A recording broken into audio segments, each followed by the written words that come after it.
What's going on, everybody? I hope everyone's having a fantastic evening, a fantastic afternoon, a fantastic pre-noon, no matter where you are in the world. I'm Hassan Piker, and this is the HasanAbi broadcast coming to you live from sunny California, Los Angeles, folks. We are live and alive, and I hope all the boys, girls, and MBs are having a fantastic one because it's a beautiful day here today in sunny California, Los Angeles. It's 80 fucking degrees here. Woo! It is 80 degrees here and sunny in California, Los Angeles, folks. I'm live and alive, and I hope all the boys, girls, and MBs are having a fantastic fucking one. Because it's a beautiful day. It's a pretty day. It's Flat Fuck Friday, sure. It is Flat Fuck Friday, you know.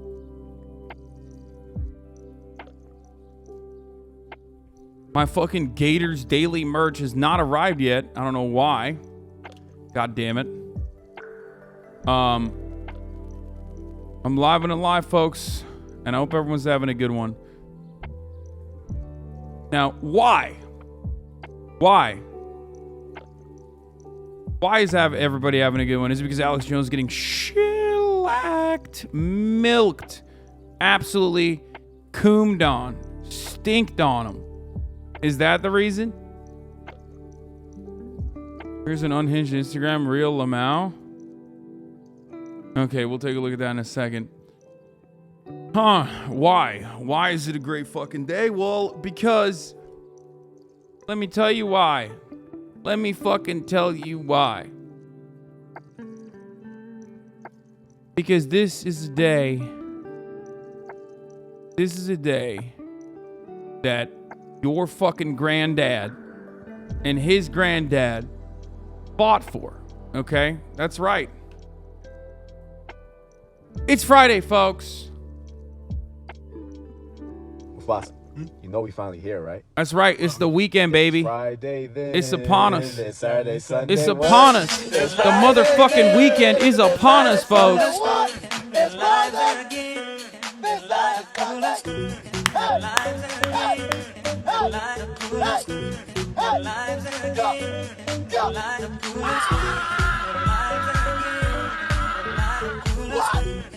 It's Friday then, motherfucker.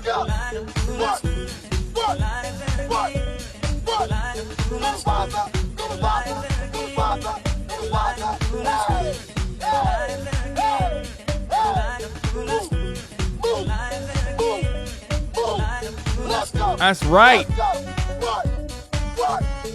Celebrate the motherfucking weekend.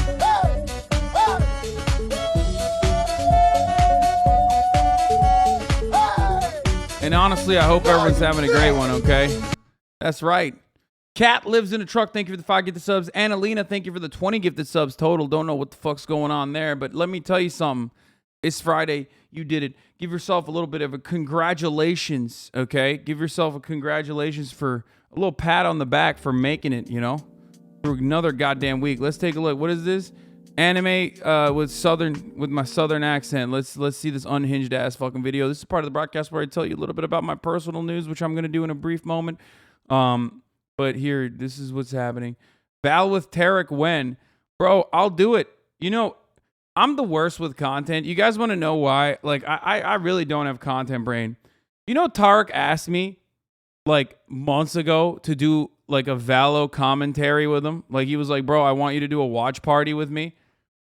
Like months ago. And I was just like, but I don't know anything about Valorant. So I was like scared, you know what I mean?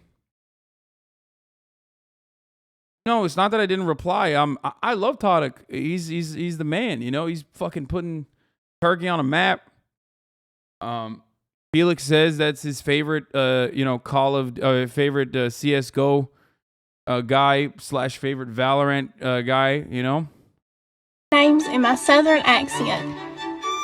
Sasuke. When she says it, it sounds like a new racial slur for Japanese people. These goddamn Sasuke's need to go back to their own country. True. That's pretty good. Also, her accent's not even real. I'm gaslighting Valo TikTok with your gameplay, lol.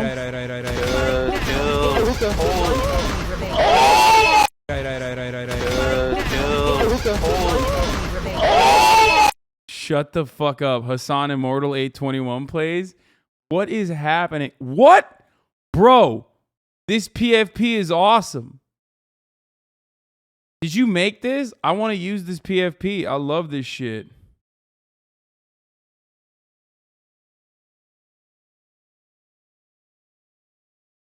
Wait, did I just get raided by fucking Chapo, dude? What? Alex Jones is going to court, and you know, his defamation lawsuit's continuing. Obviously, we're going to take a little peek, a little gander into that. There's new evidence coming out today. I have a special guest later in the broadcast. Who you got winning COD champs? Come on, I know you're a closet Scumpy fan. What the fuck is a Scumpy? Is that a real name? I don't know anything. I'm so sorry if I offended. If you know, Scumpy is a real guy and also is like a fan or something. I'm so sorry. Is that real though? That's a cool name. That's good recovery, I think. Scumpy? What the fuck is a Scumpy? Hold on, let me see. That sounds like you made that up, right? Scump. Wait, I follow this man. Is it Scump? Optic Scump? Didn't he say some cool shit before? OG COD player since the early days? Optic Scumper Jumper, only the best COD player to ever grace this earth. He was teammates with Nade Shot back in the day. Man, the only reason why I know Nade Shot is because like I know him in person. You know what I mean? Like it's not like I would have known Nade Shot from his COD days, you know? Like you guys forget that I don't know anything about the esports side of this world, you know?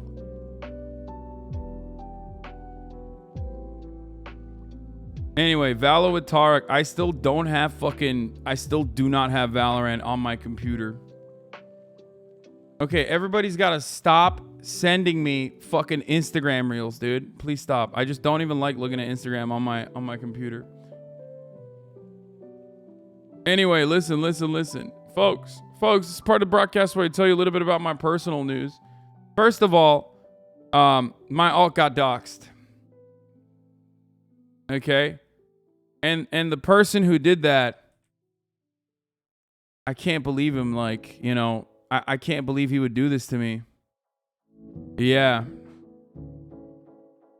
No, I've been keeping it a very good secret for a very long time, obviously. And you know, these Hollywood types, man. You know, I foolishly talked about Simu Liu last night or yesterday, and he just doxed my secret alt, dude. That's crazy. This is a joke, by the way, please, for everybody that doesn't understand. I'm joking. And also, I think I'm gonna make a new Twitter alt now. Yeah, no, this is so embarrassing, especially because I should have worded this differently. You know what I mean? I should have said, like, I didn't recognize the dude from Shang-Chi when I balled with him last night. You know what I mean? Like, that's what I should have said. Instead of saying, like, I didn't know who he was. Because, like, I know who he is. You know what I mean?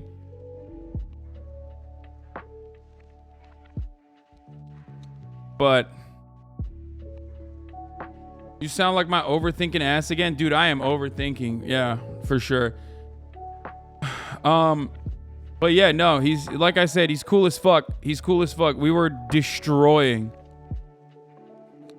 Can you please accept my follow request on there? It's been pending for a while. My friend, it's literally open. It's no longer closed. I went private for a little bit. Your TikTok on my For You page is getting hella views. What is abortion?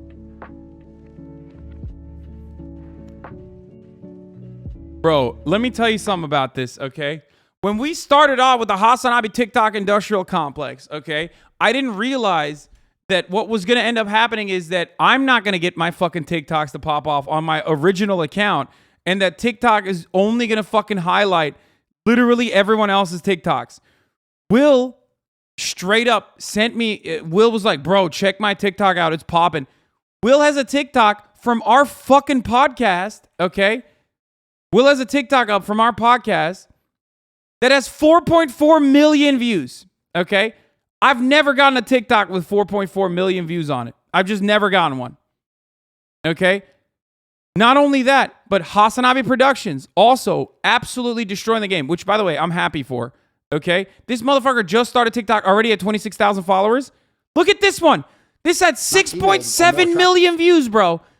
And guess what happened when I posted this exact same fucking TikTok? TikTok muted it. TikTok muted my fucking TikTok from my fucking stream.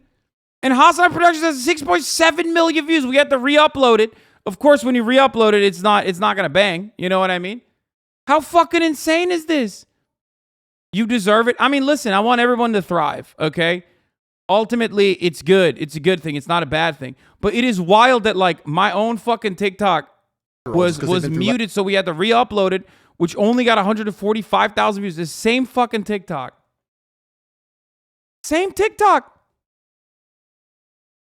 6.7 million views.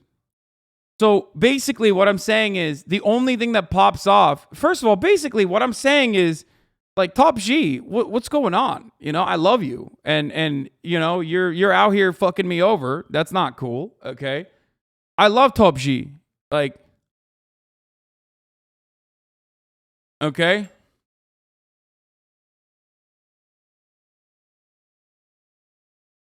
Isn't there like a creator fund that like pulls it to the creator, or do you care, want that? No, man. No. I don't give a fuck about that. No, not at all. Not only, no, the creator fund is also like minuscule from what I understand. I didn't even fucking apply for it. But the creator fund on TikTok is not like a really good source of revenue. It might be good for, you know, people who are just like making, it might be decent for like a little bit of bag on the side for people who are like using my content or whatever. That's fine. But like, I don't give a shit about that. No, the only reason why I'm the thing that I want is exposure on TikTok. Like, I want to fucking grow my TikTok account so I can reach new audiences that I have not been able to reach, which is the reason why I don't really mind when other people's TikToks are popping off. You know what I mean? HasanAbi Productions is popping off. Like, it's good. It's good for me. As long as you literally, unlike this motherfucker, link it back to the stream, as I've always said, HasanAbi Productions, and not to just your own fucking account. This man says he's an editor for me.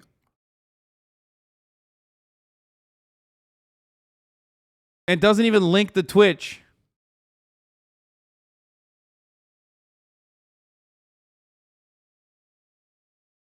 Since when do you say link it back? No, I've always told the HasanAbi Clips Industrial Complex, like, look, as long as you expressly mention that this is a fan channel, you know what I mean, that I don't have any control over,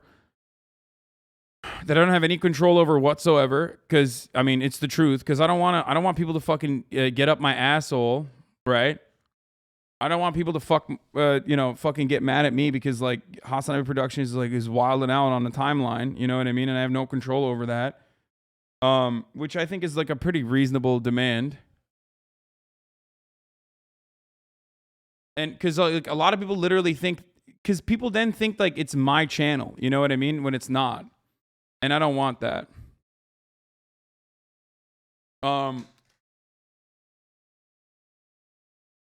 But basically,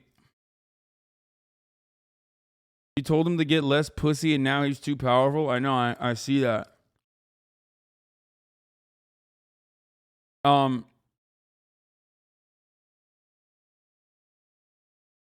I was saying is,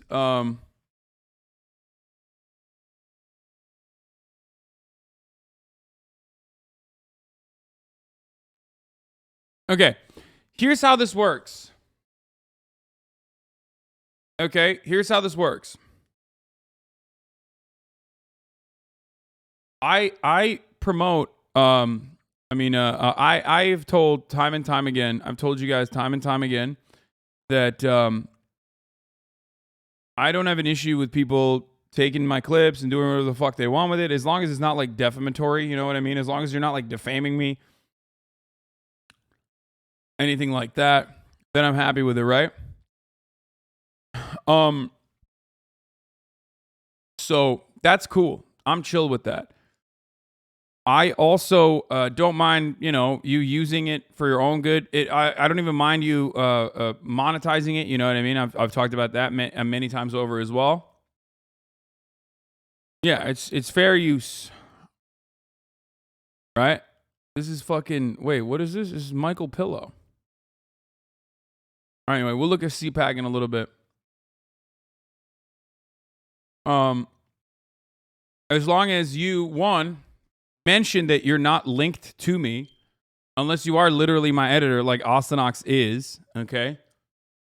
Like HasanOx is literally my editor.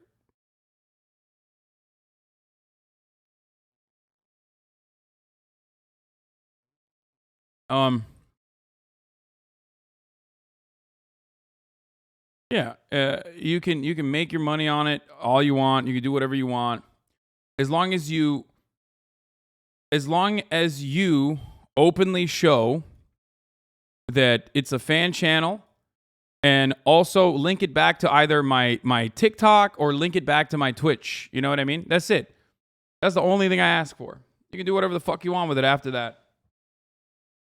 But I just don't want people to hire me. Bitch, what do you mean hire me? I already have two editors that are doing my TikToks, okay? Like if you want to throw your hat in the ring, you can. And that's fine, but also fucking change your account to regardless, you know, link it back to the Twitch stream or fucking or the TikTok. Straight pride flag lol, where?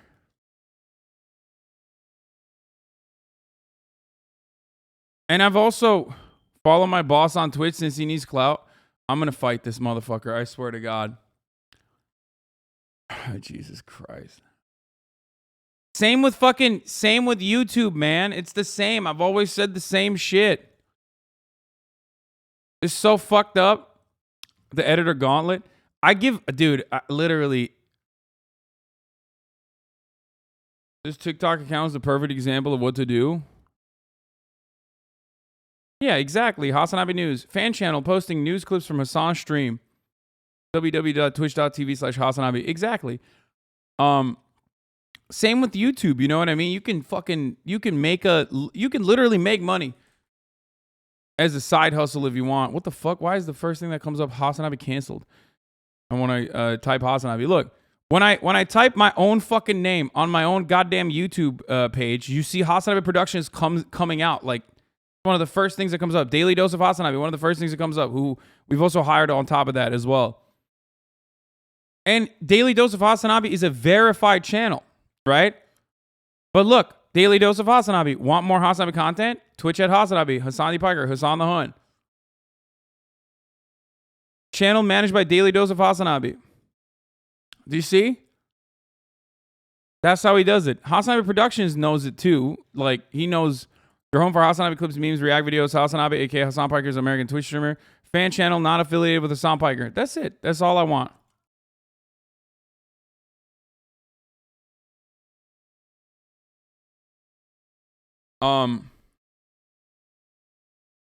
HasanAbi Prod updated his bio on TikTok. Yeah, I saw already. I saw this motherfucker. Anyway, so ultimately, you know, I fucking ride for all of my fan channels too. Like, YouTube literally took, if you guys remember, YouTube literally took down a bunch of the fan channels, including Daily Dose of HasanAbi, stopped monetizing them, like forcibly stopped monetizing them. And I talked to my YouTube account manager and I was like, no, I want them to be able to keep monetizing. I want them to do whatever the fuck they want. I want them to do whatever. Like, I'm happy with, you know, I don't mind their existence. I encourage it. I have basically given up, you know, my intellectual property completely. I've released it under, you know, unless it's a violation of like certain things that I don't like. And I think that is the right thing to do. I think that is beneficial for me as well. Obviously, it would be more beneficial if I controlled all my content. And every other YouTuber and Twitch streamer will tell you that. But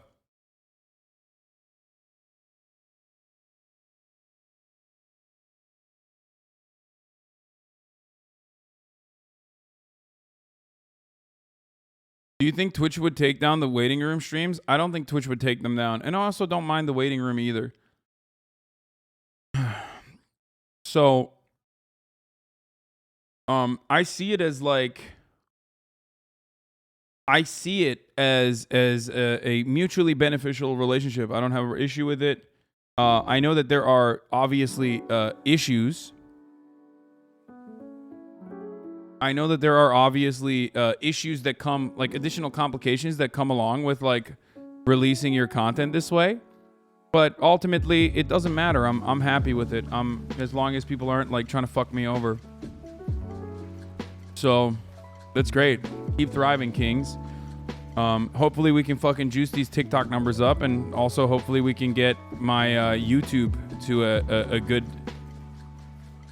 You know, I'm trying to get my fucking YouTube to 1 million subs, which we are 6K away from. But other than that, you know, shit's great. Our boy more comprehending and understanding a cross promotion than all the striking record label ghouls. Yeah, exactly. Except it's more than that. Like, I mean, no record label or any other fucking intellectual property holder on the planet is ever going to be like, hey, you can do whatever the fuck you want with my intellectual property, including literally cut it and post it on your own. Because like half of these fucking fan channels don't actually edit anything. HasanAbi Productions at least edits stuff. But a lot of these fan channels don't even edit anything. They just like post VODs or whatever of the stream, which again, like I've said, don't have an issue with. The Macius, thank you for the fat playlist. This account is still having issues, I think. HasanAbi Gaming VODs? Wait, why? Seems like they're still posting. What? Look at that. HasanAbi Gaming VODs has 12K subscribers? What the fuck? There's a HasanAbi Gaming VOD? I didn't even know that. Oh my god. There's some videos that have popped off too. I found you through a fan channel? Yeah, of course. I think a lot of people find me through fan channels. Anyway, it's Friday. We got a lot of news to cover. That's all for my own personal news. Obviously, I just gave you some. Okay. Give me something good to fucking gas up. Give me a good meme to pop off with. Okay, and I'll write a banger intro, and we'll get started. We got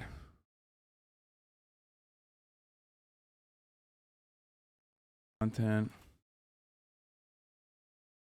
Gators Daily. Goofy Puppy goes absolutely bonkers when you give him chicken.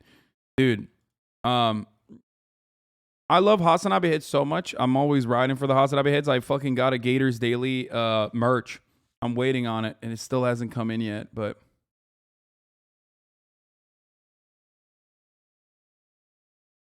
I heard so many people watched you for Subnautica. I was shocked. It's because I have a legitimate fear of water and the sea and fish. And that's part of the reason why I had to stop playing it. Oh my god, that's so good. I love that. Okay, that's part of the reason why. I think that's like, people love seeing something unique. Everyone has played fucking video games a million times over. But I think one of the most unique experiences is watching a fucking 6'5", 250 pound hairy ass dude fucking scream, like shriek like a fucking cat over pixelated, jump scares. So I think that's part of the reason. Did I say 6'5", 6'4"? Why do I keep doing? That's the second time I like almost accidentally slipped. I'm not 6'5".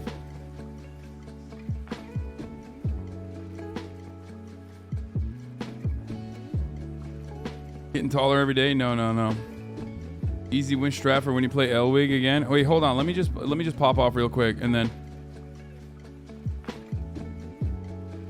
CPAC Hogwatch. Alex Jones slated to pay 4.1 mil plus additional damages today. Damages revealed today.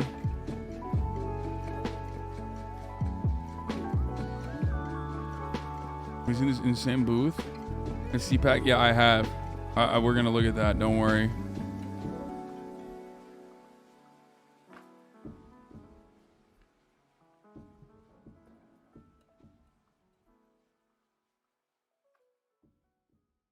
You can't lie to us. Dank subs update. There are screenshots. What do you mean? Community game update. Dank subs has been updated. New boss, open world, etc., etc. Here are some screen grabs from an offliner. I also made a video for people who want to see more. This is a HasanAbi head who made a fucking Souls-like game, and I still haven't played it yet.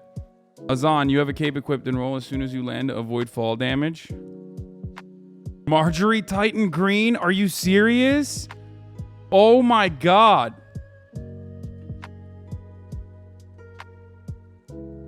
Boy crashes a... Yeah, Boy made a video about how Disney made him gay. We'll watch that. Friend of the show. Boy, friend of the show. Very nice. China cutting off U.S. COA. Thanks to Nancy. And more. Get in now. And I'll finally look at what happened to OK Buddy, okay, today. Because I think we're going to have some time. It looks like Fortnite meets Dark Souls. Play this now.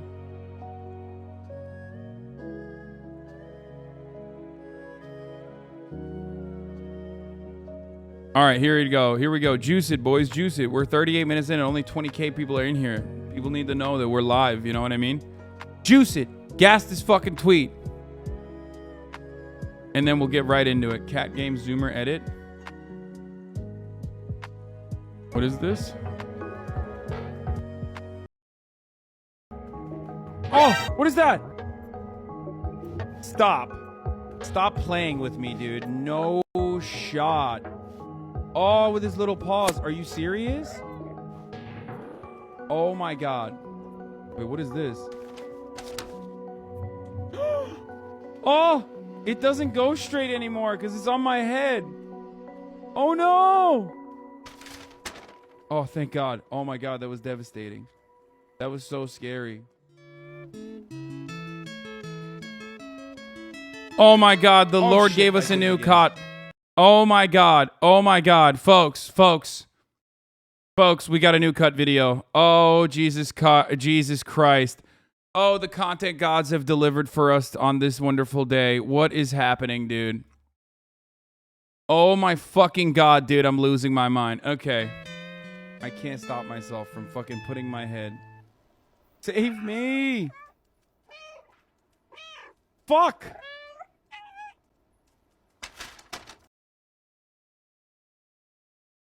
I love this. Okay. Do you see this Rishi Sunak clip going around? All right, mate. Do you think we're going to fucking talk about... You think we're going to talk about the UK today? Well, guess what? We might actually talk about the UK today. Here it is. Austin show, August 11th. New episode. New season is coming out, by the way. Here we go. Here we fucking go, dude. They're here!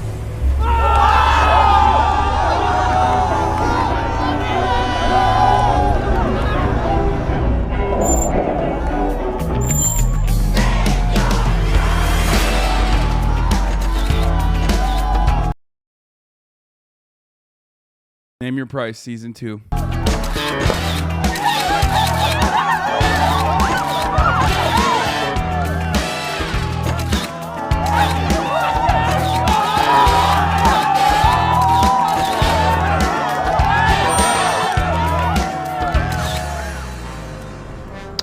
Hey, boys.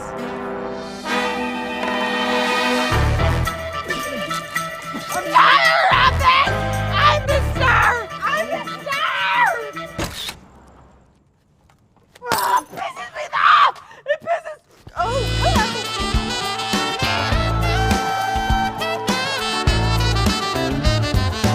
Thought we were canceled? Thanks! We're back for a second season to Name Your Prize.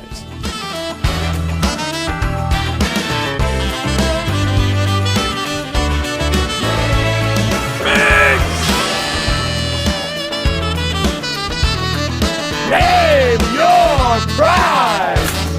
How much is that toaster? $16. Minx, we got a show to do. Get out of the trash. We got a turtle with an accordion. $69.99. What's the taxidermy budget on this show? It's dead art, much like the accordion. We've got this can of asparagus. $11. Hey, that's my lunch. What the hell is wrong with you? I think Minx is choking. Now that's one powerful throat. Someone please just get rid of her. How much did we pay for this Alf lunchbox? $4. $106 million. What is an Alf? Listen, son, I'll tell you what an Alf is. Aren't you glad everybody's in studio, Will? I just hope no one gets hurt. What the fuck is that, Austin? Yeah, and it's gonna be in person this time. Man's laughing at his own lines. Me too. Shut the fuck up. Why are you Ford talking? Because I don't know. They wanted me to react to the Chainsaw Man. No, stop, bro. Stop. HasanAbi heads on their way to the new cut drop. Yeah, we'll watch the fuck out of that. Don't worry about that. We will watch the shit out of that. Okay. Have you seen the new Second Thought vid? No, of course not, but we'll watch that as well. Oh my God, I'm dying. What is happening right now? Ford talking is what? Is Ford talking when I do the, hey, all right. I was trying to channel my inner, listen, I was trying to channel my inner fucking, what do you call it? My inner Matthew McConaughey. Dazed and confused. Are we going to get Mogul Money live type event for Name Your Price? No, I think they're just doing it inside of the studio, but they're not actually like, they're not actually doing it in any meaningful, like they're not doing it in front of an audience. Yeah, I might be dead. Yeah, I'm literally dead. He can do that from center. He can kill you from center stage off of a single move. So this character is like Omega broken right now. Yeah, I might be dead. Yeah, I'm literally dead. He can do that from center. He can kill you from center stage off of a single move. So this. That's awesome. I can't wait to do that. What a fucking thirst trap that video clip was. Yeah, dude, we're fucking nasty with it, dude. What do you expect? Bro, juice this. Let the people know that we're live, dude. I don't know why my fucking noties are not going out or some shit. Okay. All right.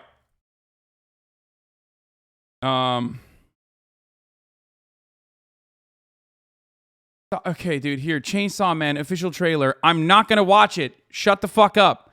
I have not seen Chainsaw Man. I have not watched Chainsaw Man. I will watch Chainsaw Man eventually. Shut the fuck up. Stop linking me the goddamn trailer. I'm not going to watch the fucking trailer. I saw parts of the trailer and it looked cool, so I'm already hooked.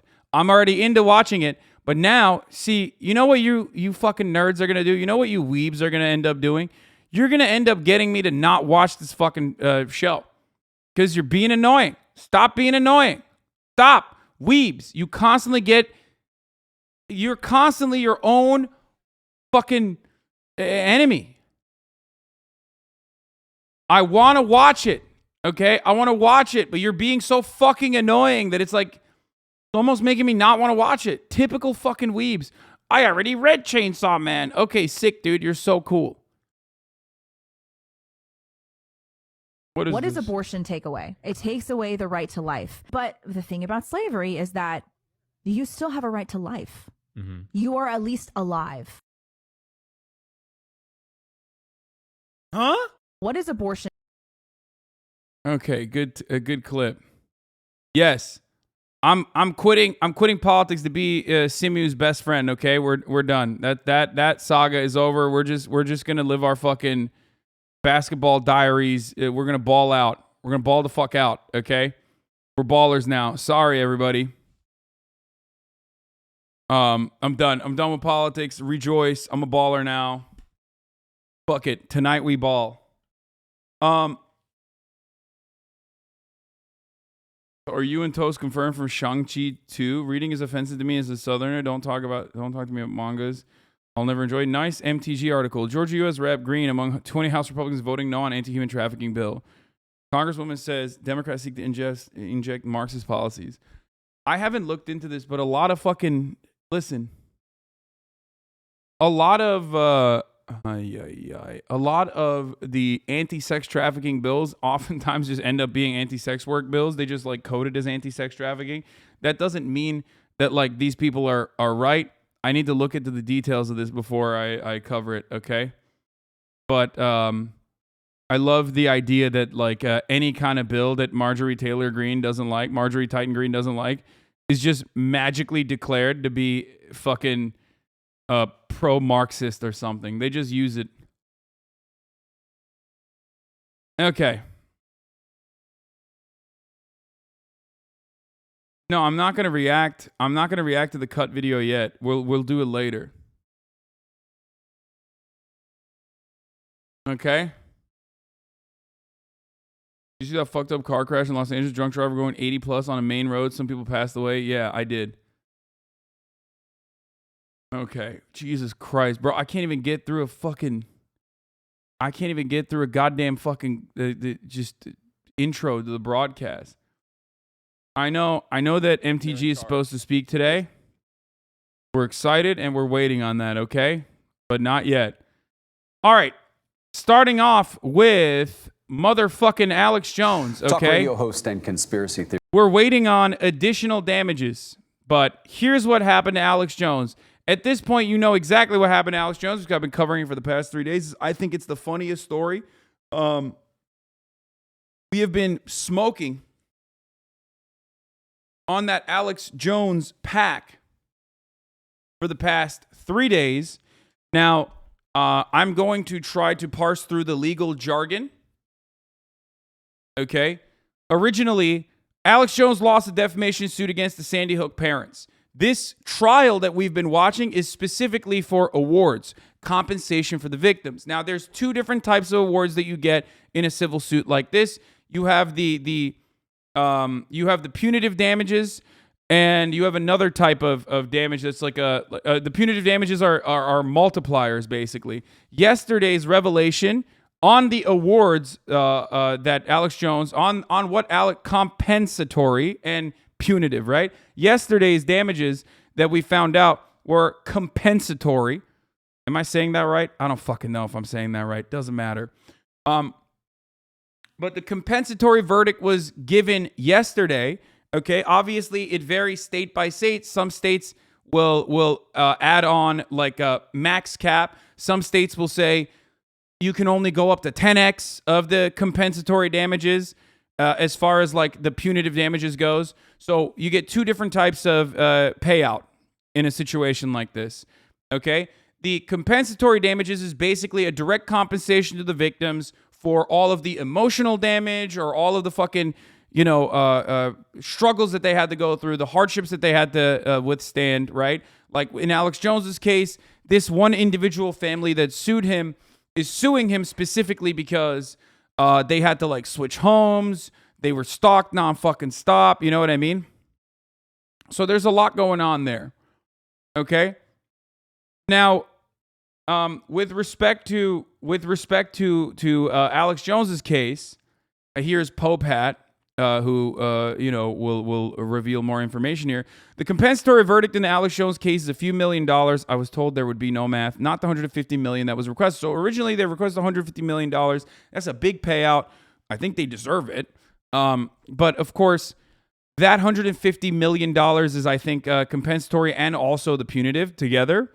Now, the ultimate number that they arrived at is $4.1 million. The function of compensatory damage is to compensate, not punish. So now you have the secondary, the punitive damages that are supposed to come out today. So $1 million in compensatory damages for harm that is primarily emotional distress is actually pretty high and likely appropriate. Now, on the punitive phase, notes on that. Punitive damages, like it says in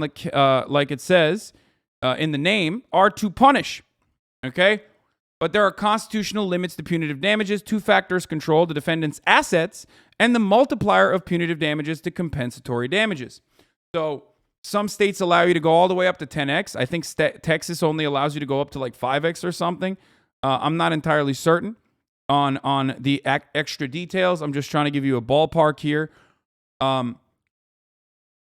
So there is definitely that as well. There's that reality there as well. There's also an additional hurdle here. Alex Jones went into bankruptcy court and is currently undergoing bankruptcy proceedings, specifically so that he could halve his assets, as he also personally mentioned, and make himself seem like he is a lot more poor than he actually is.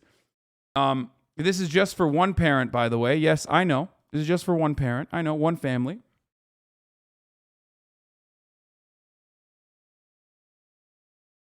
As to the assets, the punitive award can't reach an excessive percentage of the defendant's net worth. What percentage? Ask a Texas lawyer. In California, is generally not supposed to exceed 10%. Also, the net worth on top of that can be massaged, as Alex Jones has done already, right? And is that illegal? Well, it's immoral, but everything Alex Jones has done is immoral, so who the fuck cares? And also, our legal... our laws, our legal system, and our criminal justice system, and even our civil litigation system specifically revolves around defending the wealthy and defending their assets and sheltering them as adequately as possible in situations like this. So, of course, technically, it's, you know, this is the way that the system is designed. So Alex Jones is taking advantage of that because he's a piece of shit. That's not surprising. Remember, he's literally in a court case specifically for defaming the parents of Sandy Hook victims, like parents whose children were fucking murdered in a school shooting, and he just shamelessly said it was fake and sent the most psychotic wingnuts, right-wing nut jobs up these parents' asses for years on end, including people shooting at their cars and shooting at their homes and shit. So, you know. He is also a complete and total utter piece of shit, okay? As we have seen through the court case, even in the awards trial, he literally, in a defamation suit that he lost, during the awards trial, when the proceedings were ongoing, he refused to show up to court, said he had a medical reason for not showing up to court, and then fucking turned around and defamed the judge, claiming that the judge was a pedophile. So, you know. As to the compensatory to punitives ratio, Texas seemed to follow the general trend that the ratio has to be single digit, maybe low single digit in most cases. Here's an example of the elaborate analysis of whether the ratio is excessive. You might get away with a higher ratio if compensatory damages are very small for some reason and the conduct is very bad. But when you have a big compensatory verdict, it's going to be very hard to get it way more than 9-1 and challenging above 5-1. So if I'm right that the compensatory damages are around $4 million, don't expect punitive damages award above, say, $36 million to be upheld by appellate courts. Was the plaintiff's $150 million ask ever plausible? Not really. That would require super high compensatory damages, and jurors don't actually hand out big bucks like that. That's the other thing. There were 12 jurors. 2 of them did not sign off on it. Did they not sign off on it because they were fucking info warriors and thought Alex Jones deserves to pay $0 because he's a brave truth teller? Or did they refuse to sign off on it because they decided to... did they refuse to sign off on it because they thought he deserved... the parents deserve more? Okay?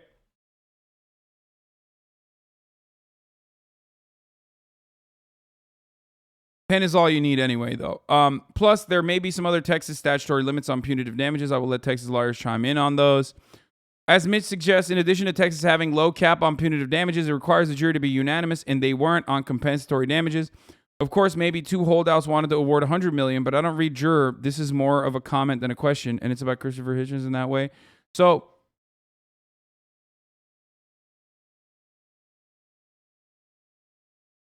bro, what the fuck is wrong with him that he thought defaming the judge on a defamation case was a good idea? He didn't just defame the judge and call her, infer that she was a pedophile. He also used footage of like her face on fire, basically, to promote his news coverage. Okay. And not only that, but also he called the jurors stupid too. So he literally said the jurors, the people who are directly responsible for figuring out exactly how much money he has to pay, he said they were like dumb.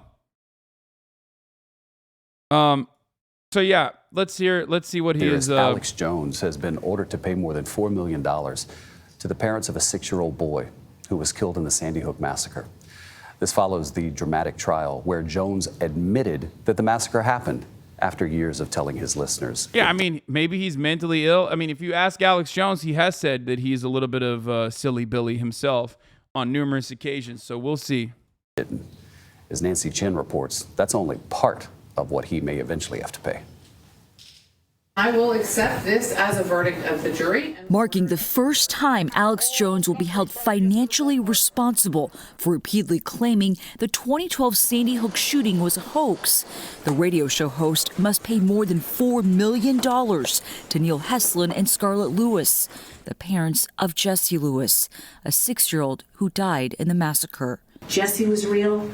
I am a real mom. The verdict comes after the parents this week recounted years of harassment from Jones's followers. I can't even describe the last 9.5 years of the living hell that I and others have had to endure.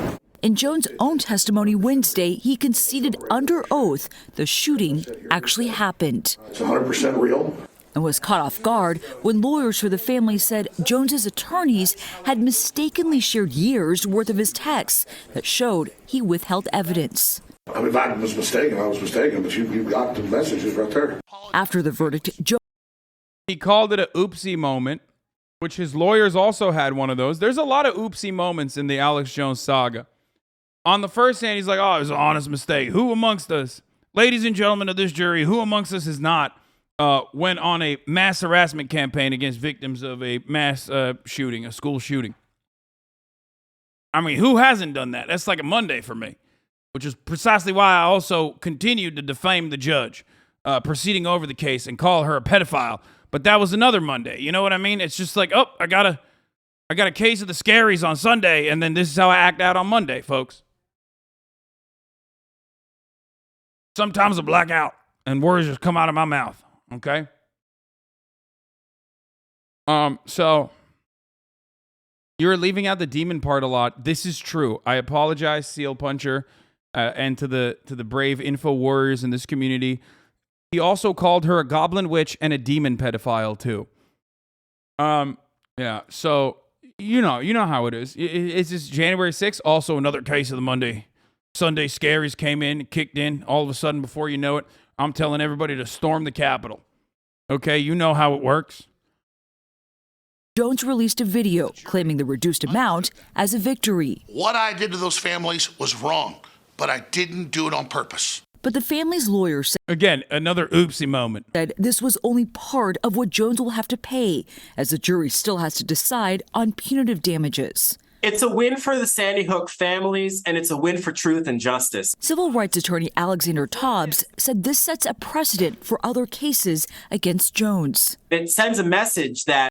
Yeah, it's only taken like 10 fucking years for the Sandy Hook families to finally successfully sue a weapons manufacturer for their culpability in mass shootings.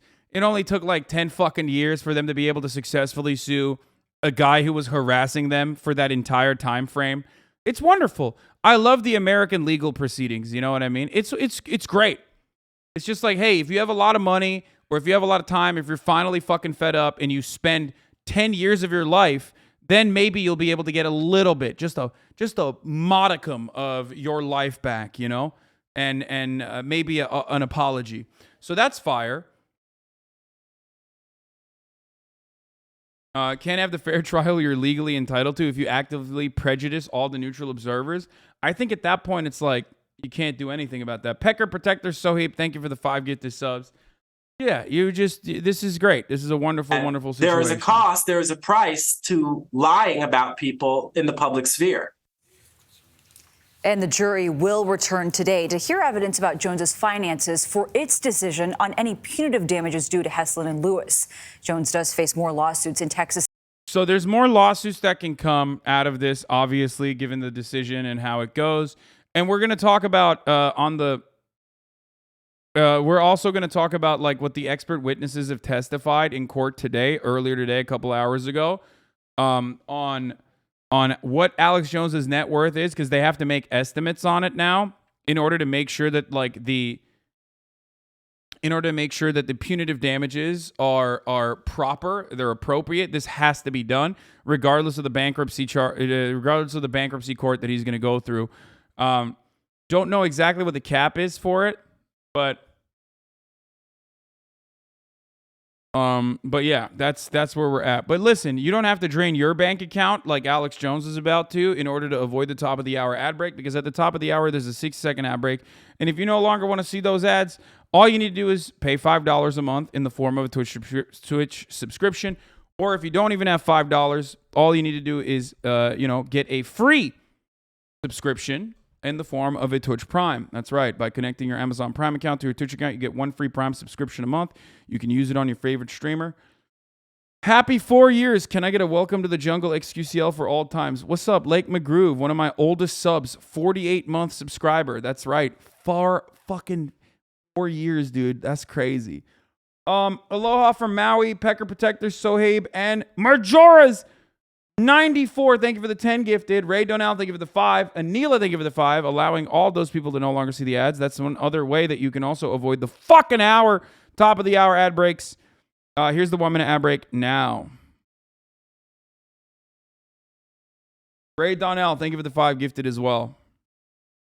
Old heads, rise up. I've been following since 2014. How come no gift subs? Says Afro Black Sicano. It's really cool that you say that. I can see when you started following here. And also, I was not on this platform in 2014. Okay.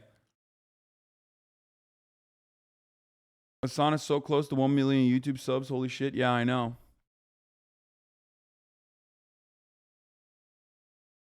All right. So let's dive a little bit deeper into this. Okay, here is Anna Merlan, who's been following the Alex Jones court case closely. She's a senior staff writer at Vice.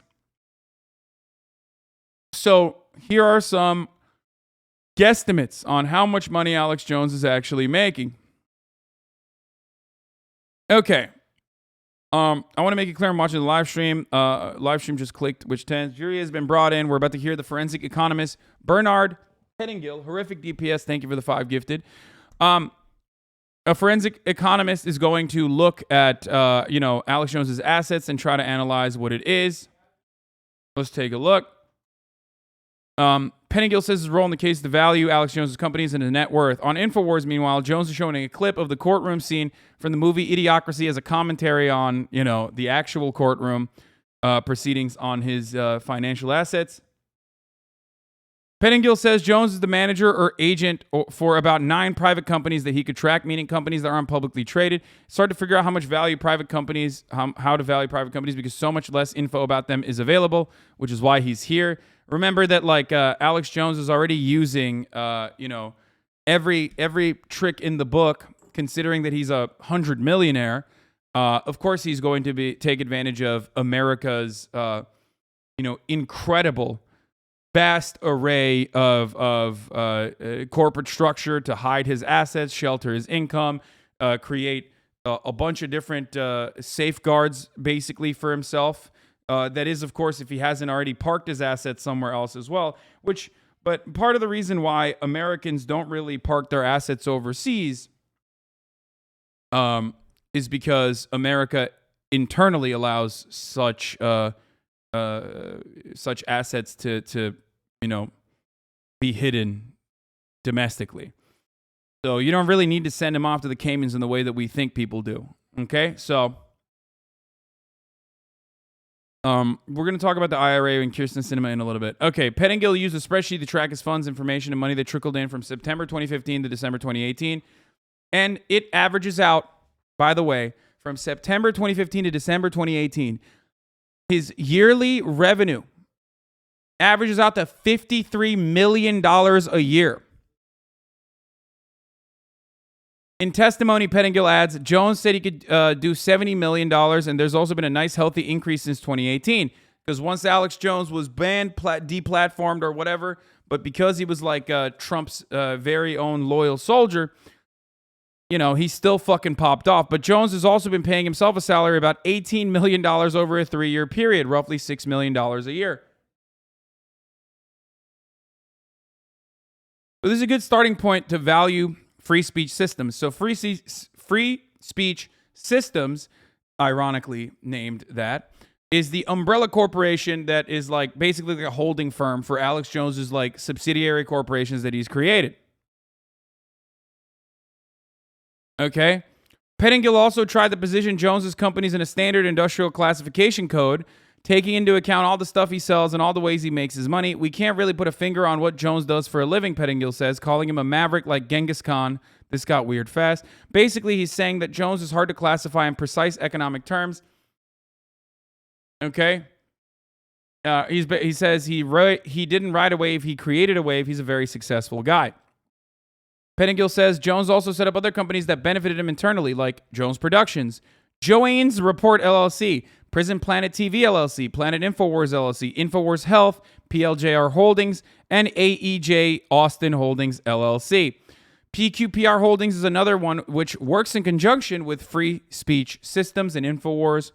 The Sandy Hook families have also accused them of basically using it to funnel money out of FSS, Free Speech Systems. So he's like taking revenue generated on one LLC and putting it to another LLC in an effort that, like, when he inevitably gets sued, he doesn't have so many assets that like he won't get punished on, right? And it's basically how the Purdue family, how the Sackler family got away with separating themselves from Purdue Pharmaceutical in the OxyContin federal criminal trial that went on, is regardless of their direct involvement. Okay? Like, the Sackler family literally was able to get away with sheltering billions of dollars in assets as their personal wealth, and then you know, having Purdue Pharmaceutical shoulder most of the fucking costs, because they were able to judge shop and find one judge that was favorable to them that would allow them to do that. Rich people do shit like this all the time, and that's how they did that. Because America, okay? That's America, baby. Let's continue. Pettingill is getting into what PQPR means. We've got our first use of the term shell company, which will be relevant. The numbers don't add up, Pettingill says, partly because Jones's side didn't turn over what they needed for discovery, so we had to piece things together. 2 notes signed that benefited Jones for years, 2 loans for $53 million total, with very low interest on payback. So Jones had to pay back a 30-year loan intermittently over time. FSS, Free Speech Systems, started to pay it back for $11,000 a day, but didn't keep it up.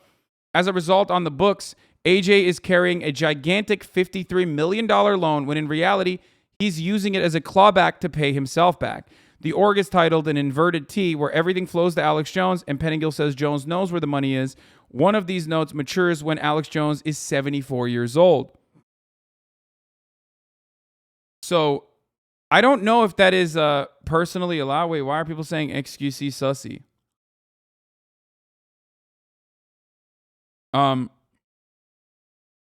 Did I say something about XQC?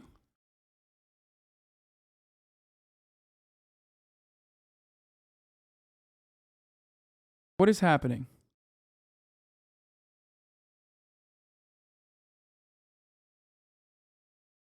Anyway, stop being weird. Oh my God. My community is like brain broken babies. Okay. Okay. As I was stating, so what's going on here is from what I understand, and this is not 100% correct information. Like, I can't tell you with 100% certainty. You yourself are kind of a brain broken baby, Lamau. That's true. Here, take 7 days off for that.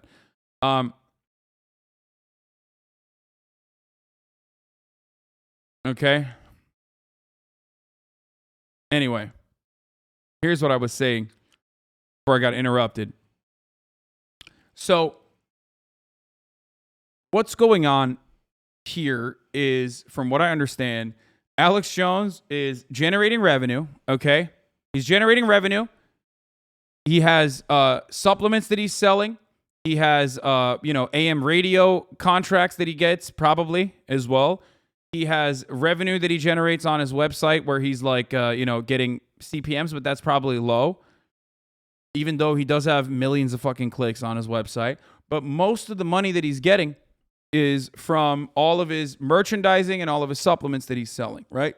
All the pills that he sells, all this other shit that he sells, right? That's where it's coming from. See, Economist reveals Alex Jones' net worth here.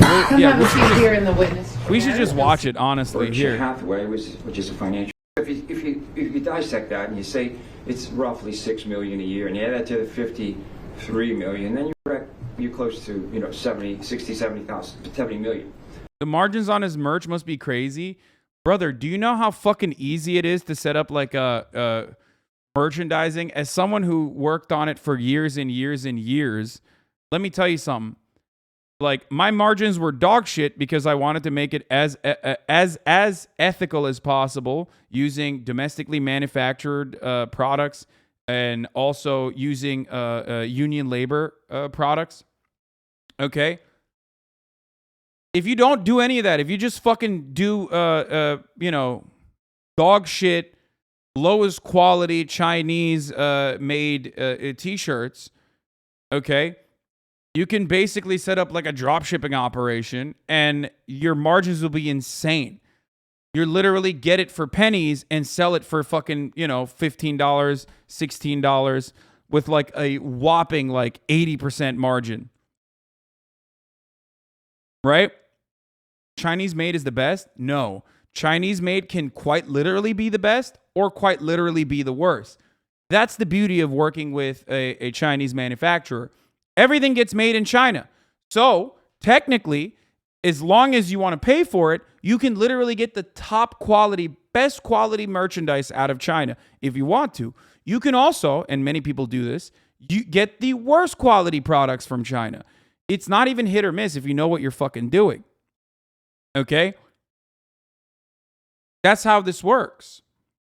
That's just how it is. When you work with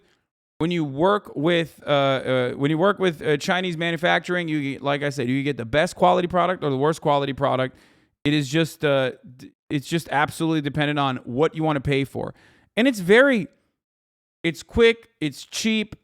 No, you can make it quick, cheap, and well made. 100% cheap in relation to like domestic manufacturing. I'm telling you guys, okay? I'm telling you. China is 100% like, if you want to pay for it, you can pay for it. If you want to lower your profit margins, you can get really good quality shit coming out of China.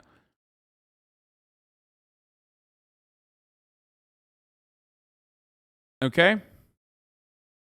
Shut your greedy, lying ass up, 4chan streamers. What?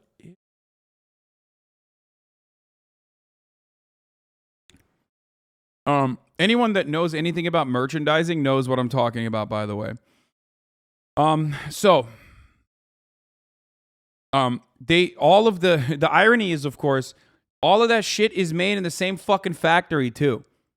Like, if you go, you can literally get like Louis Vuitton quality fucking leather products, or at the same factory, you can get the fake Louis Vuitton leather quality products. That's it. Because they're all being made at the same fucking place half the time. Okay?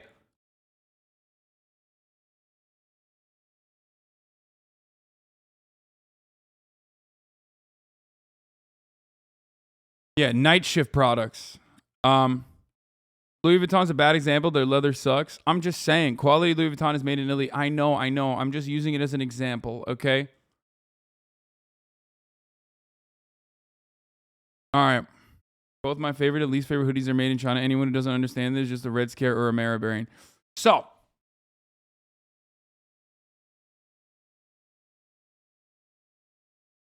Why do we get here? Because we were talking about Alex Jones and how much revenue he has. Attorney asked here. Let's just continue with it. So we know that let's that's hear the directly from foundation, him. the starting point for determining the value of FSS or InfoWars. So we talked about this already. Keep in mind, the main reason, in my opinion, why the numbers don't add up, because we didn't have balance sheets, we didn't have income statements for years, we didn't have cash flow statements, we didn't have bank records. So it's almost like trying to piece this together. Mr. Petticoat, you understand all that stuff was ordered by the court to be produced, right? Your Honor, yeah, I do understand. I object, Your Honor, to that question. Overruled. Of course. And you know how many times I've Wealthy women definitely buy knockoffs, so we want to buy the real thing, brainworms. I have no idea what the fuck you're talking about. But I'll tell you this much, okay? Actually, I don't even know. I don't even know what to make of that. What I was gonna say is there's no problem with buying knockoffs. Buy knockoffs. Who gives a shit? Especially if they're good. The last few weeks, counsel, and none of that was produced. Right. I'm sorry. Go ahead. You were talking about shell companies. Sure. And in this sense, it was to take the affiliate companies and monetize those, benefit by those. In fact, there were 2 notes that were signed in 20. I also object to this line of questioning as irrelevant. It's supposed to be here on net worth, not on. Overruled. There were two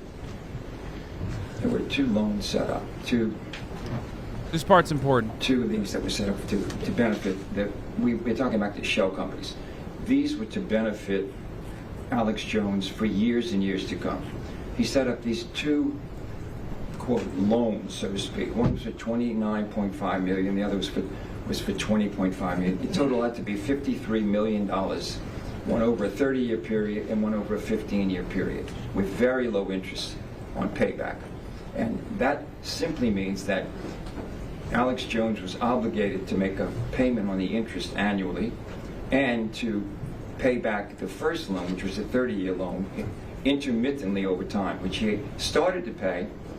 FSS started to pay that loan back at the rate of $11,000 a day, but they didn't keep this up. This started back in 2021, but they didn't continue to pay that. So as a result, on the books, Alex Jones is carrying this note, this gigantic note, $53 million note, when in reality, he's using that note as a clawback to pay himself back. And very simply stated, it's a convenient way of doing business. Before 2018, his business was a non-business. His organization chart is an inverted T, which means everything flows to Alex Jones. And I agree with that. I think Alex Jones made all the major decisions, and I think Alex Jones knows where the money is. He knows where that money went, and he knows that he's going to eventually benefit by that money. One of these notes matures when Alex Jones is 74 years old. He's only got a life expectancy of 76, and he is the remainder man on the first one, meaning he can take that money after the estate is settled and put it in his pocket. The other note matures in 15 years, and he's obligated to pay an interest rate every year of over $1.9 million, which apparently hasn't been paid. If it hasn't been paid, we don't need records of it. Is the purpose of a note like this to make free speech systems look like it doesn't have the same kind of net worth as it does? Absolutely. In my opinion, you know, when you carry... It's basically paying yourself. It's paying yourself off, like, or what? If I'm not misunderstanding this, unless he got this loan from a bank, or if he got this loan directly from himself, I don't understand how the fuck this is not money laundering. Because then the purpose of it is to make it seem like he's in tremendous amounts of debt, to make one of the companies, the forward-facing one, look like it's constantly in like a tremendous amount of debt that he's supposed to fucking pay off.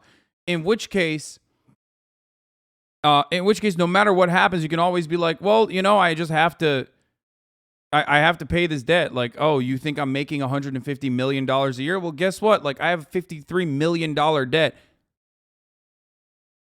It is a loan from her merchant business to his vendor business.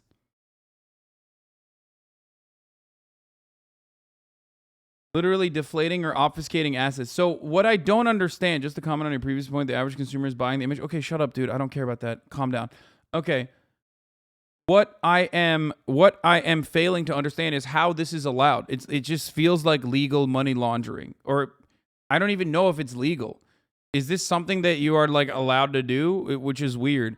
And will the 84,000 new IRS members look into Americans that are making hundreds of millions of dollars a year through this kind of like limitation of their own assets personally by putting themselves under debt? Of course, each legal of course is legal. Each business is its own entity. I think it's money laundering. This isn't being caught doing it. Yeah, I don't know how the fuck you can do that. Especially like the way to do that normally is the way that Donald Trump has done it, which is the way that everyone else has done it historically, and that is by buying real estate. Real estate is incredibly profitable for wealthy individuals, not because they can like launder it or whatever. What are you doing back there, bro? You're freaking me out. Oh, okay, perfect. Yeah, thank you. The way that most people hide their assets is by purchasing real estate. Why? Because real estate is wonderful for tax benefits. Real estate is seen as the single best vehicle for the average American family to have some level of like net worth that appreciates over time, right? Because of that, and because of the white picket fence American dream, that the American government has created wonderful opportunities for you to avoid taxes when you do purchase real estate, because they want you to buy real estate. Except that has created a secondary market of, you know, small business owners, the mom and pop landlords and whatnot that aren't even like fucking mom and pop landlords, but actually just straight up fucking, slumlords, gigantic slumlords. What Alex Jones is doing in this situation that I'm quite shocked by, that I didn't even know was a way to shelter your assets, or was a way to like basically make yourself seem a lot poorer than you actually are, is by creating an LLC that is like that has a fuckload of assets that you've dumped assets into, and then that LLC then loans money to your other LLC, so that the forward-facing LLC that you have is constantly in a state of debt. Therefore, you get plenty of tax benefits from that. Okay? It's a shell company that Hasan, why are you surprised? Because I know the tricks of the game, right? I talk about them regularly, but I didn't know that this was one of the ways that you could do that.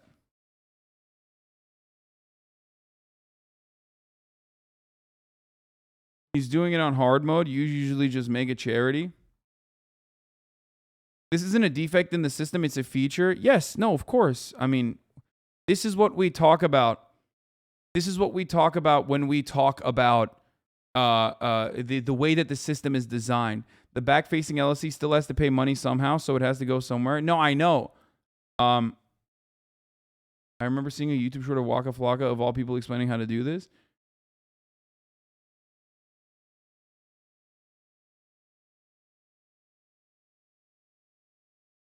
This is corporate money laundering, yes. It's what makes offshoring possible. My old man does it for a small company instead of a bank loans for vehicles. It's legal, but it can be abused easily through shells. You take a loan out of a company value rather than from the bank. It's common corporate practice.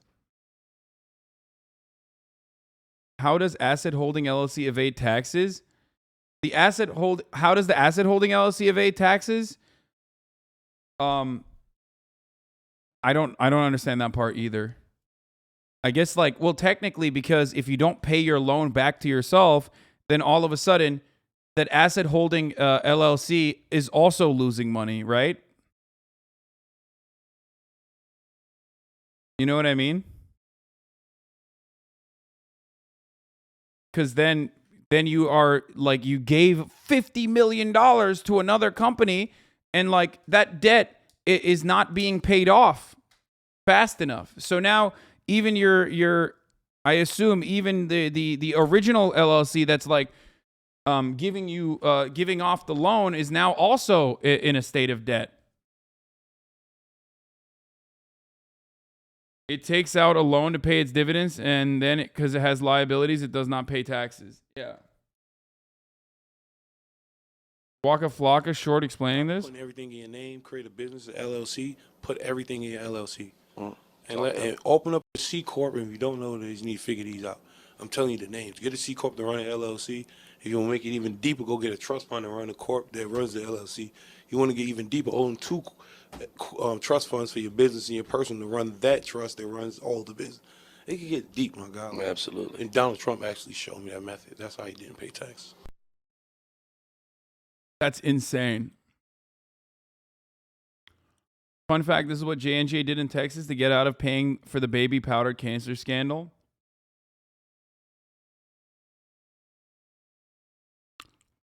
I don't understand why this stuff is not made illegal, for the record. Like, I just don't understand why this is completely legal in this system.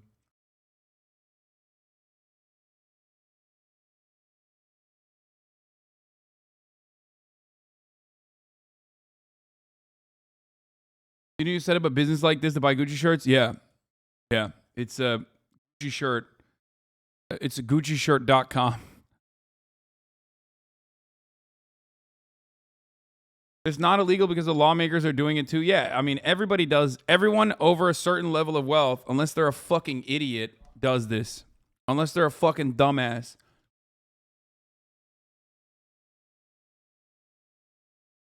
I worked at a Christian insurance company that did that a couple of years. They recently closed after the FBI shut them down for fraud. This is not accessible to poor people. Yeah, no shit, because if you are beneath a certain level of fucking yearly revenue generation, you're most likely already getting taxed off of your fucking paycheck. Most Americans aren't doing any of this shit because most Americans aren't fucking small business tyrants. Okay? Just setting up an LLC costs like $5K. No, setting up an LLC is actually much cheaper than that. But the problem with that isn't the fucking LLC itself. The problem with that is, where do you have the assets to put into the LLC? You have to have capital to begin with in order to be able to launder it. If you don't have $400 in emergency spending, what are you doing? What are you going to do? Oh, dude, I'm on my grind set, dog. I'm on my fucking grind set, brother. Like, I got my LLC popping. It's like, okay, well, what are you doing with that? You can do it on LegalZoom for $45. That's not the fucking problem. And then there's like annual expenses. That's not the issue, though. The issue is that you don't already have the cash. That is a rich man's game. That is a game for a man who already has a lot of fucking money.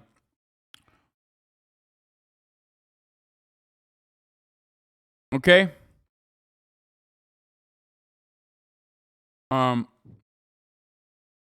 Yeah, this is only as relevant as a business owner. You might be able to do this as an independent contractor, though. Yes, but like, I mean, this is relevant for like Twitch streamers and shit too, certainly. But ultimately, I think this is way too complicated.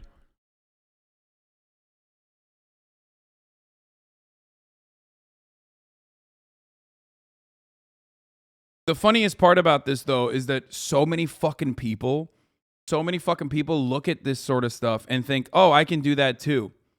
No, you can't. It's not designed for you to do that. Every single rich person does it. It's a stupid network of fucking people that literally give no fucks about their workers. What pisses me off more than anything is that they can do, but give no fucks about their workers. Yeah.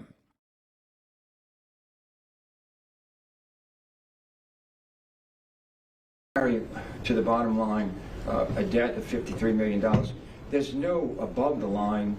You're saying if you're smart, you do this. Would you assign you have the capital? No, I'm a fucking idiot. I already mentioned that. And line item expenses that even come close to that. Even if you add up all of his indirect ways of paying himself, salary and advances and administrative fees and consulting fees, all that is bundled into the cash flow and profit and loss.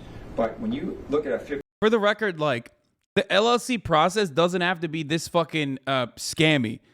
The LLC process in and of itself, like the LLC building process in and of itself, is to limit your liability so you don't get like completely fucked over if something happens, you know what I mean? If you get sued or whatever, right? So that part of it is already like, there's like layers of like how scummy it is. You know what I mean? So on the one hand, you have like the regular LLC process which is like a little shaky, right? It's on little shaky ground. And as the average worker, you have no access to this whatsoever. Most people that even get the LLC or start an LLC that are like trying to put some of their like a little bit of their fucking income into it, or independent contractors and things like that has like an LLC, they are already doing it.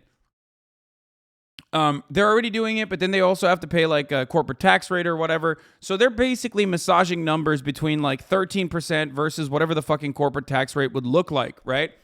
So you're not getting that big of a tax advantage if you're just a normie, right? Some people do it because they want to get a fucking car, and then they want to get a fat tax break for their car. That's why you see a lot of motherfuckers with G-Wagons and shit, because it's over the legal limit, because there's some random tax break you get because for farm equipment that Americans use for their fucking SUVs. So there's benefits like that you can utilize. There's benefits like that you can use if you're like a middle class Andy, upper middle class Andy, right? So there's that. However,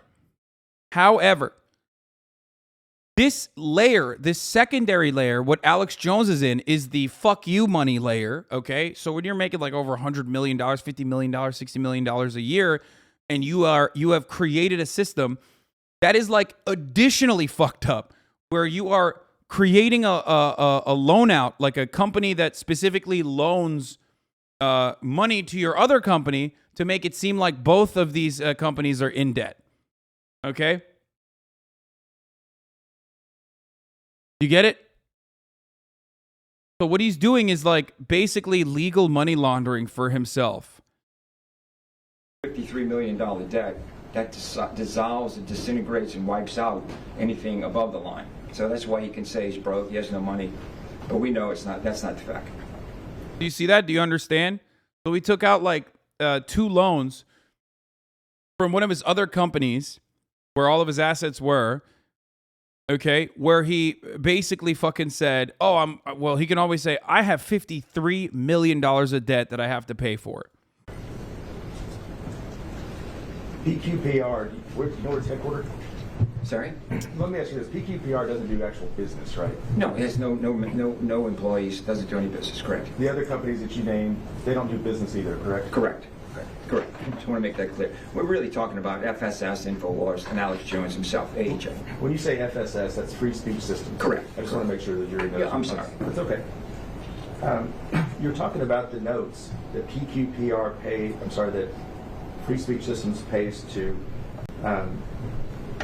PQPR. PQPR, correct. They started paying $11,000 a day, correct? At one point? At one point, it was chiseled in stone that they would have to pay that, correct? That started in September of 2021, right? Correct. What else happened in September of 2021 that's relevant? In my opinion, the default judgment. Same week, September 27th. When the court ordered that Alex Jones did what we claimed he did, he started paying $11,000 a day from Free Speech Systems into his shell corporation, PQPR. Correct? Exactly.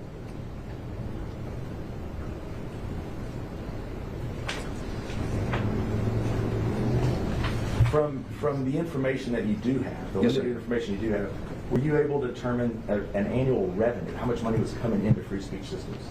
Yes, sir. How much in 2021? 70 million. If we talk, let me back up. Motherfucker's making 70 million, dude. Oh my lord, he's making 70 million, and the average comes out to $56 million a year.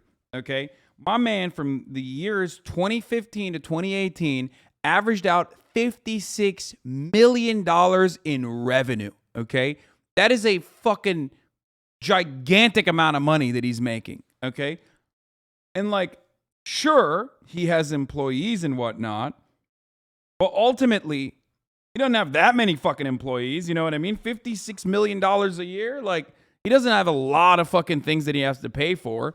But once he pays for himself, his gigantic salary of $18 million or $6 million a year, and then he pays off his employees,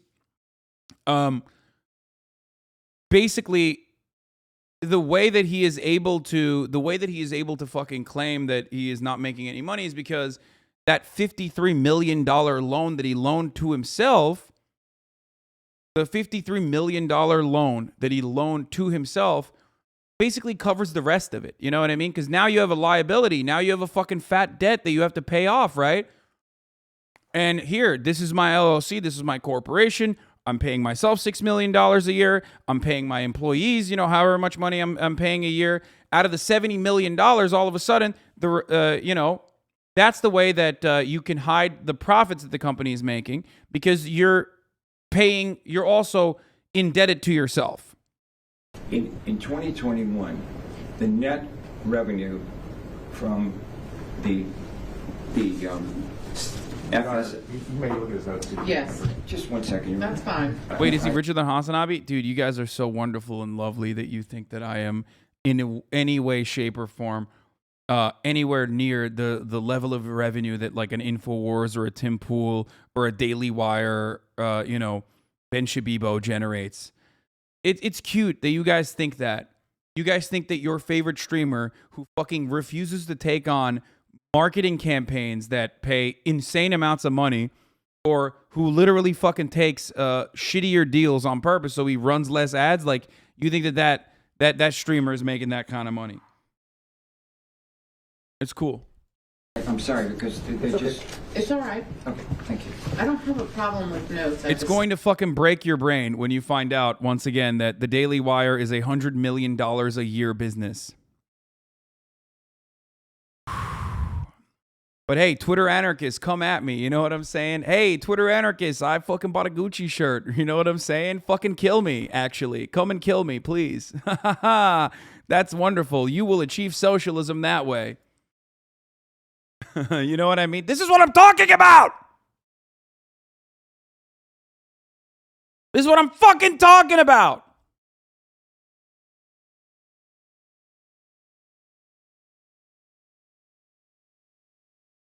Well, Ben Shapiro's not saying he's a socialist. Okay, yeah, exactly.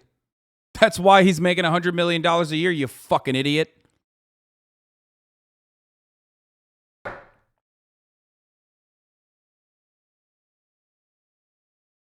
This is not fucking dumb enough to be a fucking dumbass Marxist. That's why.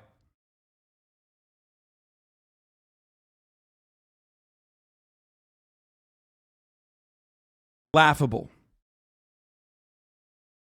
Jealousy looks bad on God. Yeah, no, I know.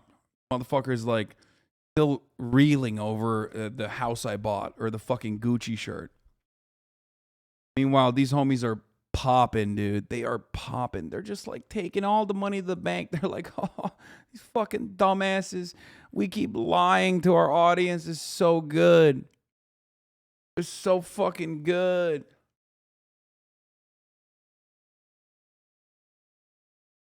Anyway.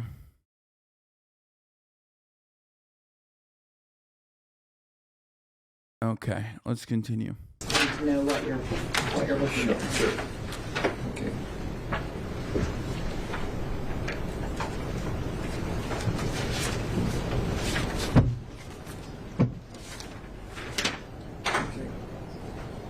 I think the question was, in 2021, what were the... Can you phrase the question again? What was Free Speech Systems revenue? How much money did they take in 2021? I have to look again, I'm sorry.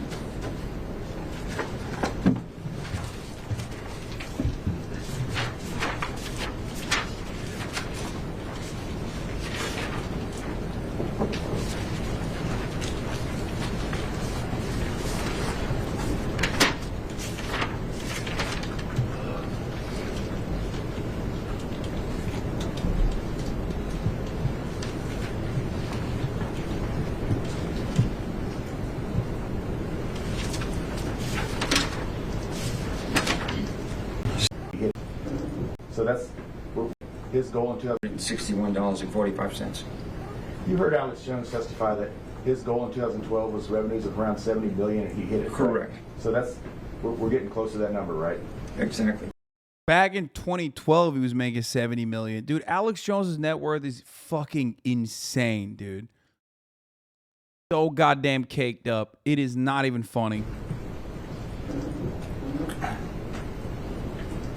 We have the revenue numbers for 2016, 17, and 18 just from the InfoWars store, correct? Correct. We put up Exhibit 35 and go to the last page.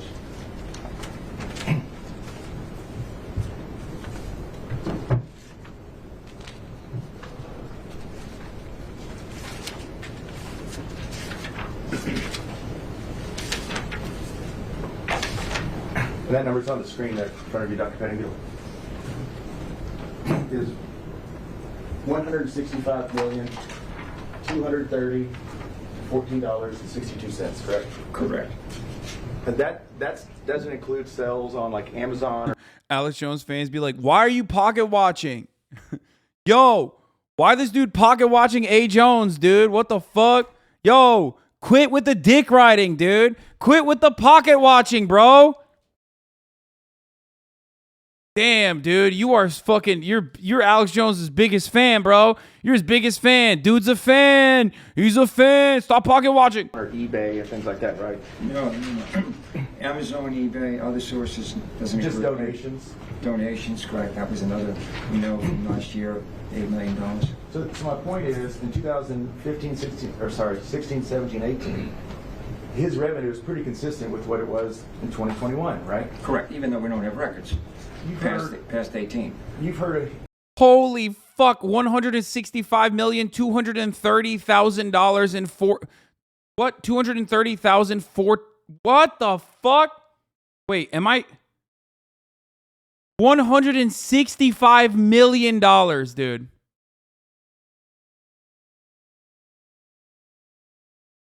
$0.62.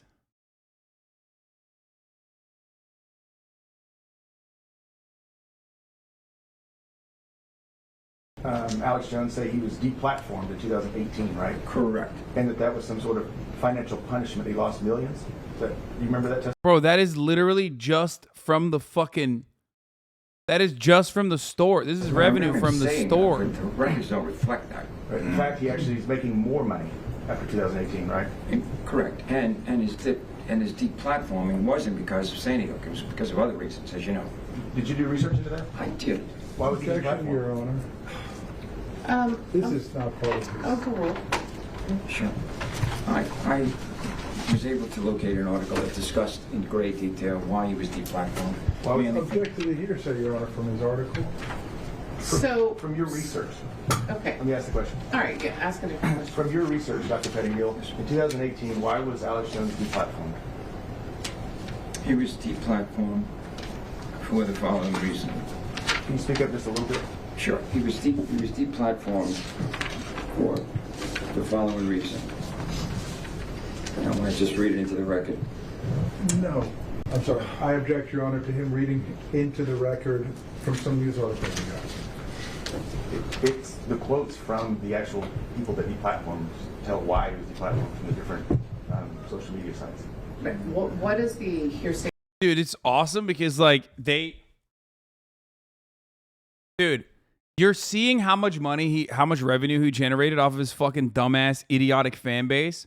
But then also on top of that, I want to remind you guys that someone gave him $8 million in crypto last month because he said he was dead broke and he needed to combat the psychotic pedophile vampires, the psychic pedophile vampires.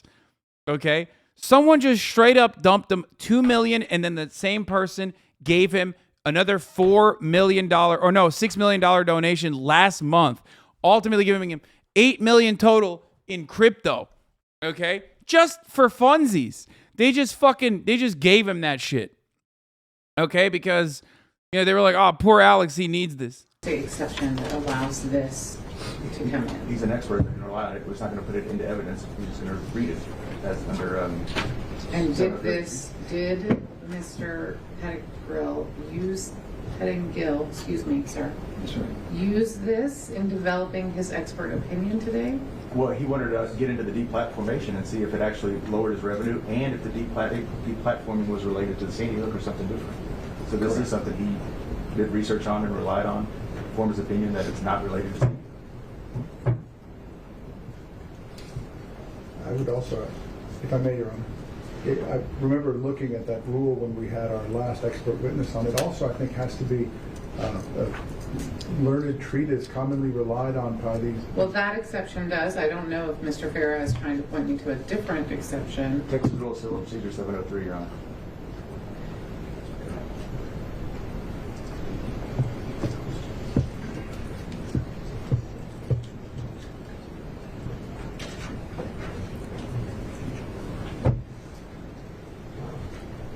All right. So he certainly can base his opinion on the information, but this is about reading out loud in a quote to the jury. Is there an exception? Dog, you're already fucked. Why are you doing the shittiest objections possible? Okay, you're already shafted. You're already fucked. Okay, it's done. It's over. Like him reading why Alex Jones was deplatformed when talking about Alex Jones's assets is so fucking irrelevant to the reasons, like to the actual matter at hand.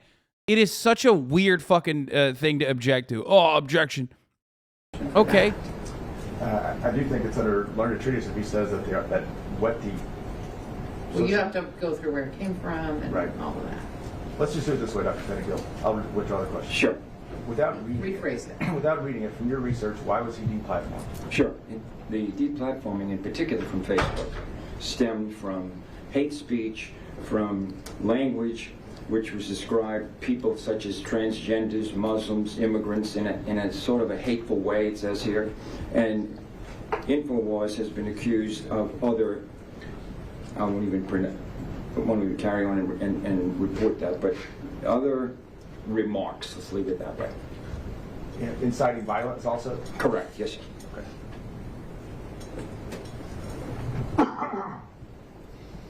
If we look at the revenue number of, let's call it 65 million, 64.9 million. Yes, sir. Why is revenue important to determine the net value or net worth of a company? Because if we are trying to sell a company, there are rules of thumb for selling companies that are privately held. It's usually 1 to 2 times revenue. And that's a universally accepted algorithm for trying to value a company. In this case, if we take the 65 million and we assume there's a multiple of 1, which would be the floor, or the ceiling, I'm sorry, 65 million would be the floor. And we assume that the multiple of 2 for a 2-year times revenue earned would be 130 million. And that would be some range to put a number on InfoWars and free speech systems. Now, in your expertise, would you lean more towards the 1 or the 2 times evaluation? You know, the government and the way that the professionals who value businesses, they rely on IRS income tax returns based on paid income taxes and asset values. We don't have that. We don't know. So I don't know if I should lean toward 1 as the floor or 2 or 2 toward the ceiling. It's probably somewhere in between.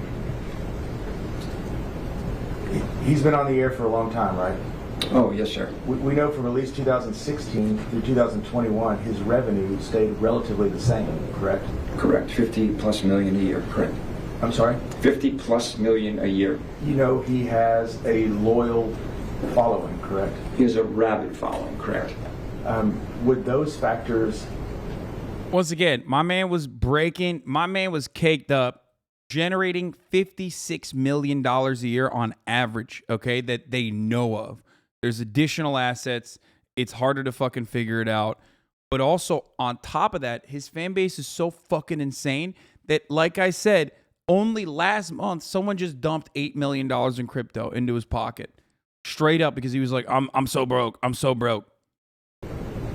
Help you lean closer to the 2 times revenue?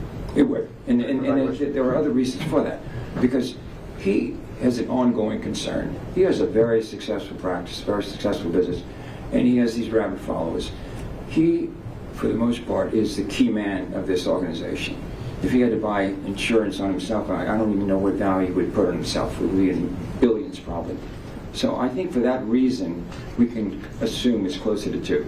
Okay. And if it was 2, that would be $130 million would be the net worth of free speech systems. Correct. Minimum. You say minimum because we don't know all the revenue streams. We don't know Amazon, we don't know eBay, we don't know all the other sources, we don't know any other ad revenue he gets. You know, with all those clicks, and I don't know this for a fact, but with all the clicks from the...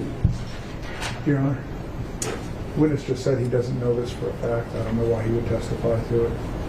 He's saying what the revenue streams could be without saying a number. We don't have the number. Calls for speculation. Okay.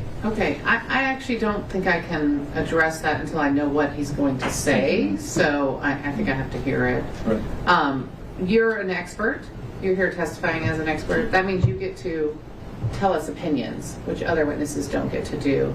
But we also need to know what those opinions are based on. So just consider that as you testify.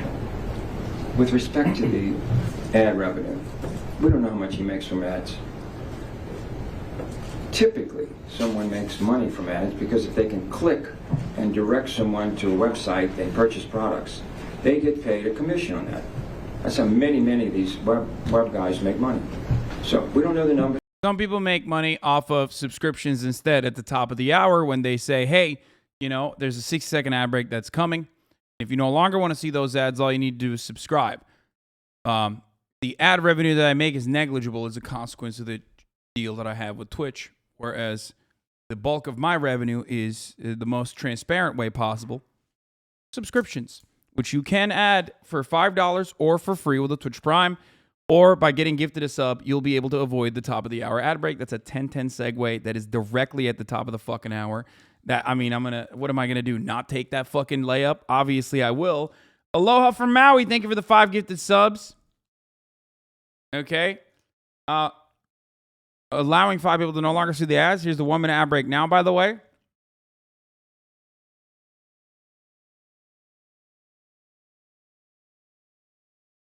If you had to estimate how much you make a month in ads, I have no fucking clue. I don't know. Do you receive the same money whether it's a Prime sub or a normal one? Yes. The cut is the same. Anyway, I already hit you with the ad break. Anila, thank you for the 5 gifted subs. We don't have spreadsheets on that, but we know it's an unknown, and if you just do the math... Cap, no clue? No, I literally don't know. I straight up don't know. Widow Kate 66, thank you for the 5 gifted subs. Gets, then Spider from Mars, thank you for the 5 gifted subs. He's making money from it. Let's turn to the net worth of Alex Jones. Sure. Tell me what you did. I'm sorry. Excuse me. Tell me what you did to try to determine the net worth of Alex Jones. Sure. Alex Jones withdrew $61.9 billion in 2020. I don't know if that was a one-time withdrawal or it was accrued pay over many years. By the way, like, so this process that Alex Jones is on is basically the same that corporations engage in. It's like a similar structure to what corporations do all the time. And because of how much revenue Alex Jones generates, I mean, he is a corporation as like a singular entity pretty much.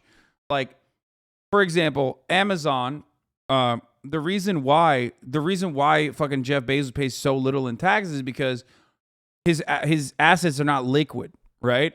Like, it's not cash. I mean, he has assets. He has stock. He has Amazon stock, which he can use against, he said $1 million, not $1 billion, chat.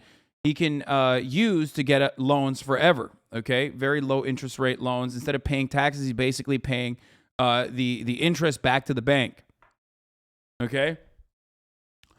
And that's kind of, how much does Young Turks make? First of all, I don't know, but it's a fucking hilarious thing to bring up, like, tiny-ass Young Turks and the revenue that they generate when talking about fucking Alex Jones's multiple Umbrella Corp, Shell Corp, and subsidiaries that are raking in $60 million a year. You think the Young Turks makes anywhere near that? You are the most delusional person on the fucking planet, okay? But again, you're a fucking idiot, okay? You're a fucking dumbass. If your thing is like, well, no, just, if you want to be a right-winger, okay, just flex. Just say, look, Alex Jones is great because he speaks truth. That's why he's making millions of dollars a year.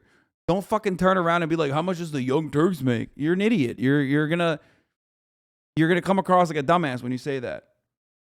Okay? You just had a question. Why are you mad? Because that's not a question. That's an effort to derail the stream. And let's take a look. I'm assuming that you are also doing that as well half the time. There you go. By your logic, yeah, you are exactly doing what that fucking person asked the question. You're literally doing the same thing. You're doing the same thing all the time when you ask questions like this. It is an effort to derail the stream. It's not a genuine question. There's been discussion that it was over a 10-year payout. It doesn't matter. It's $61.9 million. And that number represents, in my opinion, a value of Alex Jones' net worth. He's got some money put in a bank account somewhere. He had 4 accounts we know of at Security Bank, but we don't know what's going into that account. You're net exposed again. Into the account, and we don't know when the money was put into the account. But we know that there is a statement saying $61.9 million was withdrawn and paid to Alex Jones. From Free Speech Systems? Correct. In 2021? Correct, 2021. The same year the default judgment surrendered? Correct. Do you have any records of other money being pulled out of Free Speech System and given to Alex Jones in this time frame? I do. From the testimony, the notes from the Brittany Pays, she mentioned that another $18 million was taken out before this year, before this 61.9 million figure. It was $18 million over a 3-year period, 2015 to 2018, $18 million. So that totals about $70 million? If you add the 6 per year to the 53, you get 60 million, but close to 70. And as I said before, there's been testimony that is made this year on track, 2021, 70 million. Okay. Does that help you determine the net worth of Alex Jones? Yes, sir. What did you come up with in that opinion? Same approach to his net worth that I took to valuing the companies would be 1 to 2 times his net worth. And you can do the math on that. So 70 to 140 million? Correct. Yeah, 140. Correct. And those are very simple numbers. And there's no economics and no present value. Those numbers He's got a cake, dude. Speak for themselves. I see Chad is starting to get bored of this content, and therefore the moment that I fucking get up, they're spamming Hermy. That's usually when Chad is like no longer interested in how much money Alex Jones makes.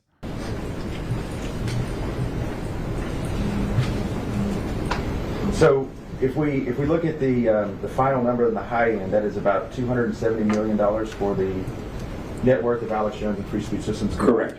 And the low end, the low range of that, if it was just one, would be 135 million? Correct. Are all your opinions given today to a reasonable degree of economic probability? Yes, sir, correct. I don't have any more questions. Are you telling us you don't get money from corporations that advocate all the great socialist ideas that would increase their profits? Sarcasm? Yeah, exactly. Kind of fucked up. That's a big mistake that corporations aren't just dumping all their money into me so I can defend them. All right, so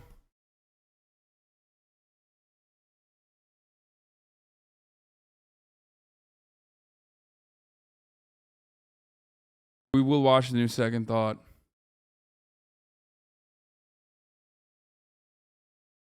Now, the reason why they're looking into his assets, the reason why they're pocket watching, if you will, is because they need to figure out how much money he has so that they can figure out exactly how much money they can take from him. This is a part of the punitive damages in his payout. That's it.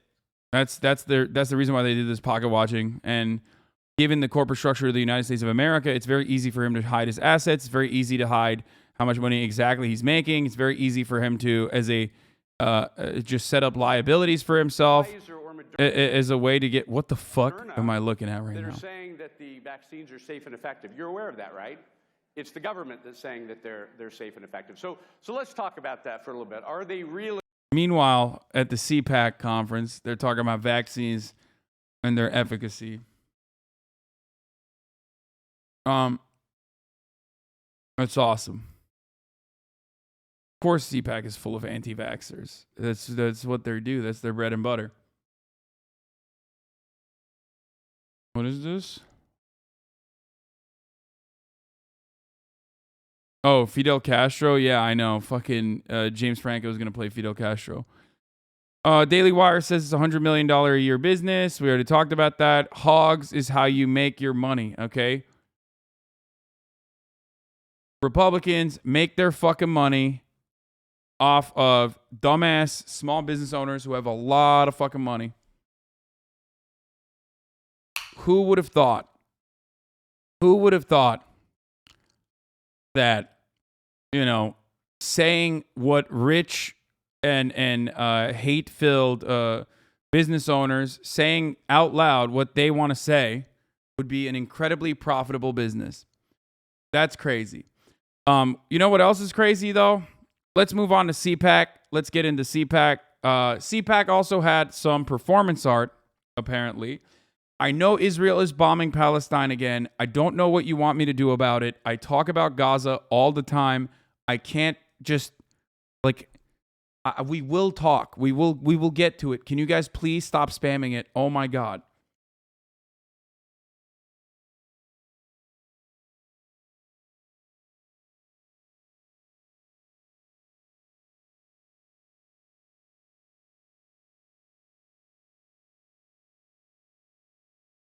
Anyway,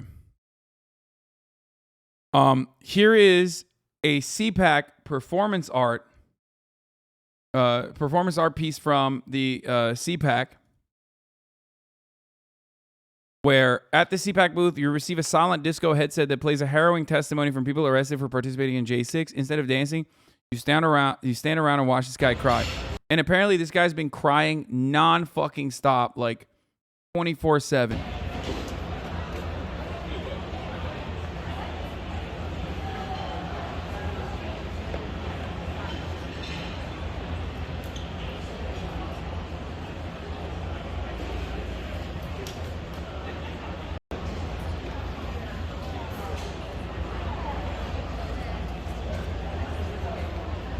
This is awesome.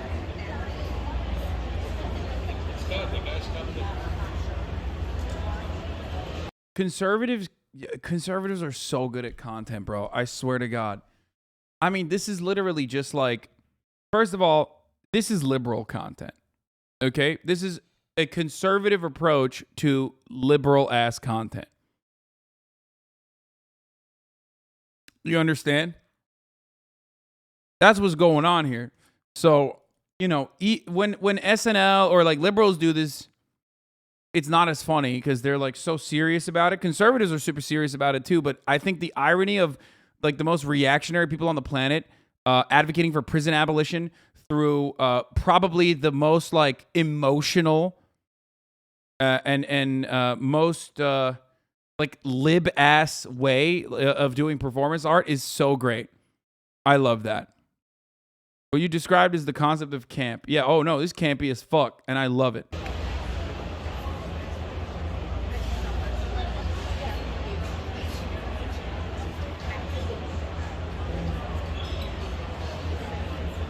That's a big boy back there. Holy fuck.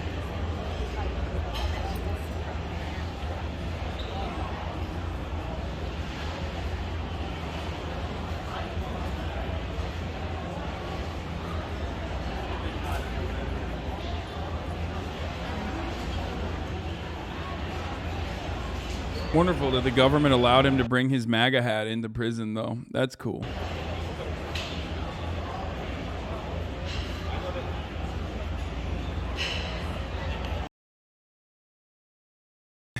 Someone in the chat said next year they're going to have them do slam poetry booths. And honestly, I think, first of all, big slay. Okay, big slay. Big slay. Yes, mama.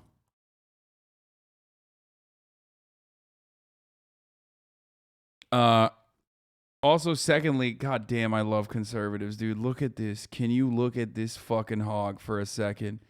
Jeezum, Lord mercy. Look at this beautiful hog. January 6th rider who wore his jacket with his last name and phone number on it pleads guilty. Troy Faulkner of Ohio admitted to destroying government property on last year's attack on the U.S. Capitol. Whoa, what the fuck? What is happening? Sky Autumn, thank you for the 10 gifted. Tuna Talika, thank you for the 5 gifted. And Anila, thank you for the 5 gifted. How fucking awesome is this, dude? Antifa, brother. Antifa stormed the halls of Congress, I promise you. No, it wasn't Antifa. It was Troy Faulkner of Faulkner Painting. And his phone number was on his fucking jacket. This is one of my favorite types of conservative commentary, conservative rhetoric. Antifa must have stolen my jacket, brother, and hired someone who looks a lot like me. And I have no alibi for that. I have no alibi for the time frame in January 6th where, you know, the halls of Congress were being stormed, but must have been Antifa. What's worse, wearing your name and number while committing a crime or making a rap song about all the crimes you did? Your name and number while committing a crime, infinitely worse. Because when you rap about like the crimes that you did, it's technically supposed to be straight up fucking covered under the First Amendment. Like, it is literally, there's supposed to be a creative license that you're allowed, and free speech protections should genuinely allow you to get away with openly stating that you did a crime. I know that you're probably a racist for asking that question, by the way. But like, you know, most rappers don't fucking put their name and number on their jacket while they're, you know, doing a crime or whatever, if they are even doing a fucking crime. But thank you for the racist question. We all know exactly what you meant, and you know, that's great. What I need you to understand is that I stood here for about half an hour yesterday, and this guy never broke character. He wept sitting on the bench. He wept sitting on the floor. He tallied days on a chalkboard set for the purpose. I love that. Can we watch the absolute fire joke from Ted motherfucking Cruz at CPAC? Folks! Trigger warning, Ted Cruz. Well, my name is Ted Cruz, and my pronouns are kiss my ass.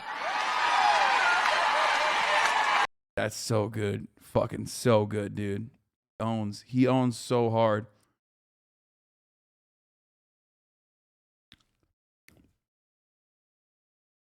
It's wonderful that Ted Cruz at CPAC is making the same joke that Dave Chappelle is, by the way. One of the most goated comedians of our generation, making pretty much the exact same jokes as Ted fucking Cruz.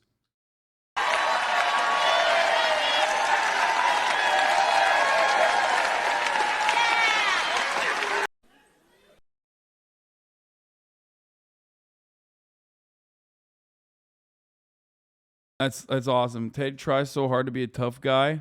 Yeah. Okay. Where were we?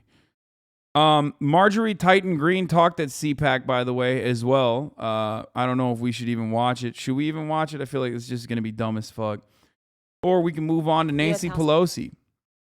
China is targeting Pelosi and her family with sanctions. China has also decided to no longer cooperate with the United States on certain issues. Marjorie Titan Green, trigger warning. Big's talking about defunding agencies like the FBI and DOJ. That's awesome.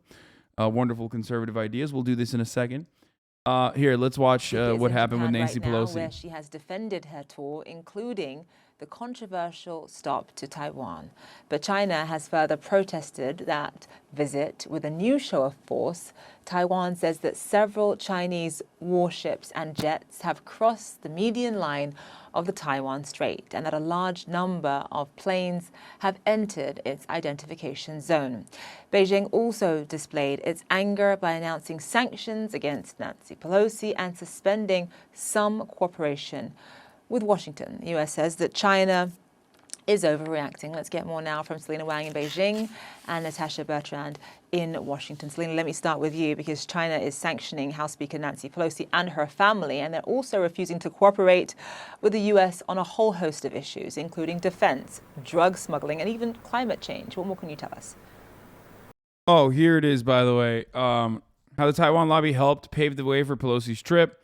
Apparently, they gave over $3 million in lobbying money to Pelosi just in the last few years. So we can sell more weapons. That's all this has been about. I've talked about this already.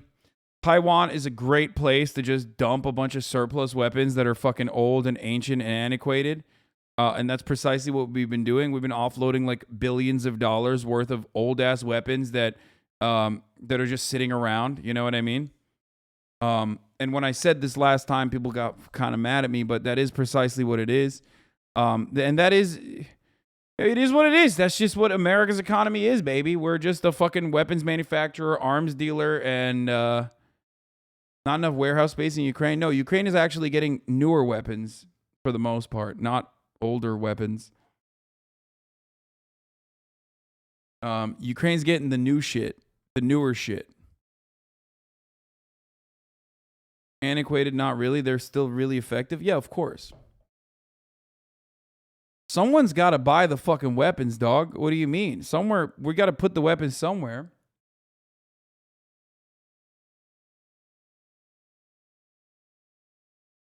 But yeah, $3.1 million the Taiwanese government has spent on lobbying Nancy Pelosi from 2018 to 2022.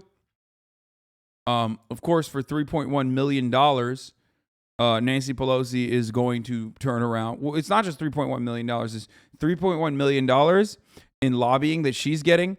But then also on top of that, it is the weapons manufacturers that are benefiting from the offloading of their old surplus shit. Okay? You ever go to the Army auction sites and almost buy a tank or an old Army Humvee? Yeah, me either.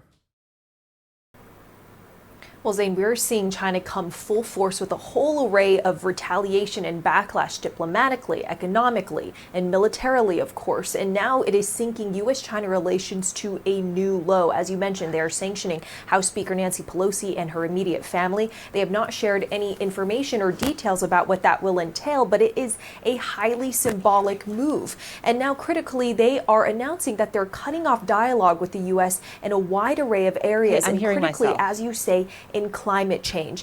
This is a really big deal because climate change is one of the... No, it's cool. No. It's fine to...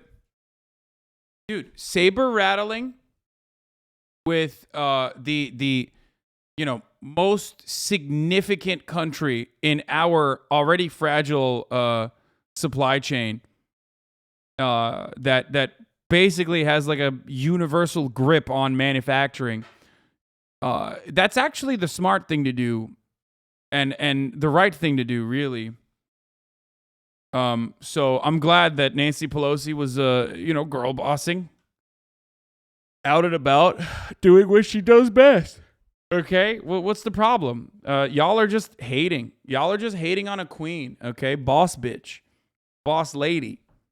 Only areas where the U.S. and China were continuing to consistently speak to each other despite the heightened tension. Can I ask a question? If the U.S. was already going to visit, why would they ever succumb to China's demands? That just seems like not an option from the U.S. perspective. I don't know. Maybe because China is an incredibly valuable trade partner, and also on top of that, the fucking a genuine competitor in America's endless and I would say desperate and flailing attempt at grasping to the remaining global hegemonic power status it has.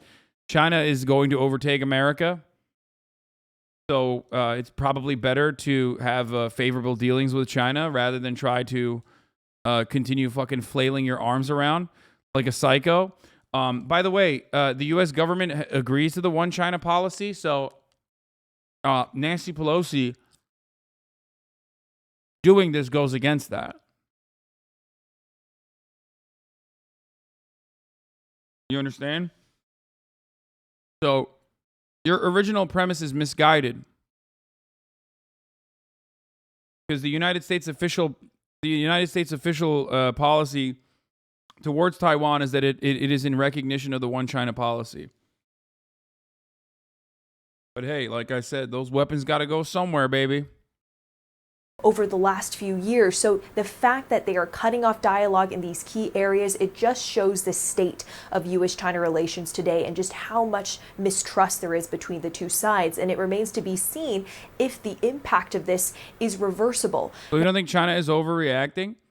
Wait, I don't understand. If you tell someone like, I'm not going to hit you in the face, okay? I'm not going to hit you in the face. And then you slap them in the fucking face while you're like, oh, well, you know, that was my friend. I have no control over my friend. But, like, I totally could technically tell my friend not to slap you in the face. And then, you know, you're going to get a little bit of retaliation, right? Like, that's not even remotely comparable. How is that not remotely comparable? This is a cringe take. I'm sorry, dude. I'm sorry that I'm not going to fucking sit here and be like, HasanAbi being a CCP simp. Fuck all of you, okay? You know what my perspective on this matter is. It is not a bad analogy. Nancy Pelosi going to Taiwan, unironically, changes the dynamic. This is the last time this happened was Newt Gingrich in 1997. The Speaker of the House, the third in line of the fucking presidency, showing up in fucking Taiwan and showing up in Taiwan against China's wishes, against the one China policy that America personally fucking abides by, is a direct fuck you. Okay? That's it. You can fucking try to get all of your talking points in order to be like, well, what about Taiwanese liberation? What about Taiwanese independence? What about this? What about that? It doesn't matter. The majority of Taiwanese people do not want to fuck the current predicament that they're in, okay? More of them want to inevitably get to independence than unify with China. Some of them even want to fucking take over mainland China, but that's psychotic and it doesn't fucking matter. But ultimately, what people want in Taiwan, if you care about what people in Taiwan want, it's don't rock the fucking boat. China is a gigantic economic power. China is a huge trade partner, okay? That's it. That's what the Taiwanese people are saying. If you look at the fucking numbers, that's what they're saying. If you look at CNN, you would think every single Taiwanese person wants to fucking do an international call to arms to go over, take over fucking China. Shut the fuck up. How quickly you get whipped up into a fucking frenzy over what you read and what you see. That is a bad analogy because at least that friend is his own person, not part of the same person. It's more like I didn't slap you with my hands that just crossed your face. Yeah, exactly. It wasn't even a friend. It was like literally, it's just literally straight up a slap from your hand.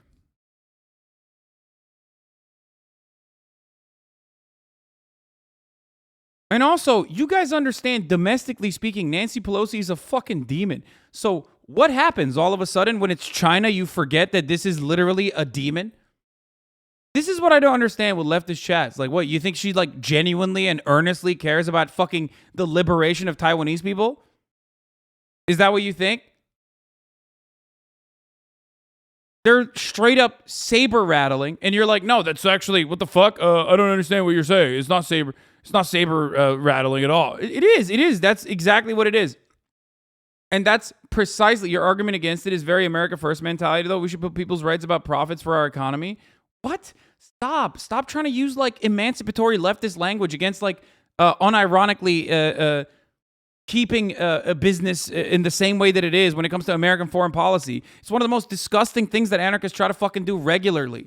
Yeah, dude, so much emancipation is happening in Ukraine currently, right? It's great. Thank God for that. America is a global superpower. The global superpower had every fucking opportunity to cut a deal and ensure that there were no invasion occurred in Ukraine with Russia and Ukraine, but it didn't do that. It kept fucking saber rattling, and Russia already had interest in Ukraine as well, obviously. And then they fucking followed through with it. They wanted to expand on their on the eastern Ukrainian territories, and they successfully did. And now the price of that is Ukrainian blood. Where are the American troops? Where are the American soldiers? They just fucking dumped a shitload of fucking small arms and also weapons into Ukraine and fucked off. Who made the money? The defense industry made the money. It's not America first, okay? What are you going to do? Are you going to go liberate Taiwan? Personally, are you going to fucking do a call to arms? Are you going to grab your weapons and fight against China? Is that what you're going to do? You motherfuckers cry when you can't get your treats, okay? For a week. You motherfuckers cry for hours when you can't get your treats for a week. Meanwhile, you're over here talking about fucking doing war with the largest global superpower. There's about to overtake America. You fucking idiot.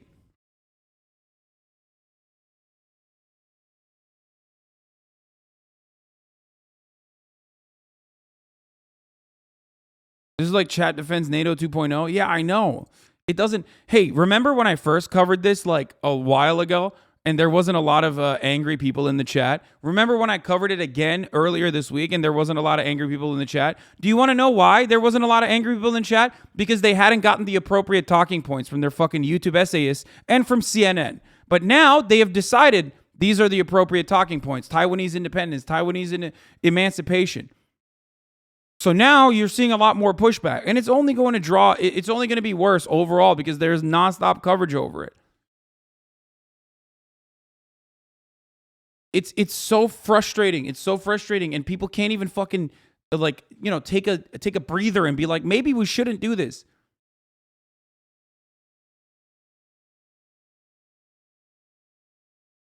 Law, when it's the communists that are reactionary, you still attack America? Yeah, dude, I know. China, super communist.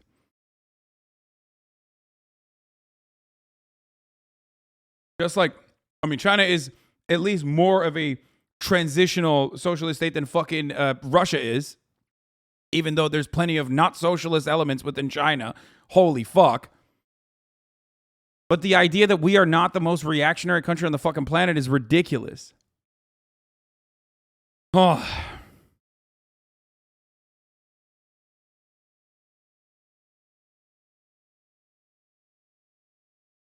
Neocon anarchists? Yeah, I don't know. I don't get it. I don't get it. I don't get it.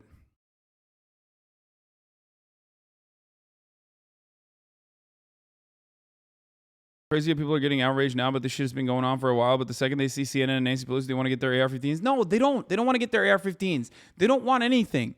They just want to fucking yell on the internet. If they truly wanted to fucking... First of all, us having this back and forth in this Twitch chat is completely negligible because, let's be real, the average American has no say over American foreign policy, okay?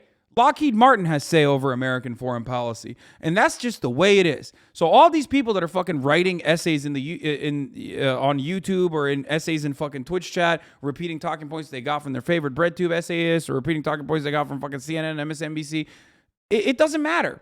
We're just having an endless back and forth circle jerk, okay? Ultimately, so many of these people are not going to do anything about it anyway. They would never do anything about it. And actually, they would only suffer the consequences personally of their tweets being shut off. And then the L taking would be associated with the Democratic Party. If they genuinely care about like, I don't know, the Democratic Party's involvement in politics and whatever the fuck, and if that's like the end all be all of like political action, then guess what? You're cucking yourself. Okay?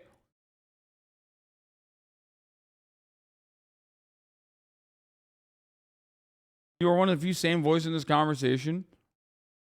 It's just like, it's also insane because like this goes directly against what America has done for as long as it has, and what Taiwan has done for as long as it has been around, and what China has done.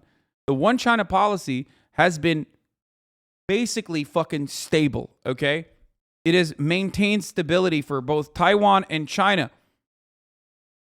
That stability has allowed them to create economic development in both nations. Okay? And it fucking works.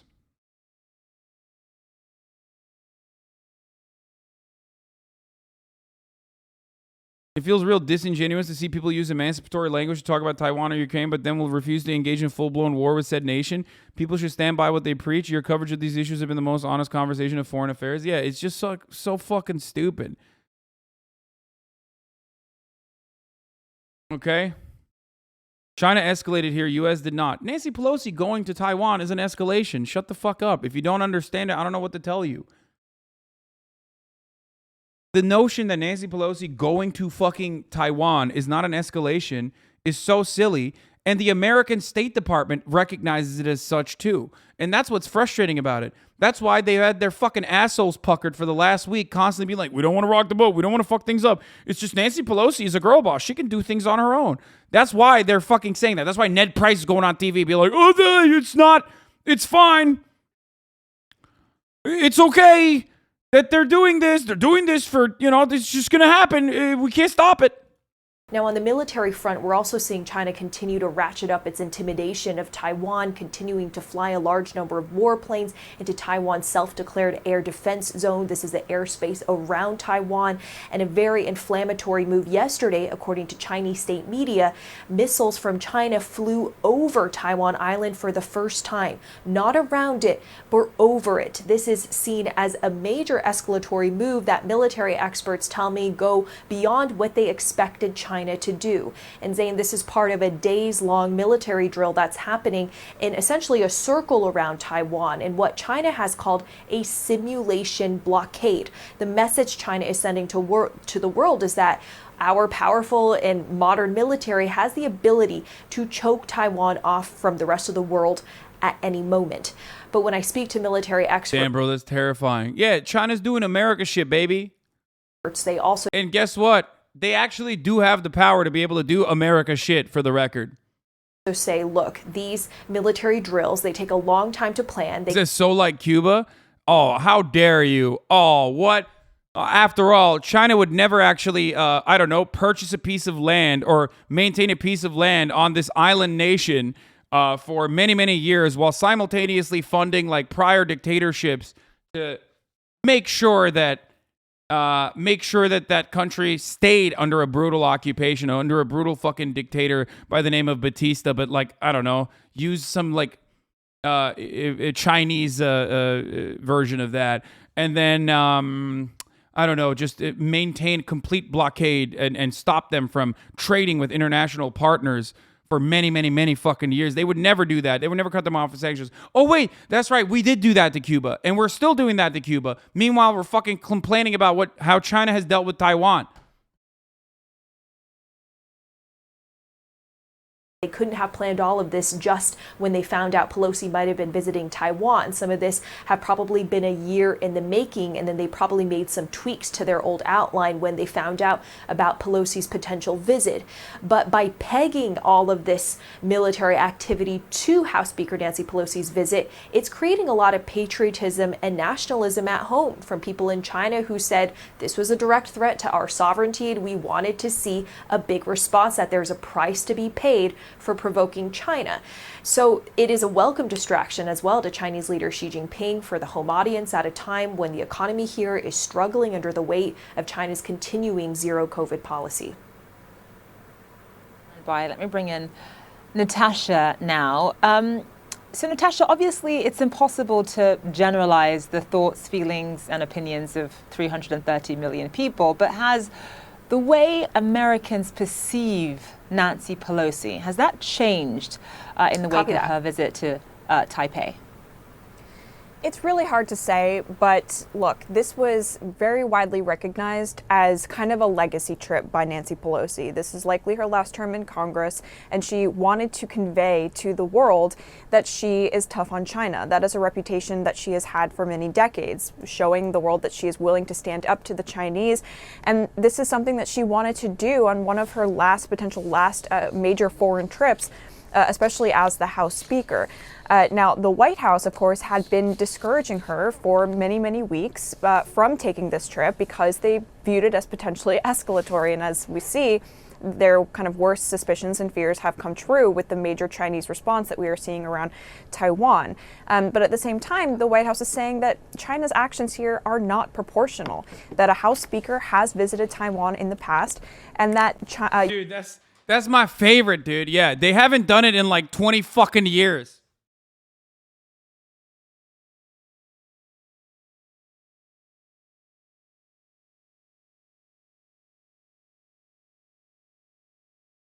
In like almost 30 years, they haven't done it. I wonder why.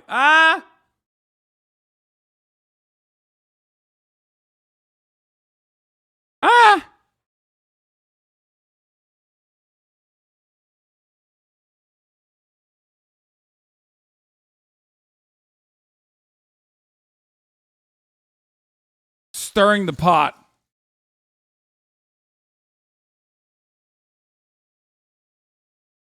Guangzhou Bay? Fucking Christ.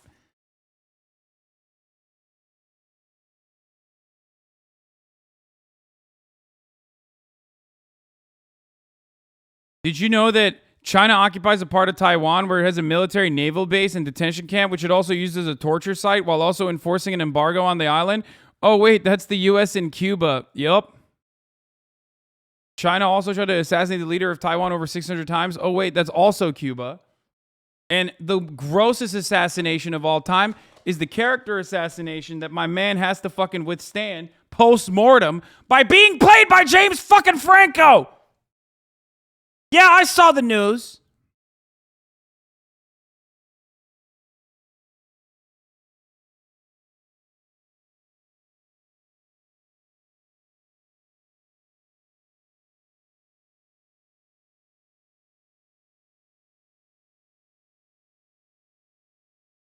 Yeah.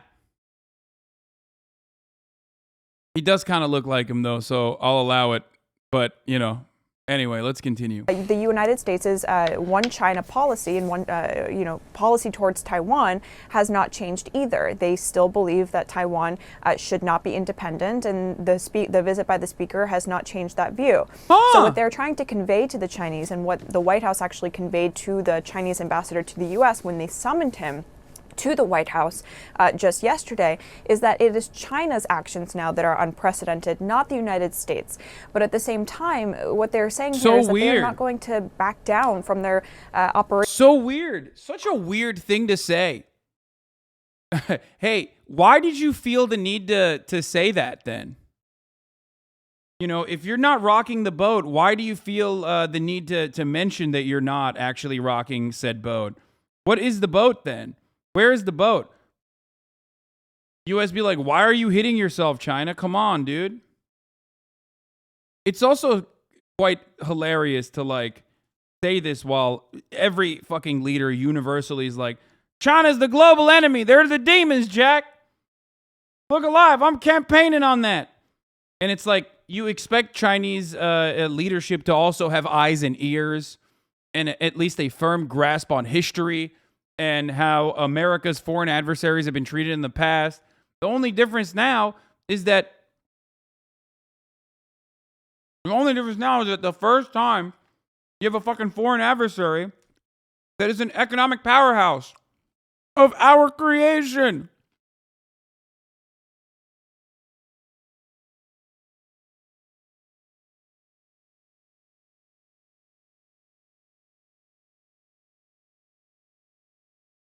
So it's fun.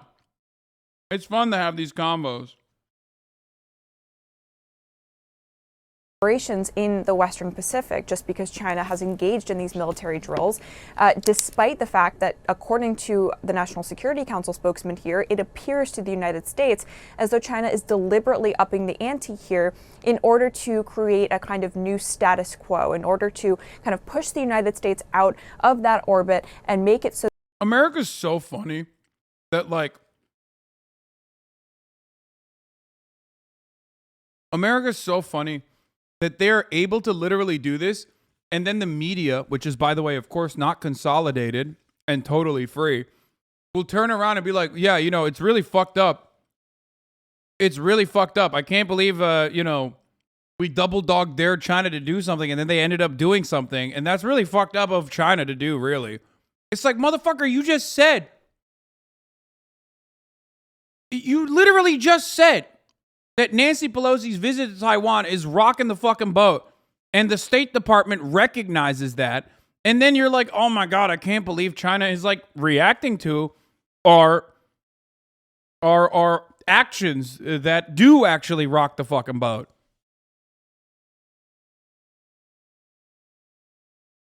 Man, that's so crazy. So that this is normalized. And the worst part is there are so many fucking idiotic, brain-broken liberals, even in this fucking community, that take that propaganda hook, line, and sinker immediately.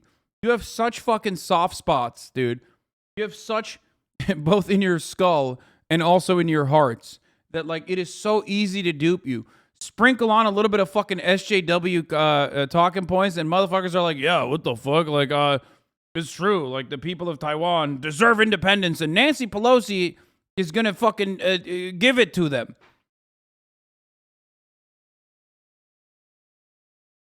military activity near Taiwan to kind of prevent the United States from feeling as though it is safe to operate there. So there are a lot of escalating tensions here, a lot of back and forth that has continued between the White House and China on this. It remains to be seen, of course, whether China continues to escalate in the coming days. The White I was informed, right? Hasan does insult this community. It's true, I do. Account created 2 hours ago, following 2 hours ago. I'm sure this is the first time you've encountered this. White House says they believe that is entirely possible. Zane. All right, Natasha Bertrand, live for us there. Selena Wang, thank you both. Question, are you saying Taiwan shouldn't be independent? No, I'm not saying that. I'm not saying that at all.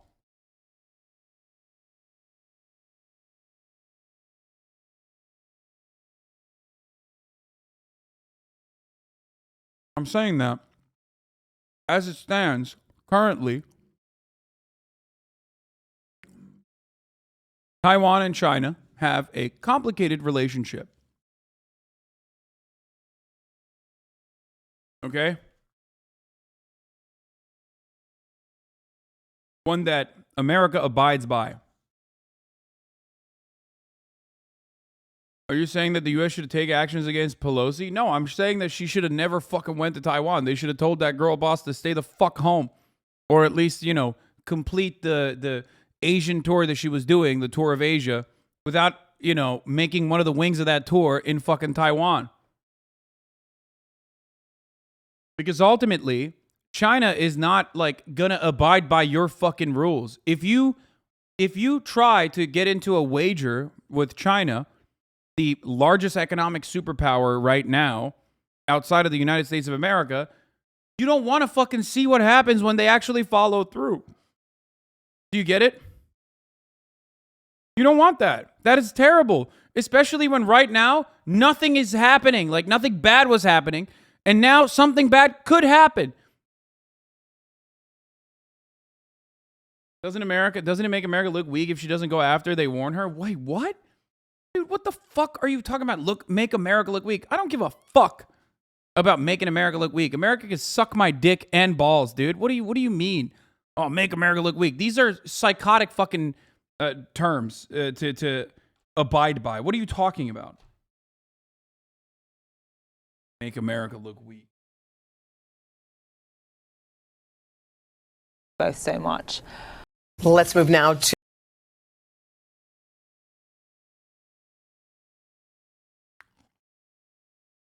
Anyway.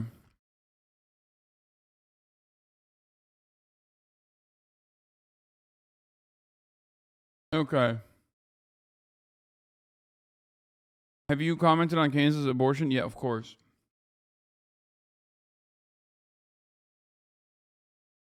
Wait, John Oliver, Taiwan? I mean, didn't we watch this? This probably sucked. Unhealthy obsession with mascots. Oh yeah, this did suck. We watched it. I mean, it wasn't great.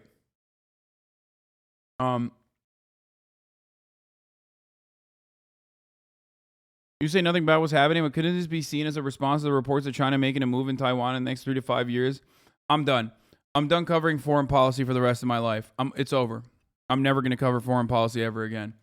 Because no matter how long term of a community fucking subscriber you are, as a matter of fact, the longer you are a community subscriber, the more likely you are to unironically take everything that someone else is saying. America has no business in Taiwan. America does not give a fuck about Taiwanese independence, okay? Regardless of whether China is saying like, oh, we're going to invade Taiwan or whatever the fuck, American intelligence is saying about China moving into Taiwan, does not change the American perspective, okay?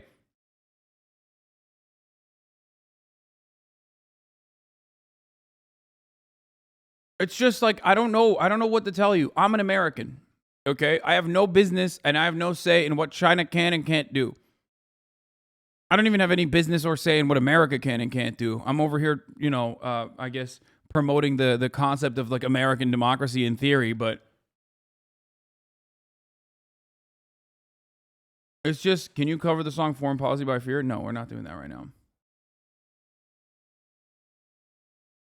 The U.S. doesn't care about the people there. If Taiwan gained independence and severed ties with the U.S., there would be a Falun Gong coup within months. Yeah, I mean, It doesn't matter. It literally does not matter.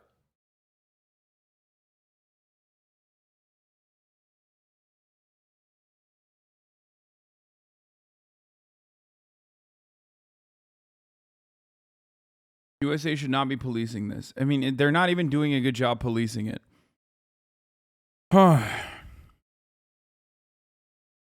don't understand how you can think that America, given how much it's done and what it continues to do around the world, legitimately cares about what the Taiwanese, like, how can you feel like America is legitimately trying to do what's right by the Taiwanese people?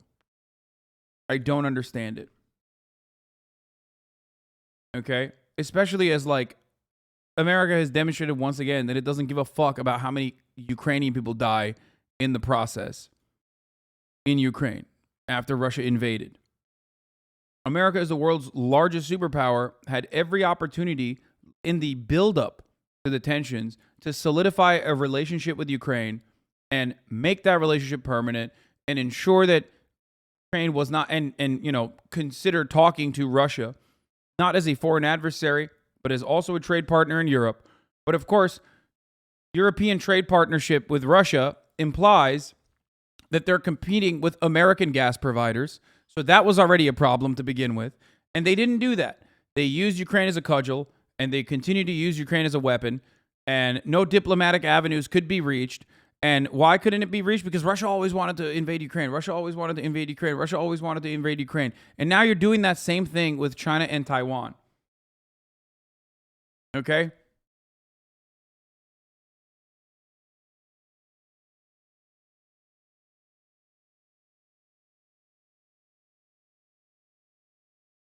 And if you even say China is definitely using Nancy Pelosi's visit as an excuse to invade Taiwan, then why give them the opportunity? If that's the case, why give them the fucking opportunity? And then people turn around and say American exceptionalism is a hell of a drug. And I can't tell if Faustini agrees with me or not. Especially because, and that is why we don't put you in charge of any foreign relations or national security, because you would get the bank. What? Sorry, I know. My brain is too stupid to understand that, like, America actually does have like a legitimate reason here and a legitimate security concern here. Yeah, and all those security concerns are whittled down to, we can't let China fucking thrive too hard because they're going to become the global hegemonic superpower.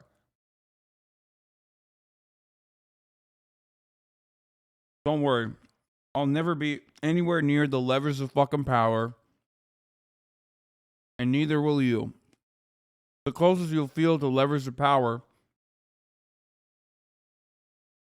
is by yelling into a fucking endless feedback loop in this chat.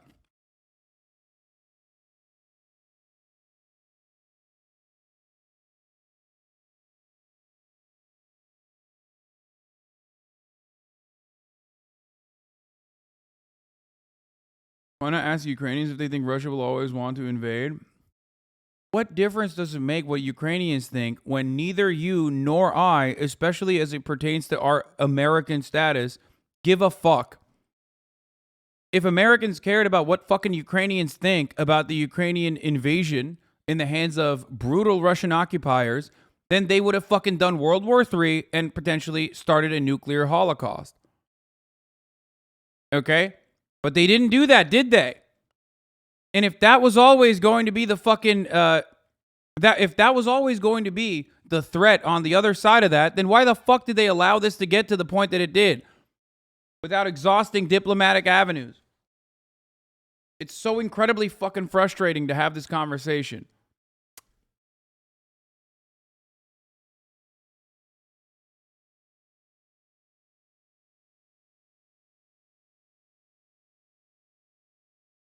Didn't Baldwin bankrupt literally ask Ukrainians prior to the war? Most of them said there was no shot. Yeah, neither. And Zelensky didn't think there was a shot either. So many Ukrainians also did not think that this was going to happen. And now, for some fucking weird reason, everyone's acting like every Ukrainian universally was like, Russia's definitely going to invade. No, you watch CNN say that. And then Russia was psychotic enough to actually pull through. I don't know what you guys do. Like, I don't know where your brain goes. Is it like a vacuum or something when I talk about like all of the things that have happened in the buildup to like Russia, the USSR invading Afghanistan, America's involvement there? Like, you hear all of that and you go, that's right. And then how it like ties all the way back to 9/11, blowback from fucking Iraq and Afghanistan. I explain all of this shit to you for hours at a time. But then for some fucking weird reason, you can't literally go, wait, isn't a similar thing currently happening in fucking Ukraine? Because you cannot separate people's genuine interest in emancipation from America's material interest in the region to continue creating ongoing conflict. Okay? Color revolutions don't happen without legitimate interest from the people, okay? It's just about motivating them and then funding them and putting their interests front and center in the Western media while also providing structural and material support to those people, okay?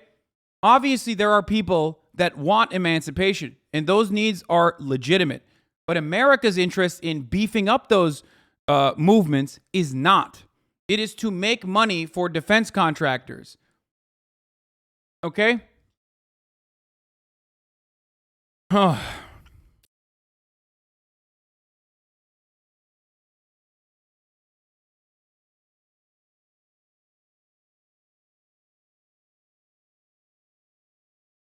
It's crazy. And this personally, like this move by Nancy Pelosi was an instigation. And China absolutely fucking used it as a way to say fuck you back.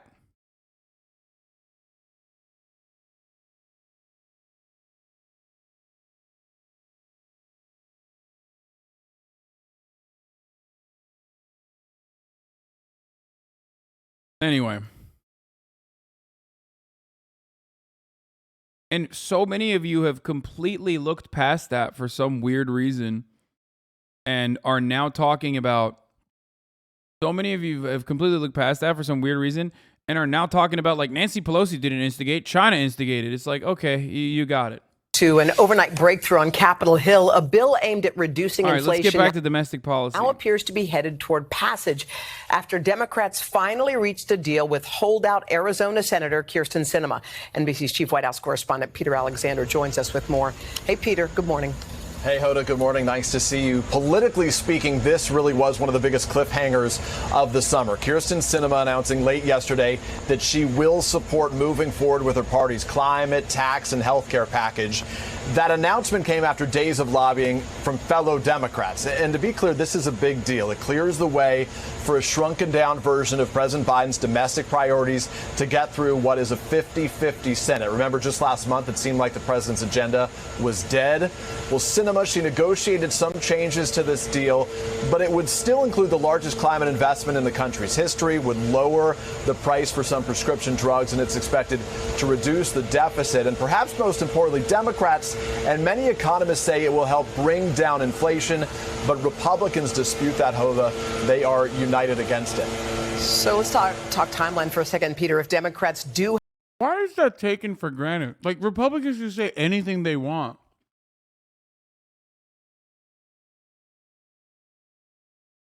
Republicans can say whatever the fuck they want. They can say this bill murders the innocent. Why is it that, like, the job of mainstream media is to be like, well, the Republicans are saying, they're disputing it by saying this bill murders the innocent. Okay. Like, who gives a fuck what Republicans are saying? It's Democrats and economists versus Republicans and no economists. Yeah. And by the way, that's the best part, because like Republicans say that all the time, regardless. Are they ever going to talk about what got chopped, or are they just going to make it sound like the only minimal and not actually massive downgrades were made so Sinema Manchin could agree to the bill? Yeah. The Manchin part of it is also completely inappropriate. But the cinema part of it is such a big fuck you because it just like undermines one of the funding vehicles, like closing the carried interest loophole. Like she just straight up said, no, I want hedge funds to fucking keep raking in as much as they want and like and not pay any taxes in fucking return. It's awesome that she unironically was like, yeah, I'll fucking vote for this, sweaty, if you, you know, help the hedge funds. Who have all the votes they need. How soon may it be before we see this bill passed? Yeah, it's a good question. Now, I want to point to something here. Can you imagine if Bernie Sanders turned around and was like, there's not enough, fuck that, you know? Fuck that. You think it's all right to take out the carried interest loophole? Fuck that. I'm not voting for it. Guess what? You're fucked now. How much would the media fucking destroy, eviscerate him? How much you think?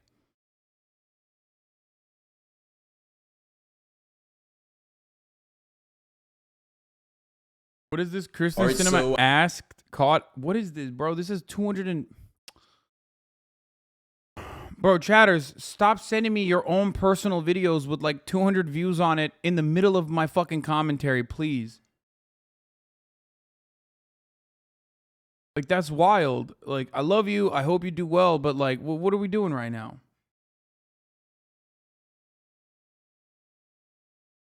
Top Senate Democrat is Chuck Schumer. He said that he would move forward with the bill tomorrow. He wants to get this passed next week.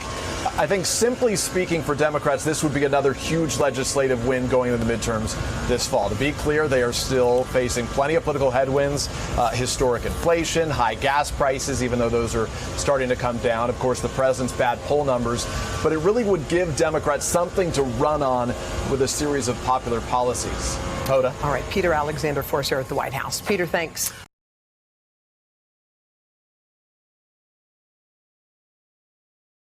Yeah. Kirsten Sinema changed her mind, but now Bernie Sanders is an issue. Yeah, I believe Bernie talked about it. By the way, Kirsten Sinema didn't change her mind. Concessions were made for Kirsten Sinema. No such concessions will be made for Bernie Sanders. Remember, like, they will fucking fall on their arms and beg on their hands and knees for Kirsten Sinema to be the fucking vote to get this through. But they will never do the same for Bernie Sanders.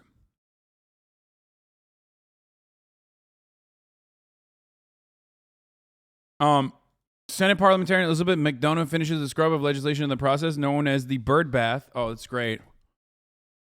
Similarly, the reconciliation process requires a vote-a-rama wherein Senate votes at least 15 times in one day. But it's not just Republicans who might try and amend it. Earlier this week, Senate Budget Committee Chairman Bernie Sanders decried the legislation for leaving out many parts of the proposed Build Back Better bill that Manchin ultimately killed. Now it's time for every member of the Senate to study this bill thoroughly, Vermont Senator said, and to come up with amendments and suggestions as to how we can improve it.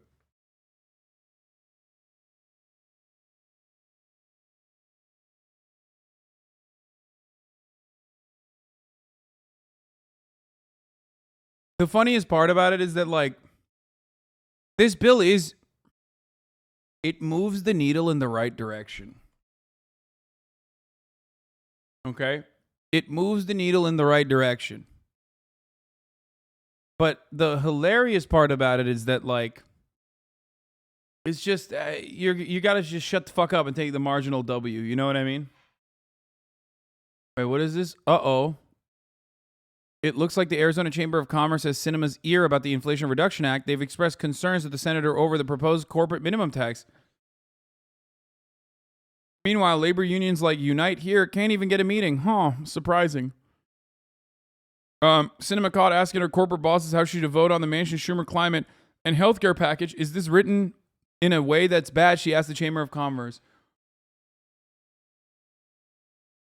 I want to Mark Kelly Kirsten Sinema, and by that I mean put her on a fucking rocket ship, okay? Along with the Chamber of Commerce in Arizona. Why is the Arizona Chamber of Commerce literally fucking telling whether certain provisions are bad or not? Do you not know how to read, dumbass? Why do you wear those fucking Wendy from Scooby-Doo ass glasses all the goddamn time if you don't know how to fucking read?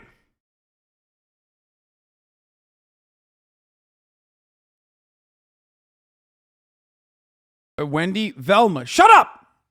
Shut the fuck up! That's not the point. Fucking idiots. God damn it.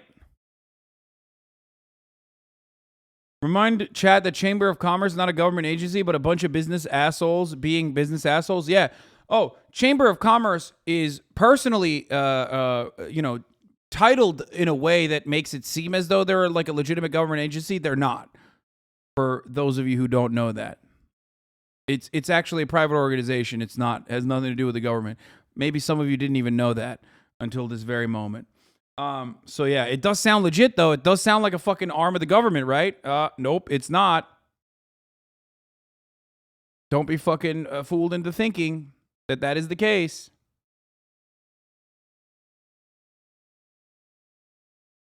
Also, don't be fooled into not seeing the top of the hour ad breaks because they're coming at the top of the hour every hour. The Chamber of HasanAbi gets together and gifts a bunch of people subs.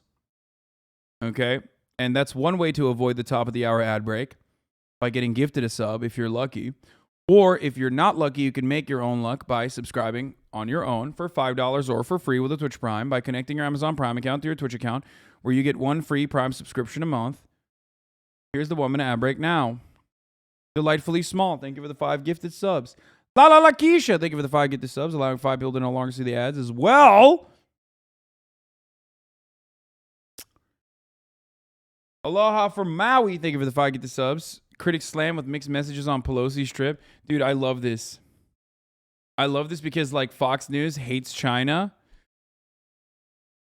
Fox News hates China, but they hate Nancy Pelosi too. So I wonder how they're taking it over there. Mr. Radical, thank you for the 5 gifted. Majora's94, thank you for the 5 gifted. Razik is Slice, thank you for the 5 gifted. And Ray Donnell, thank you for the 5 gifted subs. Gates, thank you for the 5 gifted as well. Okay, fuck Kirsten Cinema. Hank Green is very excited about this bill. He says, this bill's a huge, huge, huge deal, man. I mean, 2 weeks ago, we thought it was dead. It has changed, but it has so much for environmental justice, for crushing demand for fossil fuels, and for dramatically reducing CO2 and methane emissions. People have linked a bunch of analysis of this bill and the replies to the tweet that are from, I'm sorry, a bunch of people who have forgotten how to be happy. I need to make a video about how good this bill is because we've been conditioned to think that nothing can be good. Here it is. 2030 goals are so funny because we're dead. You know what I mean?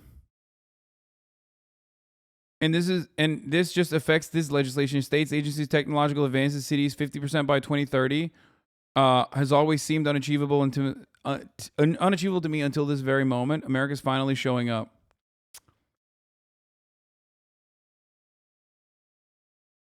Yeah.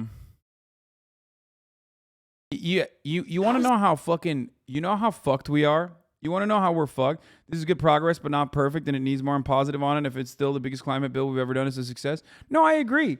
I do agree on that. Like I said, it's good. Not great. It's good. But, you know, we don't get good lately. So if all you're used to is bad, and then you get good, then it's like, oh, fuck. Okay, well, this is incredible. Not incredible. It's kind of good. But let me tell you why shit's fucked up. Even RDC World is out here talking about the inevitable collapse. Let's take a look. Does he keep making every movie more confusing? Hey, all right, guys. People are dying right now. There's like toxins in the air, pollution. People are talking. We need y'all help right now. Oh my God. It wasn't that shooter And that was the standing monkey. up there. I was so What are y'all confused. talking about? Hey, I just said people are dying right now. Like there's red particles falling from the sky. Yes. And like people are just like falling over. Exactly. Right. Oh, that's early. Yeah, That it is is pretty early. early. I thought it happened like 45 minutes. Exactly. Yeah, 45 Hey, minutes. 45, what are y'all talking about? My family's dying right now. Come on, please. That's why. He said it. That's why he No, cares. they only care Hey, about theirs. you didn't read the article in 1999 where it said if we don't stop doing it to the climate, people are gonna die? I mean, no, I gotta print it out right here. Hey, read it now. Read it now. Hey, what about his from 2005? Hey, Did you read that? Huh? Or what about his from 2015? And then we wrote a whole book. We wasted our time in 2022. What the fuck? Y'all didn't read none of that, huh? Hey, I know. Yeah, it's too late now. You know when you can help? You know when you can help? In 1999 when I wrote the article. Well, that's the past. This is now. Carbon footprint too big. No, ozone layer's being depleted. Sorry, guys. Does Ice caps are gone, right? Exactly. Yeah, there's no more animals. No. Oceans are gone. Yes. Yeah, you guys fucked up this time. Man, you know the sky is red. We need actually, no lie. I have a plan. What? We made these masks. We know we're fighting wars. We made these masks for us and our family, but y'all didn't fund them, so we did it with our own money. This is all we can make. Okay, we'll give us some more money. We'll take that. So give it to us in about 10 minutes and we'll start making them. Okay, But too much y'all gonna be dead in like 4 seconons. 4 seconds? What are you talking about? Yeah, because the toxins are coming through them. Okay, give us the message. Give us the message. Come on. Hey, those walls that y'all making at the last second, those were good, man. Good shit. Give us the mask. It's above us. It's above us, guys. No, we gotta watch that again. Hey, there's nobody at the movies, man. I know, everything went right over my head. I mean, it's great. Is this supposed to be funny? Bro, we're so doomed. Socialist shithead. Why are you mad?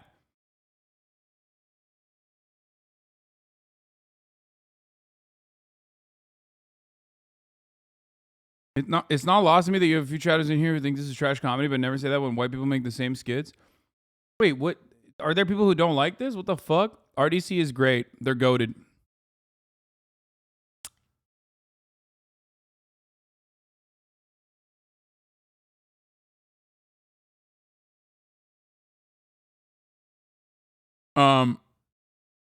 Fucking Elon Musk apparently went on the Full Send podcast, and it's so poppin' that YouTube decided to put not one, but 2 of the same video on my fucking recommended. Can you just look at this, bro? It's the same video twice. YouTube is like, you have to watch this. Like, you have to watch it before we make all of the recommended the same video. YouTube be like, we're full sending, actually, as a matter of fact. We're full sending the fucking Elon Musk Nelk Boys podcast to you. And we don't have control of the government right now. We sit there, I'm in a minority of the minority. We have to get the House back, we have to get the Senate back. And then we have to bring them in, and there are things you can do. You can do the Holman Rule. And that's what you do is you start defunding some of these bad agencies, the FBI, the DOJ. You use the Holman Rule to defund people who have abused their power. You bring impeachment articles against the judges who have violated due process. Bro, they're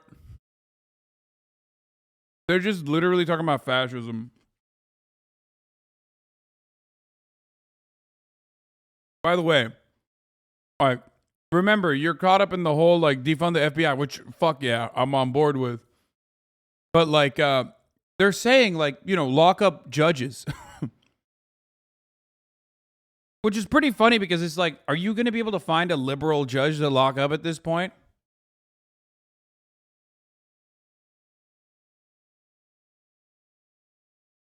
And hella people are just fucking clapping in the chat. Federal statutes. In the audience. For instance, on pretrial detention, I'm like Cash. I've gone through a lot of these files. I don't see any basis for pretrial detention.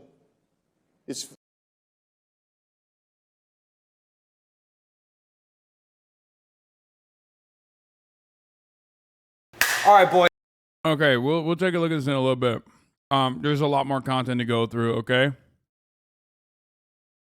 Kirsten Sinema, monkeypox, I'm skipping through. White House is seeking prisoner swap. We already know they're communicating through backdoor channels, or they're communicating through private channels, sorry. You know what? Let's move on. This high-speed rail is a project for the United States. I'm not even going to look at this Vox video, which is probably going to be an exact repeat of the which one was it? Someone made a fucking video shitting on the California high-speed rail project. And real life lore did. And then fucking Alan Fisher came in, friend of the show. HasanAbi had Alan Fisher came in and stuck his dick all over real life Lord's video so hard that real life Lord was like, I'm so sorry. I made the worst video of all time. So I'm not going to watch this. And instead, I'm going to watch him shove his cock all over this video when he makes it. Okay? So we'll wait for HasanAbi head friend of the show, Alan Fisher, to just absolutely fucking, dagger dick this video. More about the politics than the engineering, so it's a bit better than the other one. Okay, well, then we'll take a look at it. On Never November mind. 4th, 2008, the people of California voted to fund this. I do hate California politics. A high-speed rail line. Many countries around the world have had high-speed trains for decades, and this would be the U.S.'s attempt to finally catch up. The train would whisk passengers from LA to San Francisco in under 3 hours, and it was all set to open in 2020. Today, it's 2022, and California's high-speed rail project is famous for being a disaster. Will be the most expensive project in state history. A train that's going to nowhere. Train to nowhere. All that's there today is this one section, still under control. I mean, right off the jump, this is just reactionary framing against government projects. Like, certainly, in a lot of instances, big budget government projects end up creating fucking handouts for a lot of, nepotism beneficiaries, right? Nepotism recipients. But the idea that, like, a high-speed rail that goes across this gigantic fucking state is not going to be expensive is a silly one. Construction from Bakersfield to Merced. But the failure of this rail line isn't just California's problem. It's an ominous sign for big projects all over the U.S. We see other advanced economies all around the world that are able to do this. So they can do it, so why can't we? In other words, what is it about the U.S. that made California's high-speed rail line so hard to build? Just to be clear, this was a pretty good idea. A lot of people travel between San Francisco and LA, but the trip takes at least 6 hours by car. It's less than an hour by plane, but that's not counting time in two of the country's busiest airports. So a 2-hour and 40-minute trip by high-speed rail made sense. California just needed to design a route that connected its big... Also, how much emissions it would cut and how much traffic it would reduce literally around the fucking metropolitan areas. Cities efficiently. It's really about population density and how quickly you can serve areas of high population density. This is Ethan Elkind, director for the climate program at UC Berkeley Law School and host of the local State of the Bay radio show. You really want those centers where there's a lot of people working and living within a few kilometer range of the station. If you don't have that, then it's not worth a high-speed rail stop. But that's easier said than done. In the early 2000s, the California High-Speed Rail Authority considered two routes in Southern California. This one went straight up the I-5 highway, while this one looped eastward and stopped in Palmdale. It was 34 miles longer, and studies estimated it would be 12 minutes slower. Yet, ultimately, this was the route they chose. So what happened? So the Palmdale stop was really added at the behest of the Los Angeles County Board of Supervisors that wanted to see a stop for high-speed rail in Palmdale. If you have the county that the high-speed rail line is going through opposing it, that can create real political problems, can create litigation problems, can create permitting problems. Palmdale politicians understandably wanted the train's riders and business opportunities to come to their district. The problem was that they had the power to hold up the entire project to do so. They have this power because the U.S. government gives it to them. The U.S. is a federal system, meaning power is divided between the federal government and state governments, which in turn grants some power to local governments. When it comes to infrastructure, a lot of the power and responsibility is often on this local level. That's a compromise that we make here in the United States. We believe in local control to some extent, representative democracy. The downside of that is when you're trying to get a project at this scale built, it does take. I mean, unless they fucking unironically advocate for, one-party communist development as an example of successful high-speed rail being built all around a vast and almost equally populous fucking state like China, I don't want to hear it. Yeah, oh shit, dude, I can't believe Palmdale has the capacity to hold up this fucking infrastructure development. Okay, steamroll them. Go to the houses of every fucking executive and be, go to the house of every local politician and be like, okay, sick. Well, you don't like this? Okay, you're going to jail. Take a lot of compromise. And in order to build a 1,300-kilometer high-speed rail line, the State High-Speed Rail Authority had to compromise with a lot of local governments. No, this video is not debunking this. This video is the older video that we watched already. Okay, and Alan Fisher also recognizes and admits that that bureaucracy does play a role in this, but on the contractor side especially. In the Bay Area, politicians pushed for this route instead of this one, even though it was much more expensive and slower for travelers coming from San Francisco. And in the Central Valley, the route stops. Oh, this part was actually addressed in the Alan's video. Technically, there's already pre-existing routes there that is easier to fucking build on. It also goes through like there's terrain considerations that videos like this don't actually pay attention to. In all these cities, instead of going up this faster route, in order to ensure support from the politicians here. All of these little compromises. Wait, what the fuck? Isn't there? Wait, I don't want to get all crazy with it, but I'm pretty sure there's literally fucking mountains. Like, he's describing mountains right now. Like, yeah, I know this is a direct line.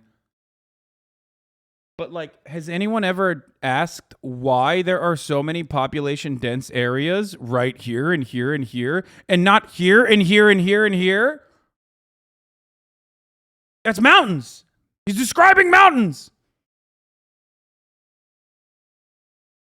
Have you heard of tunnels? Kappa? Wait, yeah. Oh, man, you're so right.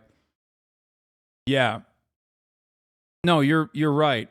It's actually much better to do a high-speed rail by literally digging into fucking mountains.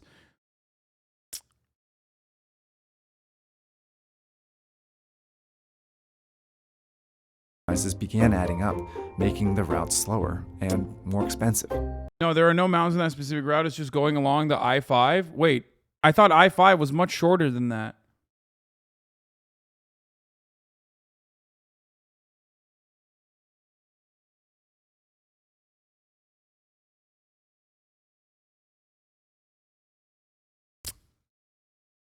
Or, like, it goes through this area?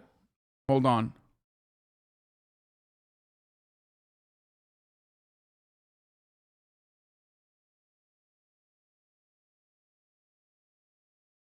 Okay, but hitting I-5 is ignoring where people live? I read that digging a tunnel costs $1 billion per mile. I don't know how long it costs. I don't know how much it I don't know how much it costs. I know it's more costly than just doing it on top of pre-existing railroads. But even doing it on top of pre-existing railways is still difficult, especially because some of those lines are not easy to immediately modernize, and it could be even more costly. People live in LA and San Francisco, not the Central Valley. No, there's still people that live there.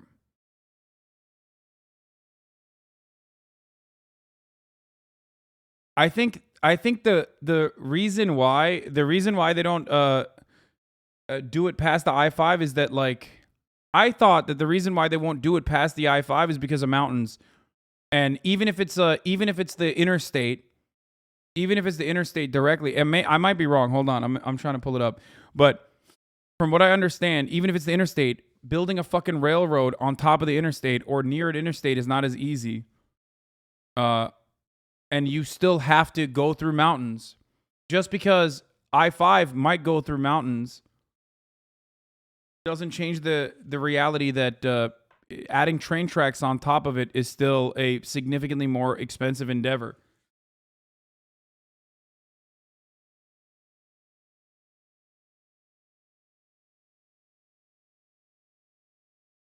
This isn't it. Wouldn't earthquakes cause massive problems with the tunnels? I don't know what the counters to that are. I don't know. I'm sure if Japan can do it, we can too. This is a topography map of California, by the way.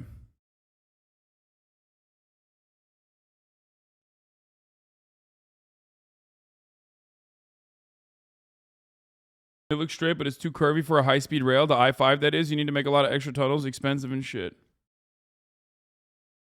Yeah. That's it. The 5-4 through the Central Valley, which is surrounded by mountains.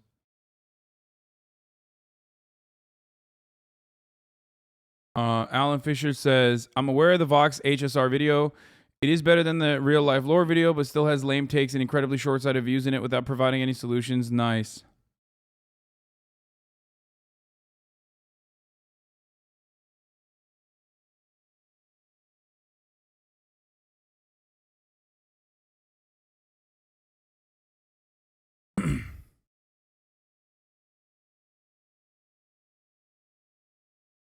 Gotthard Tunnel right now. Mountains are literally just a question of motivation. I wonder if we should. It would be better if they just bring on Alan Fisher himself, or just wait for him to do a video on this, because I'm not well equipped. I'm just literally speculating. Which was a problem because the funding was already on shaky ground. When California voted in 2008, the state estimated it would need $33 billion to complete by 2020. But voters were told that California taxpayers would only have to pay $9 billion. That's because the planners were counting on the federal government to chip in $12 to $16 billion. And it made some sense. The federal government spends tens of billions of dollars a year on transportation infrastructure. The problem was only a fraction of it goes to trains. Partly because, unlike most countries with high-speed rail, the US has a stark political divide on whether we even need it. By 2010, the Democrat-controlled Congress had allocated just over $3 billion for the project. Not nothing, but not nearly as much as the state wanted. But by 2015, the Democrats had lost control of Congress to the Republicans, who opposed this kind of mass transit project. More money for California's high-speed rail, I call it high-cost rail, is a terrible idea. None of these funds can be used for high-speed rail. They made it very difficult for any further federal money to reach this project, leaving it well short of funding. It's an example of how in the US, long-term projects can be... At least they nailed that. Actually, this is a better video. They do nail the necessity for additional funding and why, instead of giving it more life, they decided to kill it. ...be at the mercy of whichever party is in power, since they often have the power to stall it at any time. And it's not just the federal government.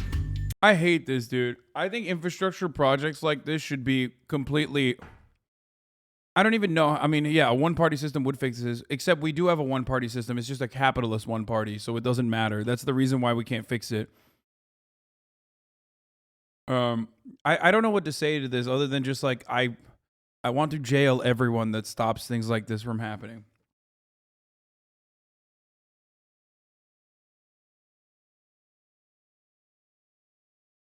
Sometimes you just gotta forcibly make this, okay? Sometimes you just gotta forcibly make it at the threat of, just at gunpoint.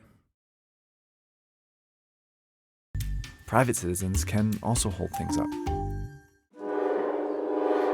It took less than a year for people to start suing the California high-speed rail project. Many cases were based on a law called the California Environmental Equality Act, known as CEQA. CEQA requires the government to study the environmental effects of any government project, explore alternatives, and release the findings in a report. It's very easy to find a hole in that assessment and then file a lawsuit, essentially target practice for lawyers. Many of these lawsuits had... The whole thing was generally negative. It can be used as ammo for NIMBYs, which is the last thing we want. Also, most people in railroad construction know that the I-5 corridor would be terrible for HSR mainline because of how mountainous it is. I think the second part is valid. I don't think the diagnosis of the problems at multiple levels of government that high-speed rail construction to have problems are bad. NIMBYs will find excuses. Vox blames some localities for not allowing HSR through certain areas, which sounds anti-NIMBY. Yes, but the problem is NIMBYs are vicious and will use any amount of negative light to their advantage unless this video is obviously calling them out. Liberalism got me thinking maybe we went too far with handing out rights. Never forget that liberalism also did not necessarily hand out rights to black people, so there is that too. What is a NIMBY? NIMBYs are not in my backyard, okay? People who are anti-urbanism, people who don't want additional construction to happen in their backyards because they don't care about creating more supply of housing, because that will drive down their price of housing. However, they're also fucking annoying on top of that, and YIMBYs are fucking annoying too. Every part of that conversation is awful. There's plenty of YIMBYs in my community, obviously, because I'm a leftist. YIMBYs are yes in my backyarders who are like, who range from leftist socialists who want public housing all the way to ANCAPs who are like Larry Elder. Larry Elder is literally a YIMBY, okay? Or claims he's a YIMBY at the very least. And that's what's really frustrating about the YIMBY side of the conversation, because the YIMBY side of the conversation, like I said, is massive. It goes all the way from like leftists and socialists all the way to fucking anarcho-capitalists.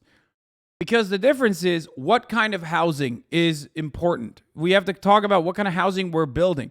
And most YIMBYs will turn around and say, wow, you're being a NIMBY right now. You're being a NIMBY right now by saying what kind of housing needs to be built.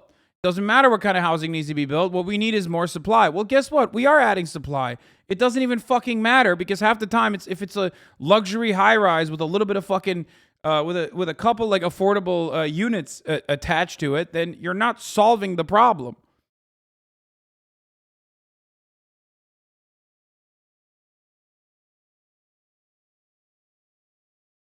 Anyway, but that is somewhat unrelated to the project we were talking about. Legitimate concerns. Some farmers in the Central Valley worried about the train damaging their agricultural land, irrigation systems, and crops. But others simply used CEQA to try and keep the project from being built in their neighborhood. This is a common way in the US for private citizens to block important projects like housing or infrastructure. It's not cheap to bring a CEQA lawsuit. Sometimes you've got very powerful homeowners groups that have sued and forced changes, or at least delayed the project and run up costs. For the high-speed rail line, these lawsuits were like roadblocks. And in order to clear them, the state had to hire legions of expensive lawyers, which added time and costs. I think you do want to have a participatory system. You do want to have people able to say their piece, and you want policymakers to respond. Just that you don't want to get to the point where a hyper-local interest has veto over a project of really statewide importance. But take away local politicians and federal drama and lawsuits, and this project still would have faced problems. The state body in charge of designing and managing this project was the California High-Speed Rail Authority.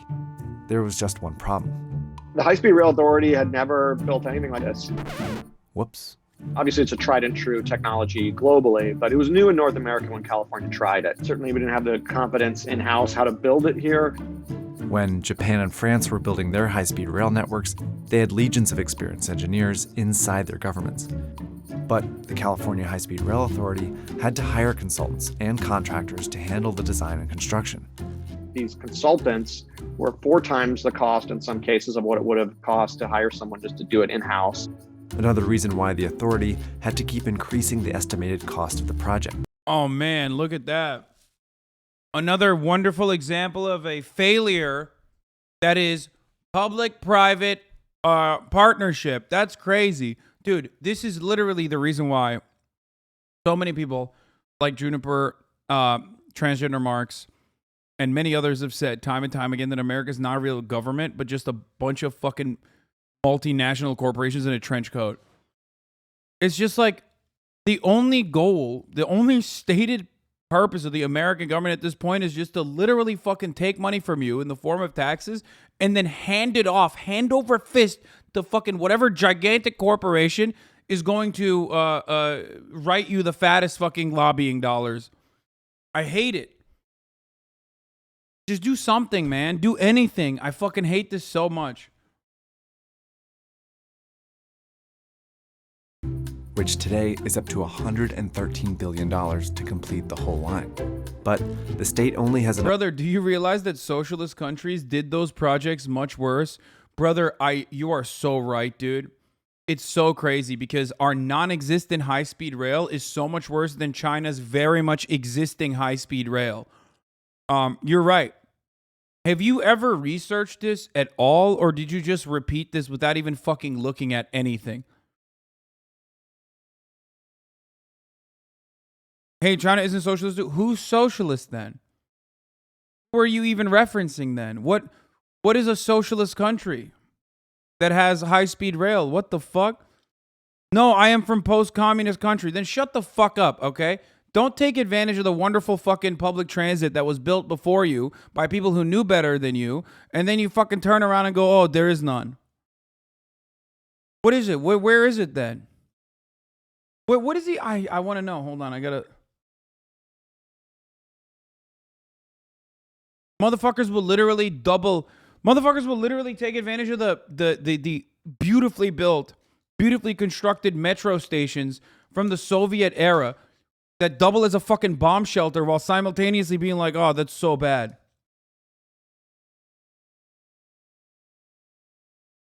Two things that benefited post-Soviet countries: incredibly high rates of home ownership, like personal home ownership, and adequate public transit in comparison to having nothing beforehand.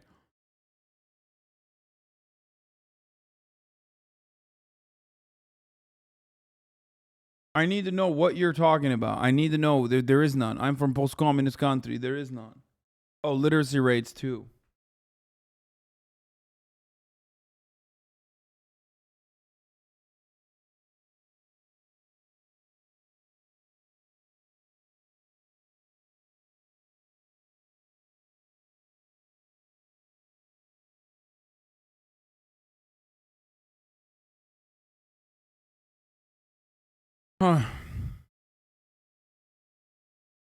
There's nothing that triggers me more than this. Here. There you go, dude. There you go.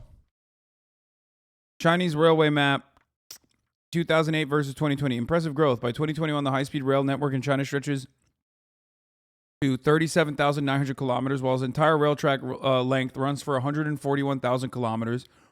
By 2035, the high-speed network will have increased to 70,000 kilometers. And even then, motherfucker goes, the problem is only to Beijing, the China railways has profit. All others have deficit. Thank you, Jerry. Thank you, Jerry, for your fucking feedback. Someone dial up. Hold up. Someone call Xi Jinping, boys. Jerry's got it figured out.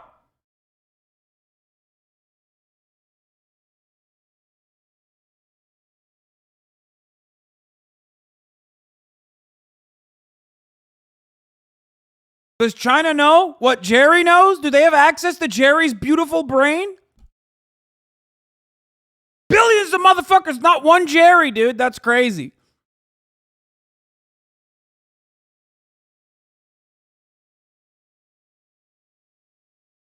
Once again, you know what else is not profitable? Roads, okay? It doesn't fucking matter. It doesn't matter. And also, the economic improvement of railways like this, if you think about the prosperity of a country and economic development and just development in general of a country, then this is significantly better than anything else that you could do with that money. Constantly engaging in profit-seeking attitudes and profit-seeking methods is literally the reason why America has nothing. We have dog shit infrastructure. We have nothing. That's the reason why we're a fucking third world country with a Gucci belt. Dumbass Jerry, shut the fuck up. Bro, you are not a corporation. What do you mean? The worst part is this is just a regular American, okay? This is just a regular old American dumbass. That's the worst part about this. A regular old American dumbass who's like, well, what about the fucking profit margins for these lines? Like, what? Dude, why do you care? What are you doing? Why are you saying this? Enough money to build this section in the rural Central Valley. Oh, I saw this. This was wonderful. I saw that. I retweeted this. Feel like Spain got a little too good at building trains and started going for some routes to places where nobody lives. That's what this motherfucker said, okay? Not as smart as you thought you were in the first place. So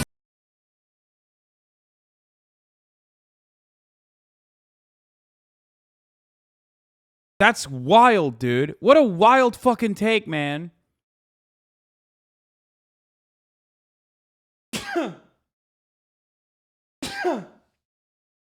Why are we such fucking pieces of shit that we literally look at other countries that are successful in their fucking public transit initiatives and go, nah, not good enough. Shut up, potato head. The fuck do you know? Sit the fuck down and contribute to your fucking diabetes by eating McDonald's every day. Why the fuck do you involve yourself in business that does not involve you? I hate these fucking Amerifat pieces of shit typing away, being like, oh, this country, I don't like it. This is no different than that dumb fuck Jerry. The only difference is this guy gets fucking paid hundreds of thousands of dollars a year to write dumb shit like this, whereas Jerry's doing it for free.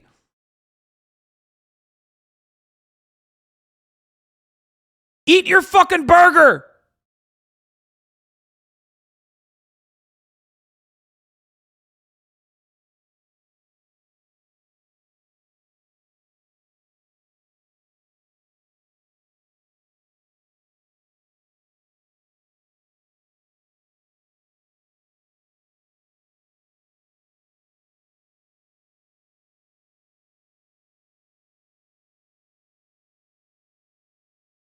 Yeah, anyway, sorry.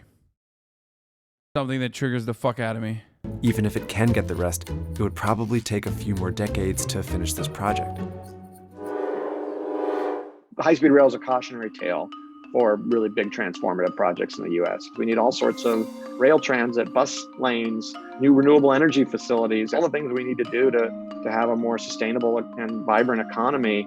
But the U.S. is falling further and further behind its peers because the political compromises, underfunding, lawsuits, and extra costs that hampered California's high-speed rail can also happen to any other big project the U.S. takes on.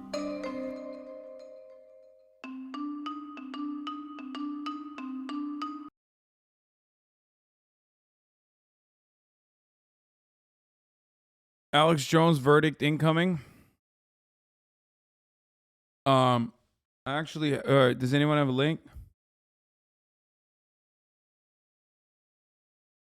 I respect him for not deleting one of the worst tweets ever, so he's brave.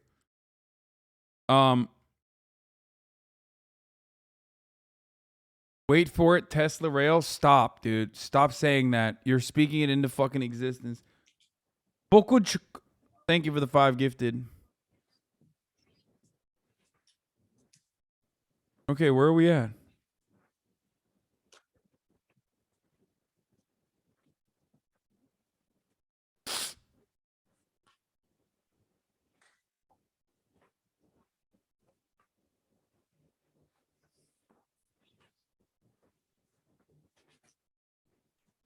It's just like, I really don't understand the audacity of being an American. I can't get over it. I don't understand the audacity of being an American and looking at like successful public transit and literally being like, why'd you do that? Like, how dare you? How fucking dare you? What are you doing? It's such a wild thing, dude.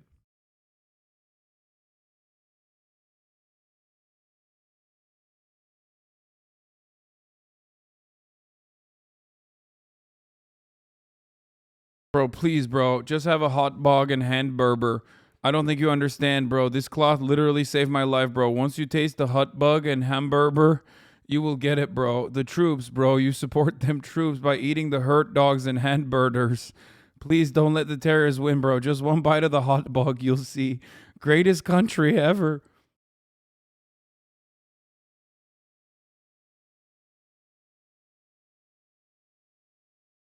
People in America. Wait, this is a good take. Hold on. Where is it? Where? You can get in trouble for live streaming the live stream. Judge's orders. What? I don't give a fuck. Shut up, bitch. What's she gonna do, bro? Jail me?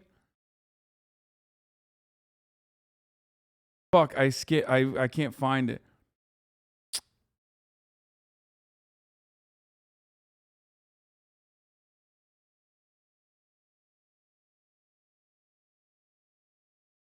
Okay.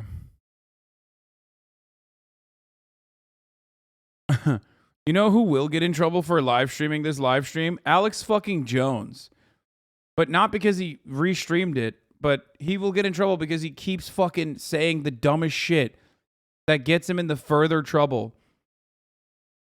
throughout this live stream. Tucker trying to get revenge on John. Jon Stewart? The famous Jon Stewart looks like a homeless mental patient. He's shrieking and disheveled and very short, really short, too short to date. Was he always that short? What happened? Where's he been the last 7 years? Damn, bro, he's so bitter. Yo, wear a bow tie again, bitch. Like, as much as Jon Stewart is one thing and he's a lib and yada, yada, yada, ultimately, you're no longer wearing a bow tie after speaking to this man. You know what I'm saying?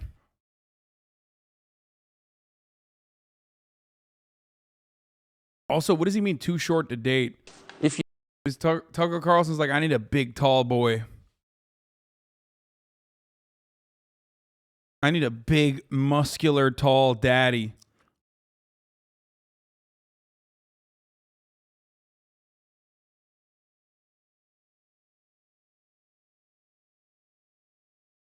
If you know, let us know. We want answers. That's Jon Stewart?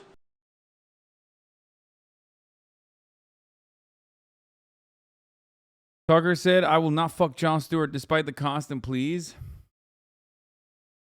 Jon Stewart's reply to that was, friends, tonight I'm sad Tucker Carlson believes me too short to date, and yes, somehow, miraculously, I remain tall enough not to know what Viktor Orban's ass tastes like. Is it goulash, Tucky? Seems like it would be goulash. Ugh, God. God, this clapback is so fucking, it's so pasty.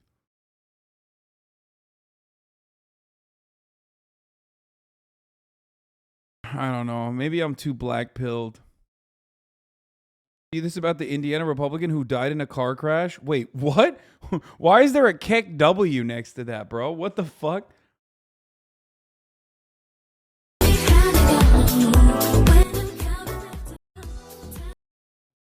Oh, okay. I get why. That's brutal, dude.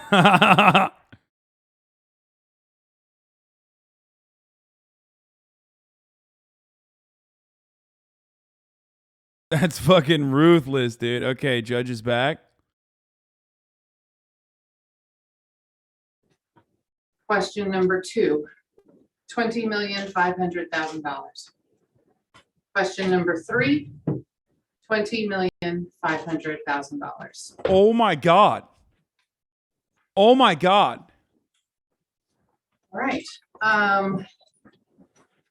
This question is addressed to my jury. Is this your verdict? So say each and all of you. Yes. Thank you very much. Would the attorneys like to examine the verdict? No.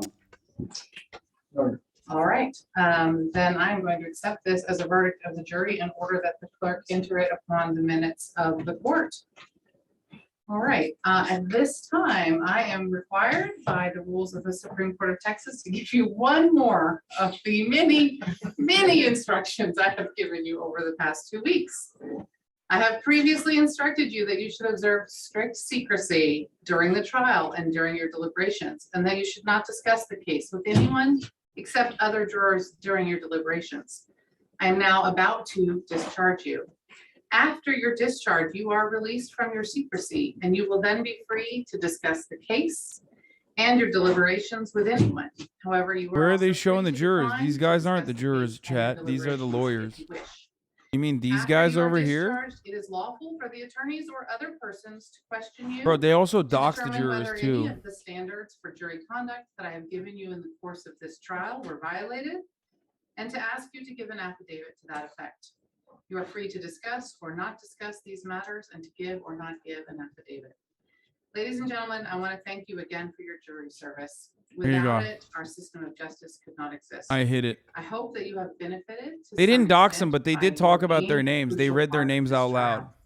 I will release you, and then Ms. Matichik still has some paperwork for you, and then I will step into the jury room in a few minutes to thank you a little less formally, excuse me, that you are now excused. Thank Bro, you so that's much. $40 million, dude. What the fuck? I mean, it's less than 150 million that were originally asked for, but god damn, 40 million? That's fucking baby. Oh, that's so good. That's good. I'll take it. I'll take it. I'll take it. These are capped. They don't get all this, I believe, capped at 700K each change. Yeah, fuck Texas, but like, whatever, dude.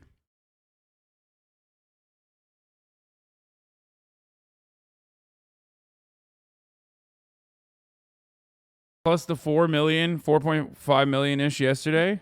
I think that might be all we need on the record. Is there anything else? I have something I want to put on the record that's post-autopsy. I need something on the record today just so it's contemporaneous. Okay. But I don't know if it needs to be at this moment. If you have other things to do. Okay. Simply, Your Honor, that we ask that the plaintiffs make an election as to Mr. Heslin, and also to notify the court that the verdict does not conform to Chapter 41 of the Texas Civil Practice and Remedies Code, and that we will be filing an objection to the entry of judgment. Yes, so we do have laws in Texas where we claim to trust our juries and then we don't trust our juries. That's true. And I'm sure the judgment will properly reflect the laws of the state of Texas in that regard. So don't need to worry about that. I think now is a fine time to put something on the record. God if it needs to be done damn, today. dude. Sure. Okay. And you can sit down. Sorry, I thought I had said that. Combined with the compensatory damages, $49,300,000, dude. Okay, Your Honor, I have two things. This is the first of 3 trials for damages against Mr. Jones. 2 or more are scheduled for next month, 1 in Texas and 1 brought by the families of 8 victims in Connecticut, where laws governing damages favor the plaintiffs more than in Texas. And of course, Connecticut is where the shooting occurred. Oh my God, I'm so excited. The only issue is that Alex fucking Jones has like, oh, get fucked, you fucking fuck. Oh God. So I want to do that just in a brief summary fashion now so I can have those points out. So does this money go to the families? Yes, this money goes to one Obviously, family, having one individual already family. secured millions of dollars for Mr. Jones before the jury went back for Peter, the damages certainly didn't want a mistrial. But some things came up that I believe are sanctionable. Dealing with us parties for the past, since 2021 we were remanded. I know you've seen a cavalcade of lawyers come in and out and sanctionable conduct, and it doesn't stop. The 3 things I want to bring up first is that Mr. Reynolds constantly relying on the expression to the jury of that there were 27 hours of video of Sandy Hook coverage. I want you to think back to the first objection in this case. You've heard so many objections in this case, but the very first one was Mr. Reynolds' board that was over here with the 27 hours. There have been at least, since that was ruled to be not an appropriate statement to make to the jury, there have been, by my count, at least 10 times where that has occurred, and objections have been raised on that. And in fact, your words to Mr. Reynolds were crystal clear. Mr. Reynolds, you cannot do that. Mr. Reynolds didn't care. He got up in the closing statement and did it. But this time it was even worse. Do you think other families are He didn't are just say suing that already? 27 hours were the total, which is bad enough, because he had said, we've devoted more time to Sandy Hook than Alex Jones ever did. When Mr. Reynolds made that statement, he knew it was false. He knew that was a false. But it's worse because he started to say that we either could have or should have brought evidence of the additional videos and claimed that it was our fault for not putting more videos in front of the jury. Dude, he's just fucking doing a touchdown. He's doing an end zone dance right now. That's what he's doing. For those of you wondering, like, what's this lawyer doing right now? He's just doing a fucking celebration dance. He's going after the lawyer now. He absolutely ass-fucked Alex Jones out of almost $50 million, and now he's just teabagging the defense attorney. That we were behind the 8 ball, that people have testified repeatedly in this case that videos have been destroyed and God knows where they are. And that we requested He's doing the Fortnite L dance right now. And transcripts that we never got, that we inadvertently got later, that there were some transcripts prepared by a court reporter of those videos in 2019. And we still don't have them, which means they were in counsel's possession because they were sent to a court reporter for transcription. We believe that is so outrageous that we will be seeking sanctions of the highest caliber for all of that. The second is that this court has, in this entire district, has a standing order in limine regarding the social cost of the jury. And what this is you cannot tell a jury that punishing a guilty party will have an effect on non-parties who are not engaged in unlawful conduct. The most classic example of this would be in a car wreck case to say it's going to raise all your insurance rates. You can't say that.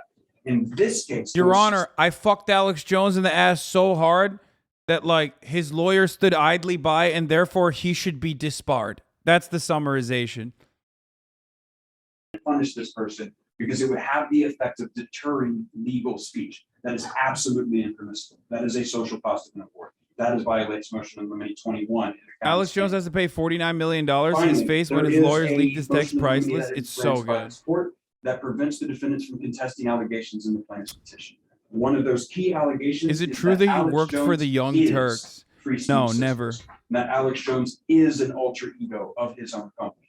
That was an accepted allegation that was admitted by the default judgment. And in fact, that order in limine was an agreed order from the defendant's side.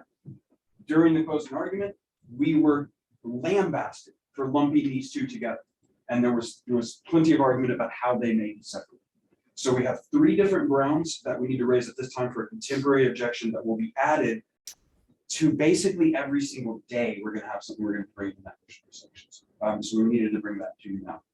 The second thing I wanted to talk to you about, and maybe you want to talk about it separately, or I don't know what we can do about it, but I have not been given any confidential designations about that phone. I'm ready to hand it over right now. I thought you already had. Yeah, I'm prepared right now to hand it over to whoever wants it because nothing about it's confidential. And I did get just don't knowingly transfer other people's private medical information. Exactly. And I believe there might be some other private information. I mean, bro, he is. He's literally just like he's ass blasting him. But there was a privilege log filed this morning. It is not compliant for many reasons. One, it's just not a compliant privilege log.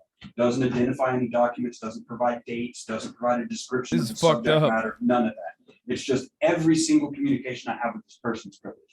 A Texas privilege law has to identify each specific document sufficient for me to be able to identify the privilege.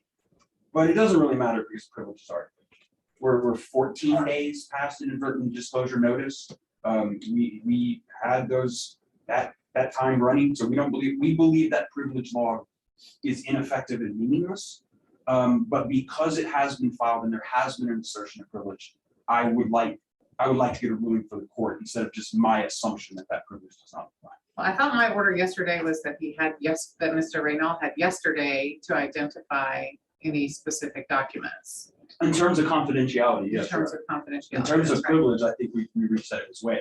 This man, bro. But in terms of confidentiality about releasing it outside of this lawsuit, it was provide those to me today. We don't have any. We basically just said we can't. Yesterday. Right, correct. Yes. Correct, Your Honor. So those are the 2 things I wanted to raise today. All right, Mr. Reynal. I don't think that Mr. Bankston's first speech deserves a response at this point because there's nothing before it. As to the issue of the privilege log, we sent a letter to Mr. Bankston this morning. We copied the court on it. There are core attorney-client privilege communications in there. We identified them by document. It's a PDF. We said, these are his communications with his lawyer. Bro, you have nothing. You have nothing. Just take it. Lick your wounds, bro. Go home and lick your wounds, homie. You're fucked. Not passed because we became aware of the inadvertent disclosure while Mr. Jones was testifying. Dude, that's not true. Well, that is our position, Your Honor.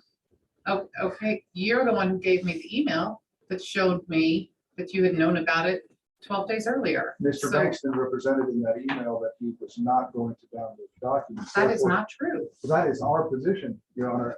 I mean, you have the email, so it's. That's right. I have it and I read it and I saw what it said and it didn't say what you just tried to tell me. Well, if Your Honor disagrees, that's her prerogative. I disagree with the written word in front of me. Yes, that's right. Bro, what the fuck? I will review the motions for sanctions when you file them. Bro, when the judge starts laughing at you for saying that like what you are seeing in front of you and what you read is not what we intended to say, you're fucking done, dude. Already Ether. responded to any request. It's like, Your Honor, I know I said certain things on an email, but you know, I thought something different. than what I said. I'm not going to do that. All right. There's the phone, it's not even a phone. The text I don't- messages from 2019, they have Okay. nothing to do with Congress.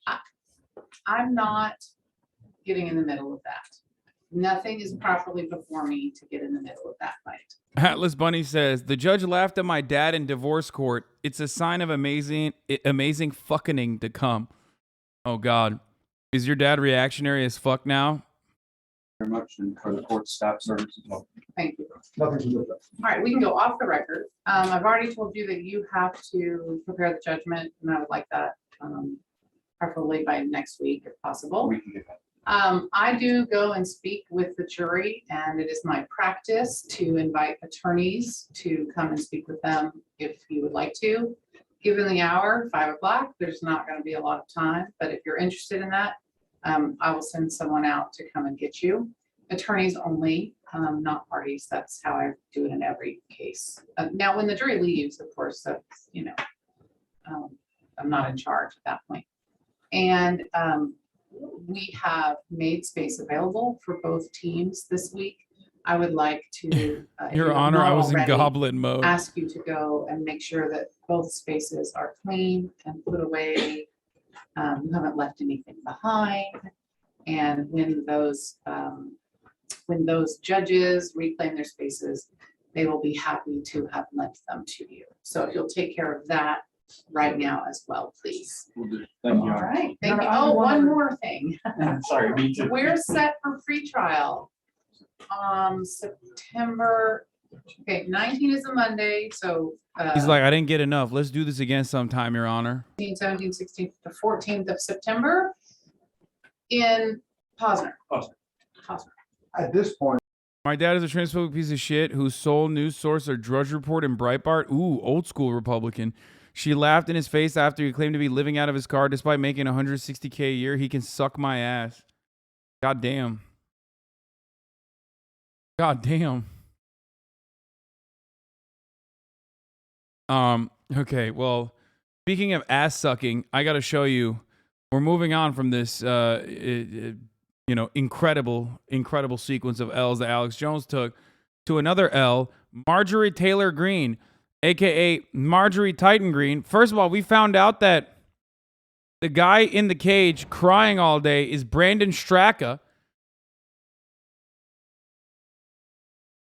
If you remember who Brandon Straka is, he was the gay guy who was like, oh, I left the Democratic Party. Do you remember he like tried to unsuccessfully do that? Like, I'm gay, but I'm no longer a lib. That guy, the walkaway guy. But you can't walk away from the top of the hour ad break, but you certainly can avoid it. At the top of the hour, there's a 6-second ad break. Unless you want to be in a jail that is the ad break jail, like Brandon Straka is, you can subscribe for $5 or for free with a Twitch Prime, that is, of course. By connecting your Amazon Prime account to your Twitch account, you get 1 free Prime subscription a month. Oh my God, this is so funny. Him crying makes this so much funnier. You like moments like this and you want it to be uninterrupted, then, like I said, you can subscribe for $5 or for free, or get gifted a sub if you're lucky by being a good boy. And otherwise, you're going to ad break jail right now for 60 seconds. Here's the woman ad break now.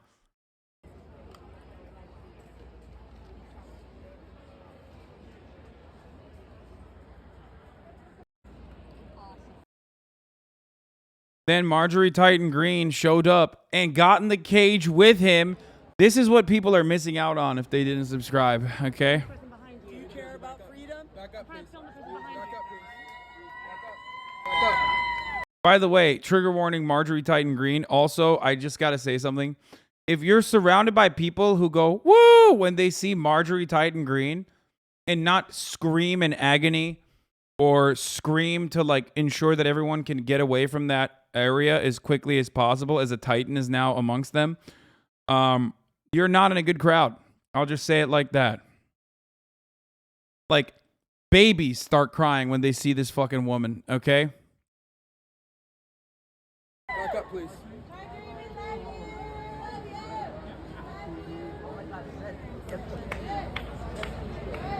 You go, girl.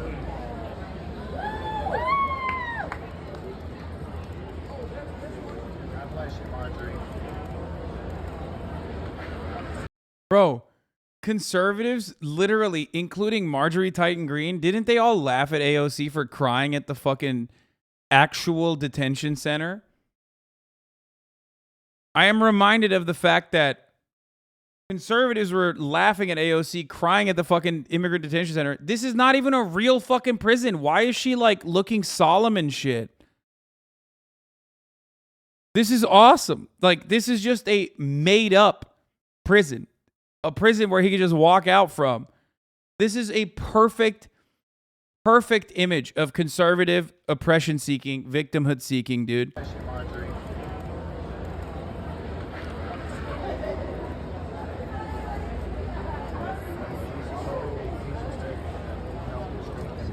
Jesus' holy name. Jesus, we trust in you. What? Hey, my man, do you think he's actually in jail? You know he can walk out, right? Jesus, we trust in you. Dude, this is awesome. Bro, God, I love conservatives, man. Fuck it. Fuck this country. Fuck this earth. Everything is falling apart, but at least they're giving us such great content.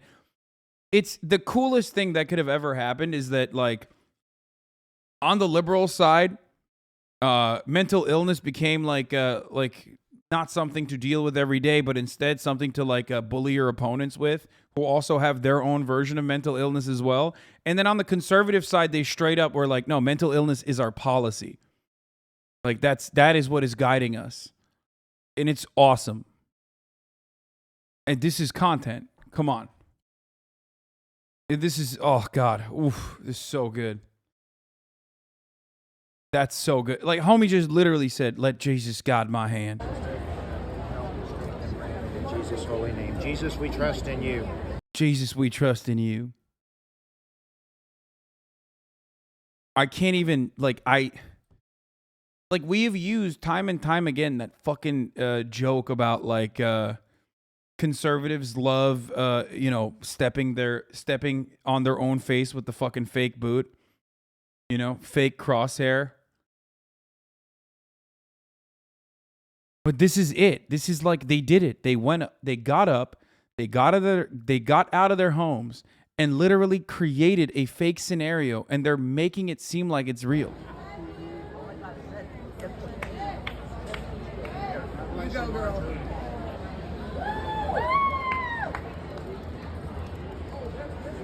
God bless you, Marjorie. What is that Kathy Griffin? What was it? No. It wasn't Kathy Griffin. What was it? What was that fucking demon? That British demon? The classic tweet about her? Oh, Katie Hopkins. This is how it feels to be a white conservative. I actually love this metaphor because it's a fake target and you put it there yourself. This is exactly what's going on, dude. Dude, I gotta fucking quote this. Hold on.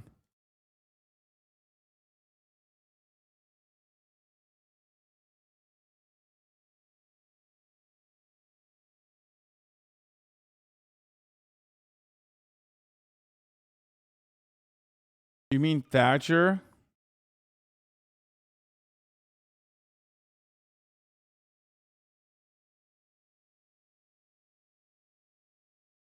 They acting like the government is rounding up conservatives at Golden Corral. No, it's awesome.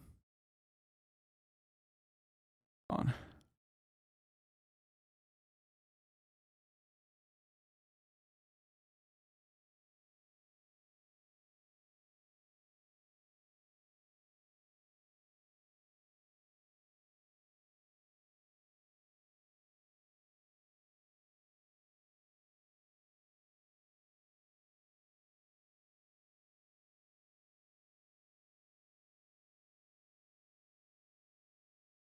It's so perfect. Why is there money on the ground in the video? Oh, I think they were throwing money at him too, which is awesome. It just like every part of this is so perfect.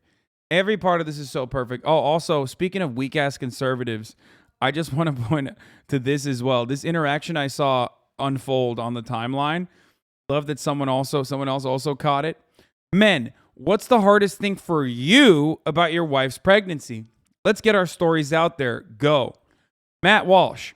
The maternity wards at hospitals provide basically no accommodation for fathers. I was forced to nap on a chair, which was made even more difficult by all the noises and commotion during the delivery. Extremely inconsiderate. Now, I can't tell if this is written in a way where he's being sarcastic or, I mean, it's Matt Wall. If it was anyone else that wrote this, I'd be like, that's funny. That's like a funny joke. Like, your wife is literally having her pussy opened up, okay, inside, and you're like complaining about not having, you know, adequate area to sleep, okay? And normally I would say, like, that's pretty funny. Like, haha, the juxtaposition, like, oh man, it's so crazy, like, but it's Matt Walsh. So I don't think this is a joke. But then the funnier part about it is that Jesse Kelly replies, by the way, this is a big rugged man, you know?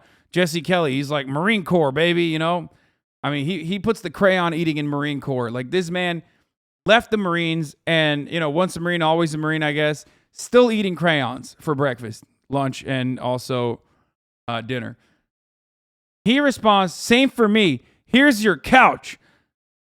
It want a couch. It wasn't a couch. It was a love seat. Why can't I have a bed? She has a bed. And I still want to believe that it's fucking... I think that they got owned so hard that now they're like, oh, yeah, we were just joking. That has to be, right? Like, I want to believe it's trolling, but because it's Matt Walsh, I can't tell. But also, conservatives, I don't know. I don't know if they're joking.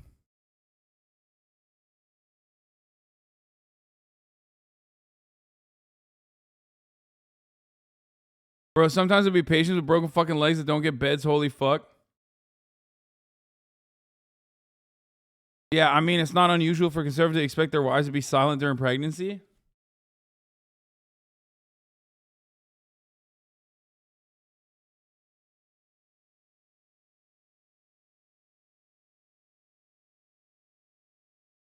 Why does the baby get to be spanked? I want it to be spanked as well.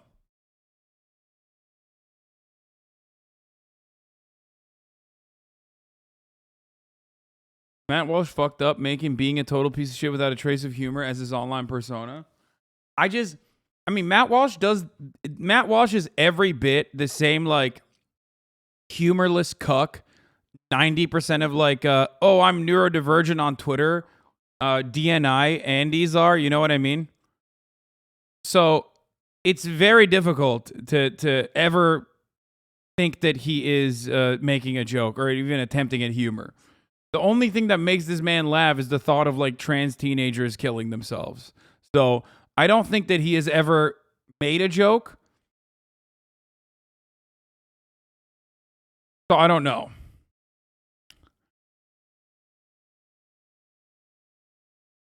DNI is do not interact.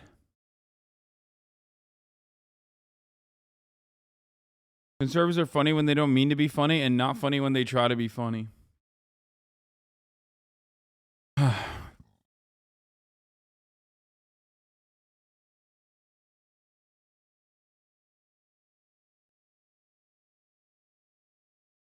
Matt Walsh reminds me of the Tradcath dads who would meet up in the steam room at Lifetime Fitness while I worked overnights there. Love those guys. Happy to clean up their loads.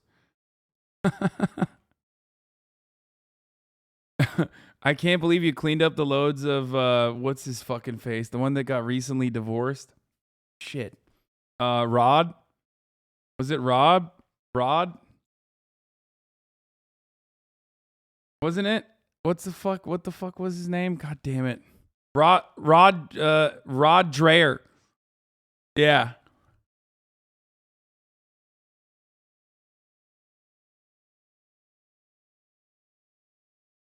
I fucking Jesus Christ, dude.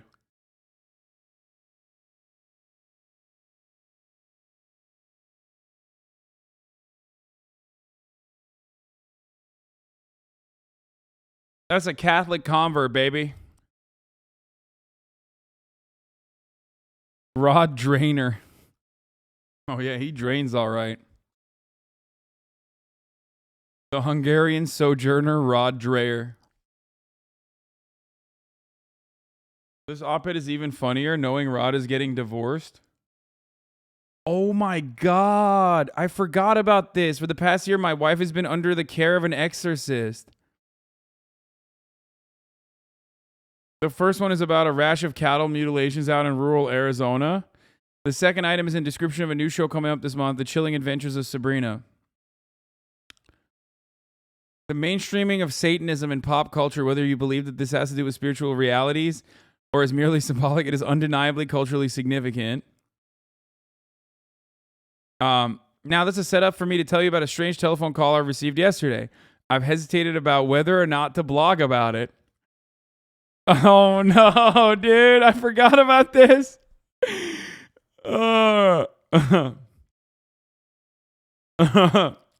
You got to use the Soysters pick for Rod Dreher, Hasan.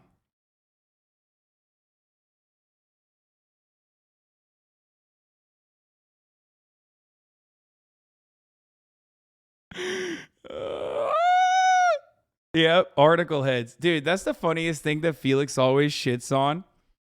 We always love shitting on ourselves, okay? If there is an article head out there, it's the Chapo franchise, okay?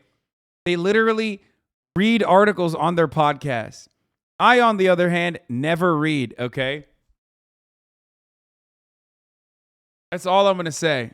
Next time you hear one of these motherfuckers talk about article heads, remember, they quite literally read articles on their fucking... Yeah, call me Pol Pot, baby. No reading, no glasses.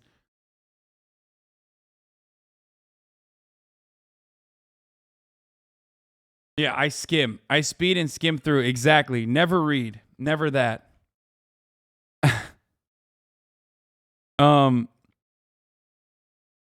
Catholic exorcist. Nathan started his story with a jaw-dropping line. For the past year, my wife has been under the care of an exorcist. I don't Nathan's wife as well as I know him, but I can tell you that she is worldly and sophisticated, even as she is devout.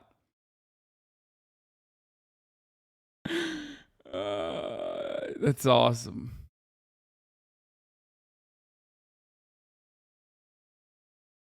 Anyway. I already ran the top of the hour, chatters. Stop trying to get me with that.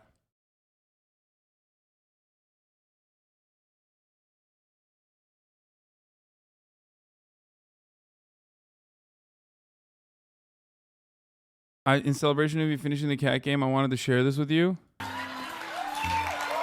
What?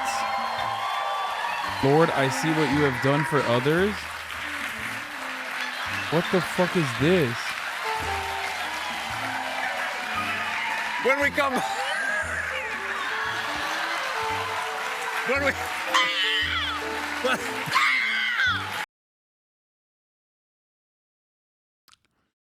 Bro, that was... Okay, that's a little... That's... Okay. I'm conflicted about that because, you know, I say no to furries. Oh my God, it got worse! Dude! Dude! They all got together and said the Lord's Prayer, dude. Against us, and lead us not into temptation, but deliver us from evil. For thine is the kingdom, the power, and the glory, and now and forever. Jesus, we trust in you. Saint Michael the Archangel, defend us in battle. Be our protection against the wickedness and the snares of the devil. May God rebuke him, we humbly pray. I mean, this is just disqualifying, right? Like, anyone that does this, they're praying his gay away, didn't take for Brandon, okay? I don't know what to say about this. This is, wow. And do thou, Prince of heavenly host, by the power of God, cast into hell Satan and all the evil spirits, release this bondage that's going on in our country and upon Brandon. Wait, upon Brandon? Oh, he doesn't mean like, let's go, Brandon. He means Brandon In Strong. Jesus' name we pray. Amen. Amen. Amen. Thank you. Bro, how is this any different than like fucking witch talk? at least Witch Talk has, like, you know, at least some of the girls on Witch Talk and some of the MPs on Witch Talk are very attractive and also have, like, you know, crystals, like fun crystals and cool shit. These guys are just doing, like, the Lord's Prayer. They look like shit and they got 0 fucking crystals. You know what I mean?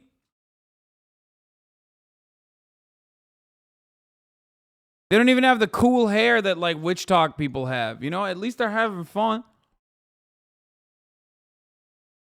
The archangel, defend us in battle, be our protection against the wickedness and the snares of the devil. May God rebuke him, we humbly pray. And do thou, Prince of heavenly host, by the power of God, cast into hell Satan and all evil spirits. Release this bondage that's going on in our country and upon Brandon. In Jesus' name we pray. Amen. Amen. Amen. Thank you, Jesus. Thank you, Lord Jesus. Those who trespass. I can't. I don't understand. Witch Talk has more power than all these false God worshippers. Against us, and lead us not into temptation, but deliver us from evil. For thine is the kingdom, the power, and the glory are yours, now and forever. Jesus, we trust. No. I thought he was saying Brandon as a substitute term for Biden, like they're as brain broken as I am because I only call Biden Brandon now. But I realized, no, they're talking about Brandon Straka, the political prisoner that's currently in jail.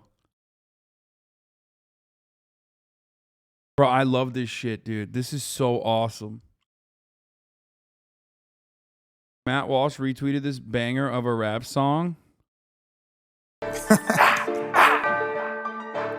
Those band rapper alive. Can I speak my mind? Nah, I'm being attacked by the Democratic plantation. Mess with me, you'll get no standing ovation. Aye, liberalism is a mental disorder. That's why they let illegal immigrants across the border. They keep trying to push the liberal world order. They in public school telling kids to be transformers. Ew, they demonic for real. They took God out of schools and it all went downhill. Okay. They say Bryson crazy. Nah, I ain't got no till, but how can you? They got rappers wearing dresses for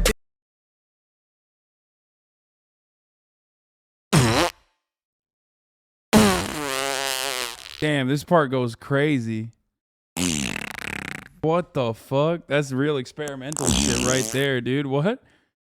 That's wild, dude. Yo, turn that shit up, dude. What the fuck? Banger.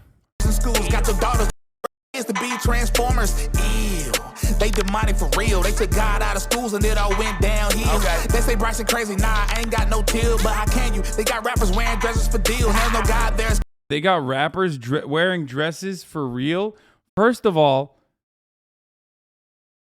you do not have half the bars, my friend, of Young Thug. Okay?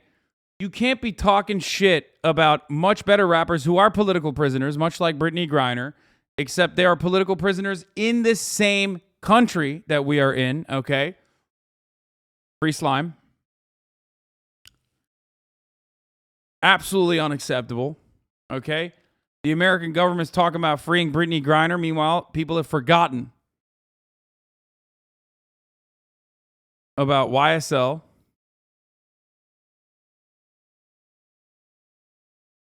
Anyway. Chaos, not go look at the news. Teaching your kids that they can change genders in schools. Got your daughters on TikTok, half naked for views. But it's Satan's job to make everybody confused. Drag queen story time out, that was they plan. That was normal to say a woman can go. I love rapping about drag queen story time. Be a man and say only women can get pregnant. Well, that's transphobic, and dudes that cut the thing off get called heroic. Liberalism is a mental disorder. That's why they let illegal immigrants across the border. They keep trying to push this liberal world order. They in public school telling kids to be transformers. Ew, and they demonic for real. They took God out of schools and it all went downhill. They say Bryson crazy. Nah, I ain't got no till, but how can you? They got rappers wearing dresses for deals, and you think your votes matter? They just took the election, and they coming for your guns. You think your voice matters? They just took the election. That's pretty funny. Leave us without protection. Police let them in while they call it an insurrection. They getting thrown in prison with no politician to help them. We know the big guy ain't really win. Tell them boys to go and check the votes again. And them gas prices kept getting higher. Meanwhile, Bayou was. I mean, this entire rap has a black guy wearing 1776 t-shirt energy from top to bottom. Selling all the oil to China. Liberalism is a mental disorder. Oh my They God. call it an insurrection. They getting thrown in prison with no politician to help them. We know the big guy ain't really win. Tell them boys to go and check the votes again. And them gas prices kept getting. Why is it that like it's always? Why is it that it's always just like every talking point that you can hit as quickly as possible? This will age well. What do you mean? What I just said?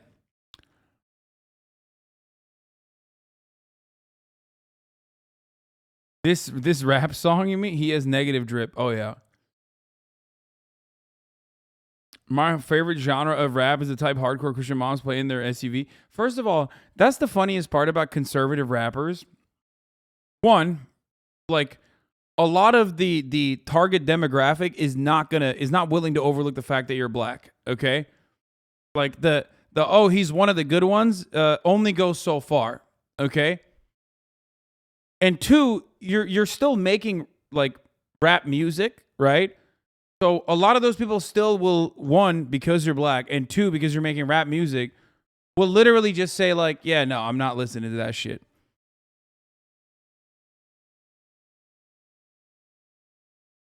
This is literally a rap of white dog whistles to make these hogs feel like they're cultured and not racist because they can point to this rap song.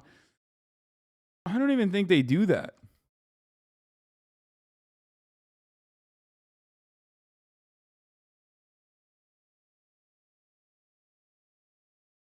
Meanwhile, Bayou was selling all the oil to China.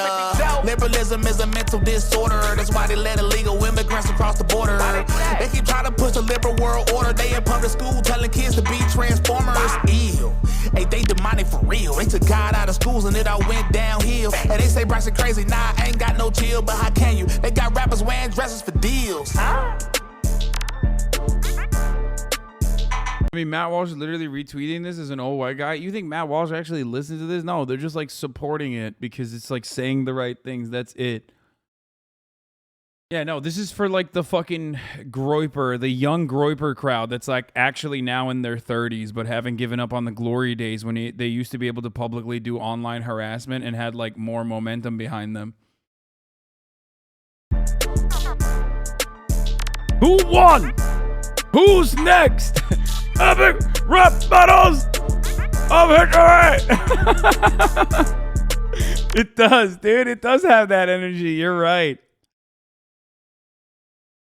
Oh, that's funny. Good job, dude. Really enjoy that Donda 2 leak. Thanks. Okay, dude. Come on. Don't disrespect Kanye West like that. Wait, why does he have a phone?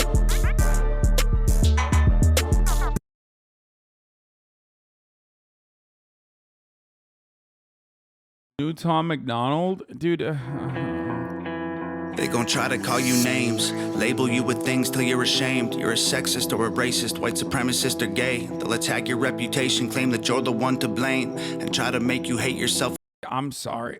People are gonna get mad at me for saying this, but conservative rappers can never find like one sexy lady to be in their music videos, dude. What's up with that? Like, remember that other guy, the dude who's like, what's the guy that's like, the dude from Florida that has like, that owns a car, Forgiato Blow. Yeah, he literally will have like, he had like conservative moms in the background. You know what I mean?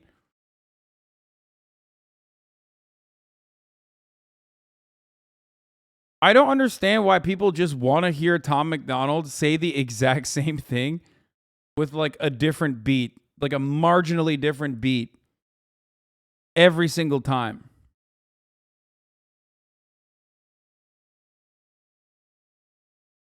For ways that you behave, they're just names. Embrace them and they'll never cause you pain. They're just words that another person thought up in their brain. They're just names. They do not define you, that's insane. And they'll just call you something different if you change.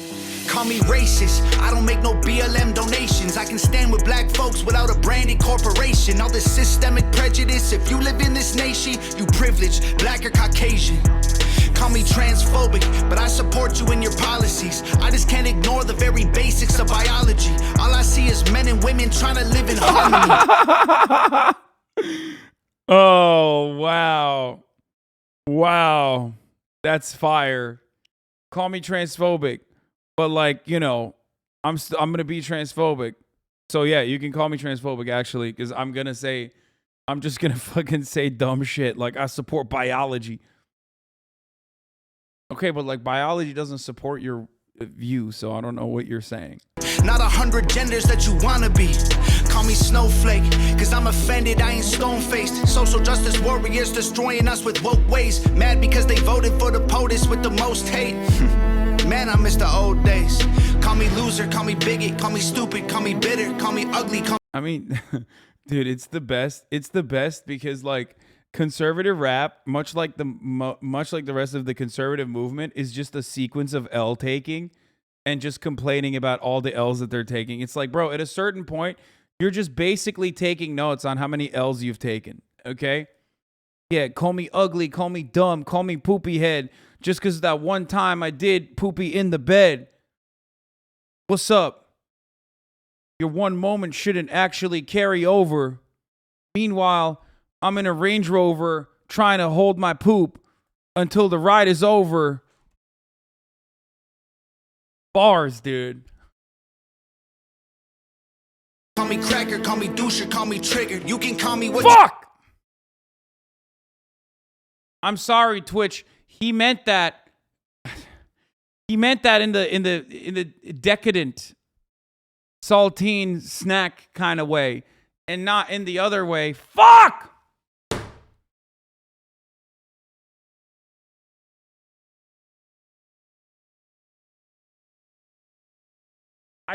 Why, dude? It's okay, he's white? Yeah, that's what I thought too, but you want, cause at the end of the day, man, they're just names. Go ahead and call us names, dog. Do your thing. We ain't tripping cause we heard it all before. Give a damn about the names, dog. We feel no pain. Your words ain't gonna hurt us anymore. Go ahead and call us names, dog. Do your thing. Y'all are tripping, but I hope you find the Lord. Give a damn about the names, dog. We feel no. I do love that they went from like y'all are being triggered to straight up crying. Like that was such a funny fucking switch that happened over the course of the past couple of years where conservatives were like, are you triggered? I'm being like ruthless and merciless towards you. Are you triggered because one of my favorite commentators is like doxing trans students at a school that they went to? Haha, are you triggered to being like, no, I'm literally triggered. Please stop. You have been calling me racist for the past 4 years and it's actually triggering the shit out of me. Can you please stop? I'm crying. Call us anything you want, I'm getting bored. They gon' try to call you names, label you with things till you're ashamed. Repeat it till you really start believing what they say. They gon' stamp it on your forehead and scream it till you break. They love to say they woke, they not awake. They're just names, afraid of anyone who ain't the same. So they classify your thoughts as controversial, not okay. Then they cancel you till everything you have all gets erased. They trying to tell the world you bad, they're just names. Call me conservative or liberal, Republican or Democrat. I'm somewhere in the middle, but y'all don't know what to do with that. The system got you so obsessed with classifying right or left. You never call a person human, call them names instead. Call me sexist. Men run the world cause they're aggressive, but behind every man there's a woman just as successful. We will never be equal in every way that ain't helpful. Our differences are why we're great together. Call me white devil. I know you think the system favors me. My privilege is residual benefits from the... Bro, if you buy this dude's merch, this exact merch, you're permanently unfuckable, okay? Straight up. Like, if you want to fuck Minnesota Sixes for the rest of your life that smell like gas station cigarettes, this is the merchandise. That's it. Like, that's it. Only those ladies maybe actually give you the pity pussy, okay? Other than that, you are permanently unfuckable if you wear this, which is cool. I mean, this is the way to avoid This is the absolute best way to fucking avoid people. So maybe we should be promoting this merch more so that people know who to avoid in public. Every time I say avoid, it doesn't mean top of the hour is upon us, okay? Merch for guys who nod off in the drive-thru. Slavery, subconscious prejudice embedded in the system made for me. Don't mean I never struggled to survive, I guess we ain't agree. Ignorant and jaded, call me dumb, uneducated. Call me idiot or redneck or delusional or crazy. Call me anything society has taught you to say. Cause at the end of the day, they're just names. Go ahead and call us names, dog. Do your thing. We ain't tripping cause we heard it all before. Give a damn about the names, dog. We feel no pain. Your words ain't gonna hurt us anymore. Go ahead and call us. Oh, remember when I said everyone's a 7? Like every guy's a 7? If you wear this, you're a -7. It's over. Uh-oh. Oh my God, this fucking beat was so stinky that it like dropped my frame rate, dude. This beat was such a stinker that yeah, I had a baby F. My internet cut out. He's doing the no hate type beat.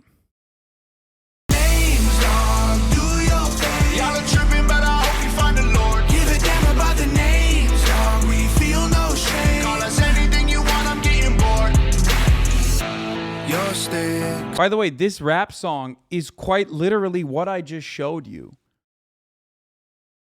I mean, it is exactly. Hold on here. I'm just gonna show you my last tweet again. I mean, this is the song. This is the rap music version of what you just watched. Like, there is absolutely no difference between what we just saw because conservatism can be reduced down to this. He just took this and turned it into an album.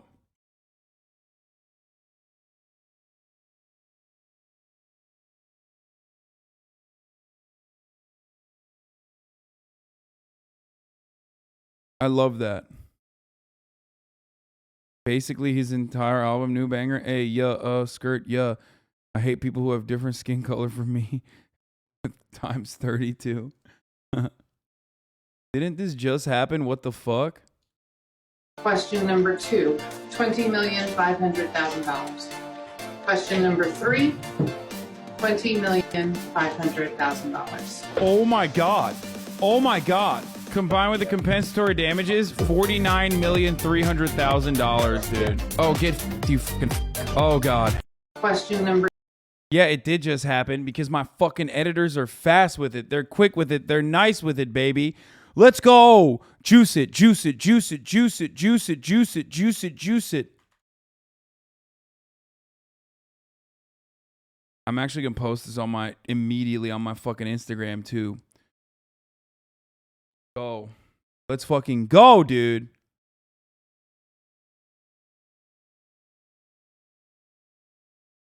Industrial complex faster. Yeah, we gotta. When I ask you to juice it, because, and this is the first of 3 trials.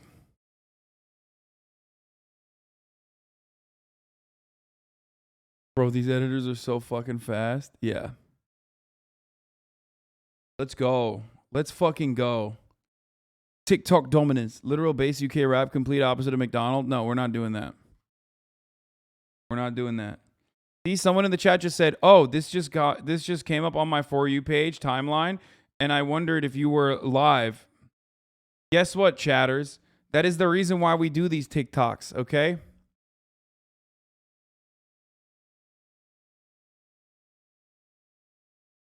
Because you see that and you go, "Oh shit, maybe he's live. Maybe I should watch this."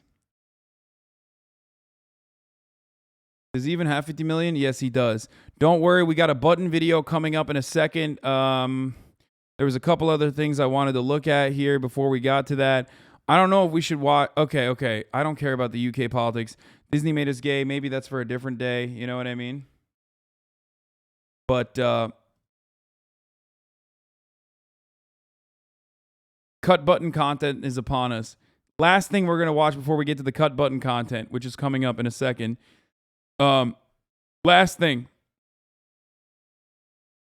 is why are Democrats funding the far right?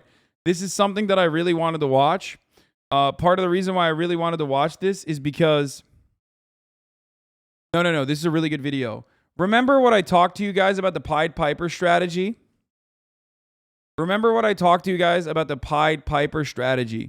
The Hillary Clinton strategy of trying to get Donald Trump to run. That was obviously a demonstrable success because Hillary Clinton became the president, because Donald Trump was like an easily defeatable opponent. And Hillary Clinton and Bill Clinton got together and told the media to basically beef up Donald Trump in the primaries because he was like a much easier target to destroy. He had so many negative qualities, and that's why Hillary Clinton became the president. And and then Brandon won, and now we have created Maoist third worldist coalitions here and all around the country, all around the world, globally. Well, they're doing that again. Democrats are still doing that very successful strategy. Is brought to you by Audible.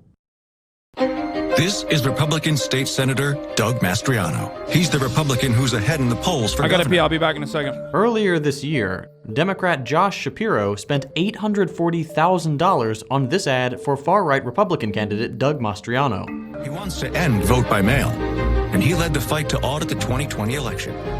In June, the Democratic Colorado PAC funded this ad for far-right candidate Ron Hanks.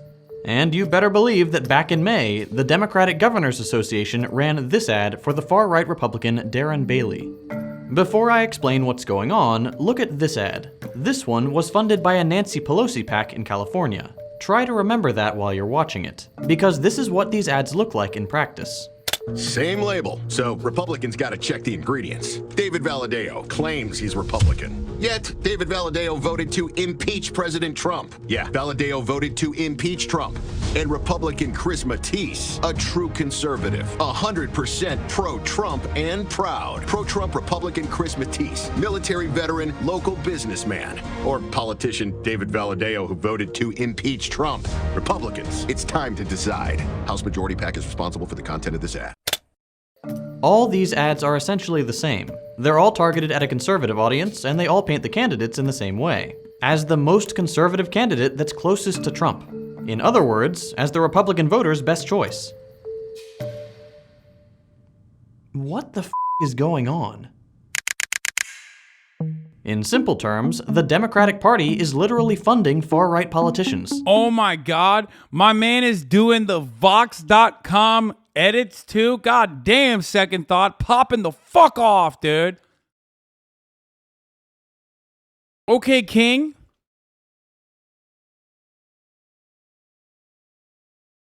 But yeah, this is definitely a really good strategy. They should keep doing this. Fuck it.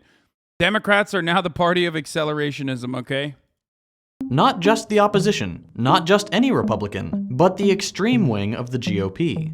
If you're new here, allow me to be the first to welcome you to the shining city on a hill and beacon of democracy that is the US. Don't mind the fire. These ads are really, really weird. Not just because one party is funding another, that's already insane. It's the specific kinds of candidates being funded. The kind of candidates Democrats say they hate. It's just cool because, like, if this was a successful strategy, the Republicans would implement it. Like, they'd be out here fucking funding, like, Bernie Sanders and AOC and all them.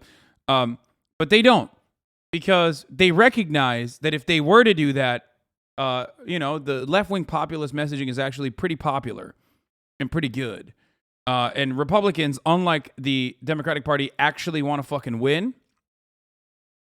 So they would never do that. If you've been following them for a while, you might remember this clip of Joe Biden talking about how America needed a strong and principled Republican Party. We need a Republican Party. We need an opposition that's principled and strong. And it's not just Joe. Nancy Pelosi said the same thing about needing a strong Republican Party earlier this year. She told the press that she was really bummed about the GOP being, quote, hijacked by extremists. But less than 4 months later, she was the one paying for the hijackers' plane tickets. At first, this might look like hypocrisy. Democrats say they want a moderate opposition, but they fund the far right. They say one thing, do another, we, the public, catch them in a lie, and bim bam boom, democracy is saved and we can all go home. But that's actually not what's happening. There is nothing hypocritical about Democrats saying they want a moderate opposition and then funding a far-right challenger. That's because these are actually two sides of the same political strategy coin. A strategy that, as we'll see, not only reveals the class interest of the Democratic Party, but shows us one of the mechanical ways our capitalist society is decaying into fascism. If that sounds dramatic, just wait. I promise you it's not. But let's go from the beginning, and start by explaining why Democrats are funding these candidates in the first place. The first thing to know is that midterms are coming up, and the Democrats are terrified. Biden's numbers are in the trash, and all reliable, funding a war in a foreign country isn't working quite as well as it usually does.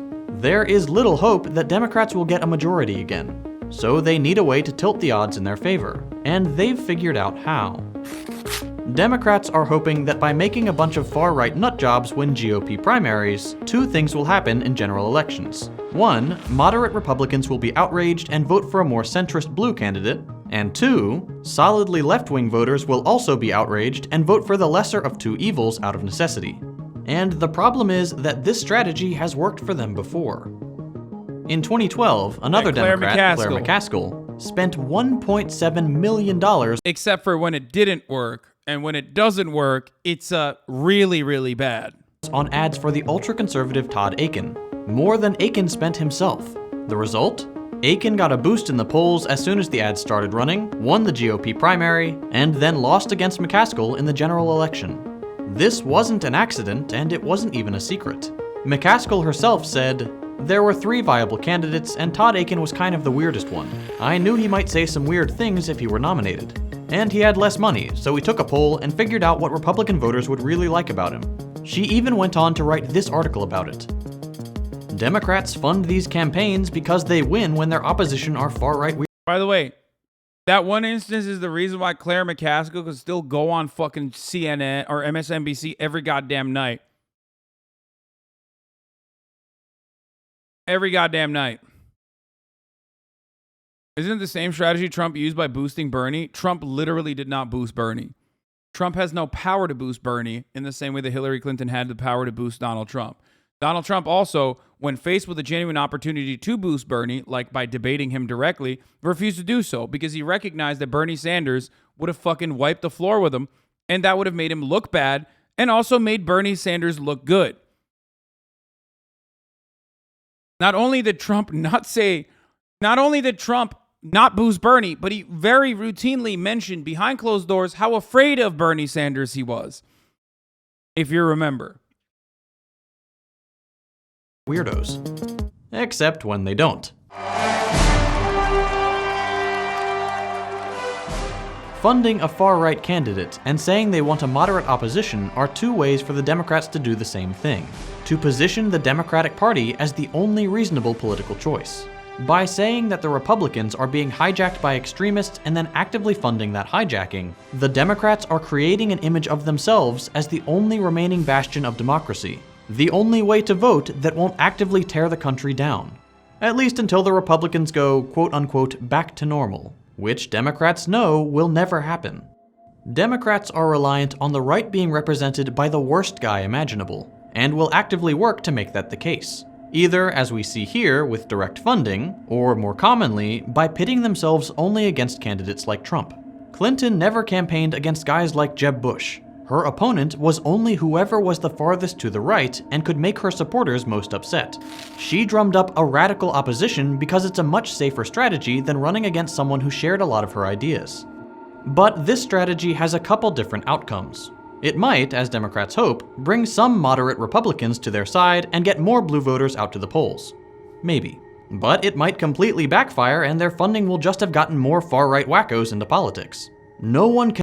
Especially when the Republican Party is totally willing to go along with incredibly fascist agenda items. They want to win. And ultimately, they don't care what it takes to win. And they're the people on the ground and their immediate policy needs in the form of, like, you know, hurting trans people, hurting gay people, I don't know, fucking hurting black people. Like, those are not antithetical to the pre-established hierarchical order of capitalism, which is why they can get away with being as brutal and as ruthless as possible. Whereas the Democratic Party and the coalition built there, if there is even a fucking coalition to begin with, the Democratic Party promotes anti-capitalist sentiment in their, public facing side when they are actually saying things like, oh, healthcare is a right. Everyone deserves healthcare. That is immediately anti-capitalist. Straight up. That's anti-capitalist. But that's precisely why they will also say, fuck Medicare for all, and we don't believe in Medicare for all. And also, it's just, it's never going to happen. It's impossible. We want it, but it's not going to happen. Like, that's the issue. There is a conflict of interest with what Democrats can do or are willing to do or are positioned to do versus what they believe, they kind of understand what their base of support wants and also what they publicly run on. Can know for sure what's going to happen come election time. What is guaranteed, though, is that this lesser of two evil strategy allows the Democrats to move further right and still get votes from left-wing voters, and it actively promotes fascism. More ad spots featuring quasi-fascist politicians, brandishing fascist slogans, and actively supporting the president who, so far, has embodied fascism the most, all promote the popularity of fascism in the US. That is undeniable. At the end of the day, fascism is getting more airtime, convincing more conservatives, and the Democrats are absolutely to blame. With not the best odds of winning, and with the knowledge that this strategy promotes ultra-conservative politics in America, I'm sure the let's not grow our base but scare moderate strategy is super sustainable. Wait, what? I mean, for the Democratic Party, it is enough. The Democratic Party can always rely on the Republican Party going way too fucking far. I mean, the Kansas elections showed that, right?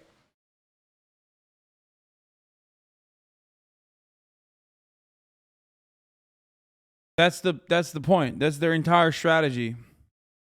But of course, as a consequence of their strategy, people are getting fucked over by the millions. Why would the Democrats run these ads? After all, Democrats aren't fascists. They're liberals. There is a difference. Why are they going with a risky strategy that, even in its best case scenario, actively makes society worse?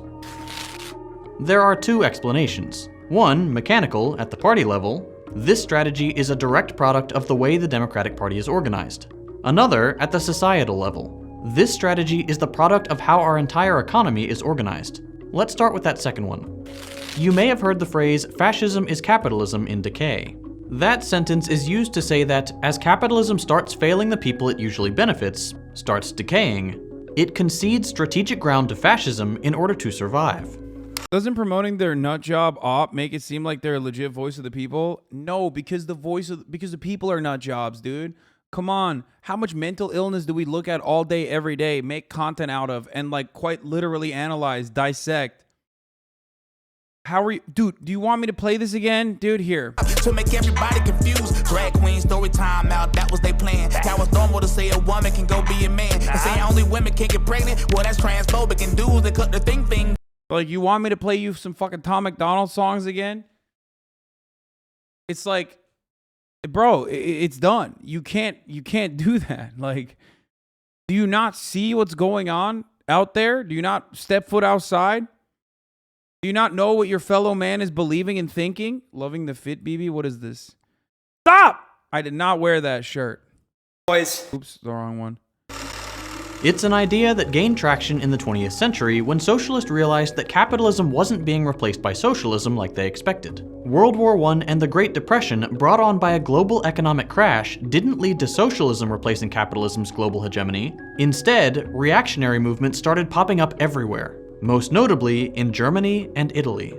Capitalism hadn't been replaced by socialism, it had adapted into something new: fascism. Fascism is a mechanism of control when liberal capitalism is not doing the job, especially when the working class is recognizing their oppression and taking matters into their own hands. A political economic system that didn't look like capitalism, and that often even gave up on, quote, free markets, but that preserved the private ownership and profits of the capitalist class. The same people were on top, but things looked a little different. You know what I gotta mention, dude? Fucking Mussolini had the most cop skull. Should not go unnoticed. Capitalism wasn't being replaced by socialism like they expected. World War I and the... Like, straight up, the most fucking cop skull motherfucker you've ever seen, bro. kind of wild. Like I'm about to do some phrenology to the OG phrenology Andes, but he does have that Thumbelina ass look to him, dude. Fred Flintstone looking motherfucker, straight up. That just looks like any Italian from New Jersey. Looks better upside down though. Haha, you're right. Just like the top of the hour ad break looks better when you're subscribed. Instead of seeing a fucking random ad, you get to continue watching the stream in an uninterrupted fashion. Top of the hour, there's a 6-second ad break. If you no longer want to see those ads, all you need to do is subscribe, baby. You can do that for $5 or for free with a Twitch Prime. Or by getting gifted a sub by, hey, Tony Walnuts over here. Hey, how you doing, Walnuts, with the 10 gifted subs, allowing 10 motherfuckers to no longer see the top of the hour ad break. That's right. Hey, how you fucking doing? Oh, I'm Mussolini. What you gotta do it? What you gotta do that to me? Oh, no. Do not hang me upside down. Oh, I'm walking here. Yabba dabba fucking do over here. You know what I'm saying? Forget about it. $5 for fucking free by connecting your Amazon Prime account to your Twitch account. Hey, forget about it. Here's the ad break now. Opazzi92, thank you for the $5. Thank you for the fucking $5 over here. I haven't done anti-Italian racism in a long time. Profits of the capitalist class. The same people were on top, but things looked a little different. Here's how socialists explain something like this happening. As capital concentrates into fewer and more powerful monopolies, as the rate of profit falls, as more and more people are kicked into poverty and those remaining in the workforce are increasingly overworked, the conditions that produce fascism begin to appear. Monopoly capitalism, the inevitable outcome of winner-take-all competition, leads to economic stagnation and crashes. The first victims of this stagnation and these crashes are, of course, the working class, as we saw in the Great Depression, 2008, and with the COVID recession. Millions of people are suddenly thrust into poverty and can't make ends meet. The thing is that within this context, governments are no longer able to rule as they usually do. They have to resort to more direct violence to keep their hold on power. People's demands are no longer brushed away by politicians in assemblies. They're actively resisted with cops on the street. For example, when people start demanding to defund the police or for a price freeze on basic necessities. Political stagnation is just no longer an option for capitalist governments now that tens of millions of people's immediate needs aren't being met. So to preserve that political gridlock that is so stable and profitable, governments get used to scaling up the violence. But when people need to vote you in to govern, governments need to find a justification for this sudden growth in state violence. And this is where fascism comes in. Fascists usually explain the decay of capitalism not by the inherent flaws of the system, but by its corruption by a small minority. A minority usually separated out from the rest of society along arbitrary lines, like race, ethnicity, or place of birth. Fascists assert that it is these minorities, not the natural tendency for wealth to accumulate into fewer hands under capitalism, that has pushed the masses into misery, and therefore that state violence is legitimate in order to punish those minorities and anyone who defends them or advocates for systemic change. After all, the system is perfect. It's those people that are the problem. Fascists explain away the failure of the system and its sudden uptick in violence with scapegoating. It's as simple as that. Because this kind of narrative is beneficial to established capitalist governments, this struggle for power gets mirrored at the national level. Governments that benefit from capitalism would rather concede to fascism and keep their benefits, rather than allow for socialism to grow in popularity and upset their power and private interests. This is why we say fascism is a mechanism of control, as I just described earlier, right before we got here, before the top of the hour ad break. This theory of fascism is how socialists explain the 20th century. But practically speaking, how does this concession to fascism actually happen? What exactly is it that has to take place for fascism to gain this kind of place in society and government? This is where the Democratic Party comes in. You probably know that another idea, socialism, has gained traction these past few years. Around 70% of millennials and Gen Z say they are somewhat or extremely likely to vote for a socialist. And nearly a quarter of them believe society would be better if all private property was abolished. Faced with this demographic information, the Democrats have two choices. Either they adopt socialist policies, or they win elections. The thing is, they can't do both, not at a party-wide level. That's because the Democrats aren't just contending with the public's pressure when they run for office. While the public may want socialism, more than ever before, not every Democrat can adopt socialist rhetoric and policies into their program. That's because at the core of every Democrat's strategy is the question of how do you get funding? Average people don't contribute that much to political campaigns, and very wealthy people will not fund a party with policies that threaten their profits. They just won't. Not if that threat starts becoming real. A few socialists in the party is okay, but a party that embraces socialism can't afford to run nearly as many ads. That means that Democrats who support socialist policies will have to fight an upstream battle. They'll need to fundraise at a much more grassroots level. They'll have to contend with constant villainization in media institutions owned and operated by some of the wealthiest people on Earth. And they will constantly deal with the pressure of simply existing within a party that is not hospitable to socialist ideas. That doesn't necessarily mean they can't succeed. It just means it's the hardest path to success. With these kinds of challenges, many more Democrats will take the easy win of running against a far-right opponent to try to capture centrist voters. Fascism grows just because it's easier.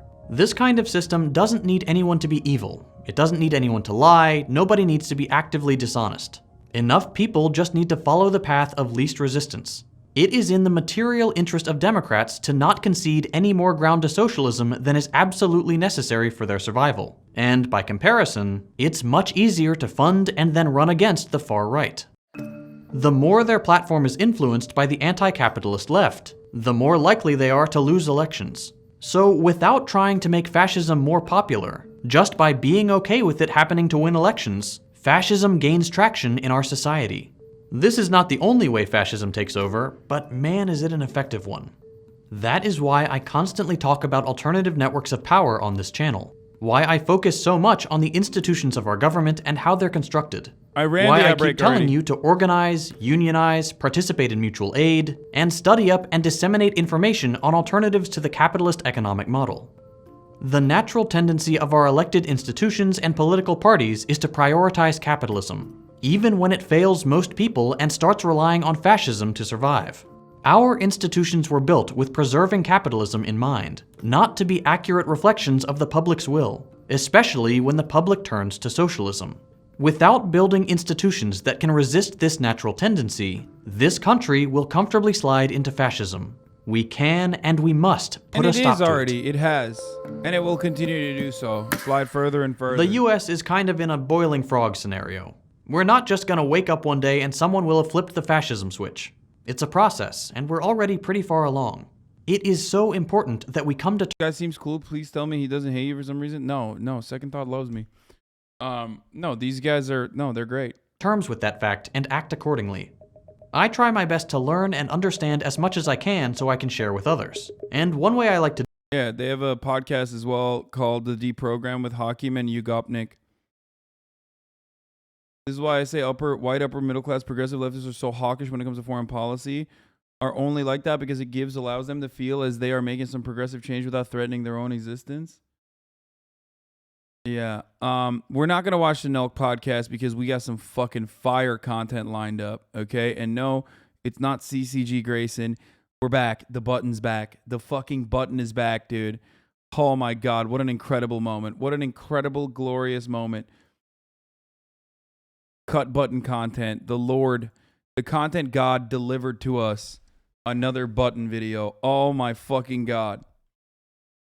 Heelys. Yeah. What are Heelys? Heelys are shoes that have wheels in them. So would you consider yourself a— Wait, what the fuck? Why is I did a thing in this video? Damn, I did a thing? When he came out to America, he was working hard, dude. That's crazy. Looks nothing like him. Would you consider yourself a skater? You know Come on, dude. Yes, he does. It looks like him a little bit. what? You can't. I wasn't saying that. Oh my God. Only when I light up red can you press me. Oh no. Yeah, Shit. wow. Welcome to The Button, a speed dating show. When the button lights up red, either player may press it and swap out their date for a new person. Get out of here. If two people can last on a date for 10 minutes, they win an all expenses paid second date. What the fuck? She was in a previous video. I guess she didn't find love after all. What the fuck kind of fake bullshit is this? This is the button. Hello. The date has begun. How about you introduce yourselves? I was just working on that button. My name's Evan. My name's Hannah. Hannah doesn't wash her bed sheets. Okay, Evan is quite literally ready to fucking put the finger on the trigger. Look at him. Look at him inching towards it. My name's Evan. My name's Hannah. Hannah doesn't wash her bed sheets very often. It's kind of off topic. Thanks, button. That's so gross. Also, why would you let the button know that? Are we talking like 2 weeks? Maybe like a month. What? Are you fucking kidding me, dude? No, that's unacceptable. That's a button. Hit the button, King. Evan, you better fucking quick draw McGraw on that ass, dude. That's nasty as fuck. People saying that's normal? Okay, bro. Okay, stinky asses. Y'all about to get fucking acne out the wazoo. Be like, oh, I wonder why. You know bed sheets get gross, right? 2 weeks max. I would say a week. A week. Once a week. And if you can't do once a week, 2 weeks. Maximum. Maximum. Y'all are fucking crazy. 1 month? 1 month, dude? Your bed sheets are probably fucking crispy, dude. Shit probably feels like fucking frosted snowflakes. What are you doing? Bed sheet equals acne? Yes. You know your fucking skin sheds, right? You're sweating in there when you're dreaming about fucking, I don't know, whatever the fuck you're dreaming about. I don't want to come up with anything. It's just full of, it's full of dander, full of skin.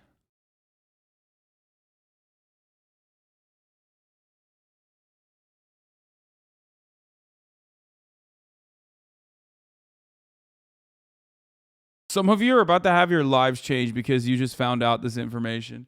And you're like, oh, what the fuck? Maybe I should do that. Yeah. I mean, Evan, how frequently do you wash your bed sheets? I feel like it's every 2 weeks. I thought that was kind of long, but to each their own. That's okay. Oh, wow. She got him fast. Bro, it's just skin pussy. You're wearing it right now on your whole body. You got it.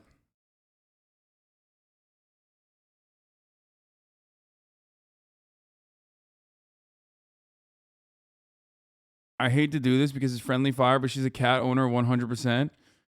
I can't believe, regardless of how fucking slow she is to clean her sheets, she was very fast to hit the button. Sorry, Evan. You are eliminated. Nice to meet you. Hannah, why did you reject him? I just didn't feel attracted to him, I guess. Hi, I love your hair. I like your eyeliner. Thank you. What do you like to do? I like to play volleyball. Oh, really? I play volleyball too. Really? Yeah, What's I your played position? in high school. I was in the back where I was a hitter. Is volleyball a gay sport? Yes, the spandex. The spandex. That's what got us. Yeah. Are you attracted to each other?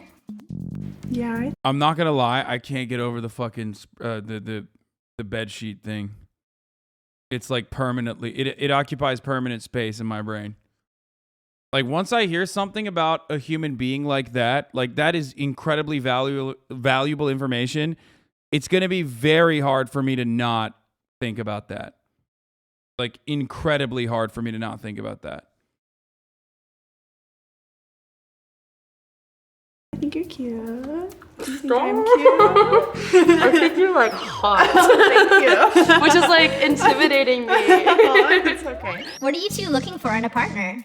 Friend first and someone you can lean on, definitely more emotional side of things first. Yeah, no, I totally agree. I'm actually a sex worker, so I am a sexual person. So I can, if I wanted to just have sex with someone, I could, but I want Sorry, Sapphire. Dude, one of the worst parts about this, I'm sorry, but one of the worst parts about the fucking button, which makes it great content also, is how maddening it is. They are applying the classic fucking cutter technique, okay, of elevating someone who should not be there now and putting her in front of more interesting individuals, only for her to arrive at the button first, and literally cut out like more interesting individuals, making me so angry. It's making me so mad. And I can't get enough of it, okay? It fucks me up, but I just, it's making me so mad. Fire. It's okay. Hannah, why'd you do that? It kind of caught me off guard that she was a sex worker, and she kind of like intimidated me, and that was. She intimidated me too. Yeah. Bro, I just like, I hate that like this is the wave now. Like, there's so much spillover in society always. Like, we gotta fucking always go to the maximum extreme. Like, the Tumblr era sexual liberation created some fucking weirdos for sure, okay? And then that got to a point where the pendulum swung way too fucking far. So now we got homies who were just like, yeah, actually the real cool thing is being a tradcath anti-sex work person. Ah! Okay.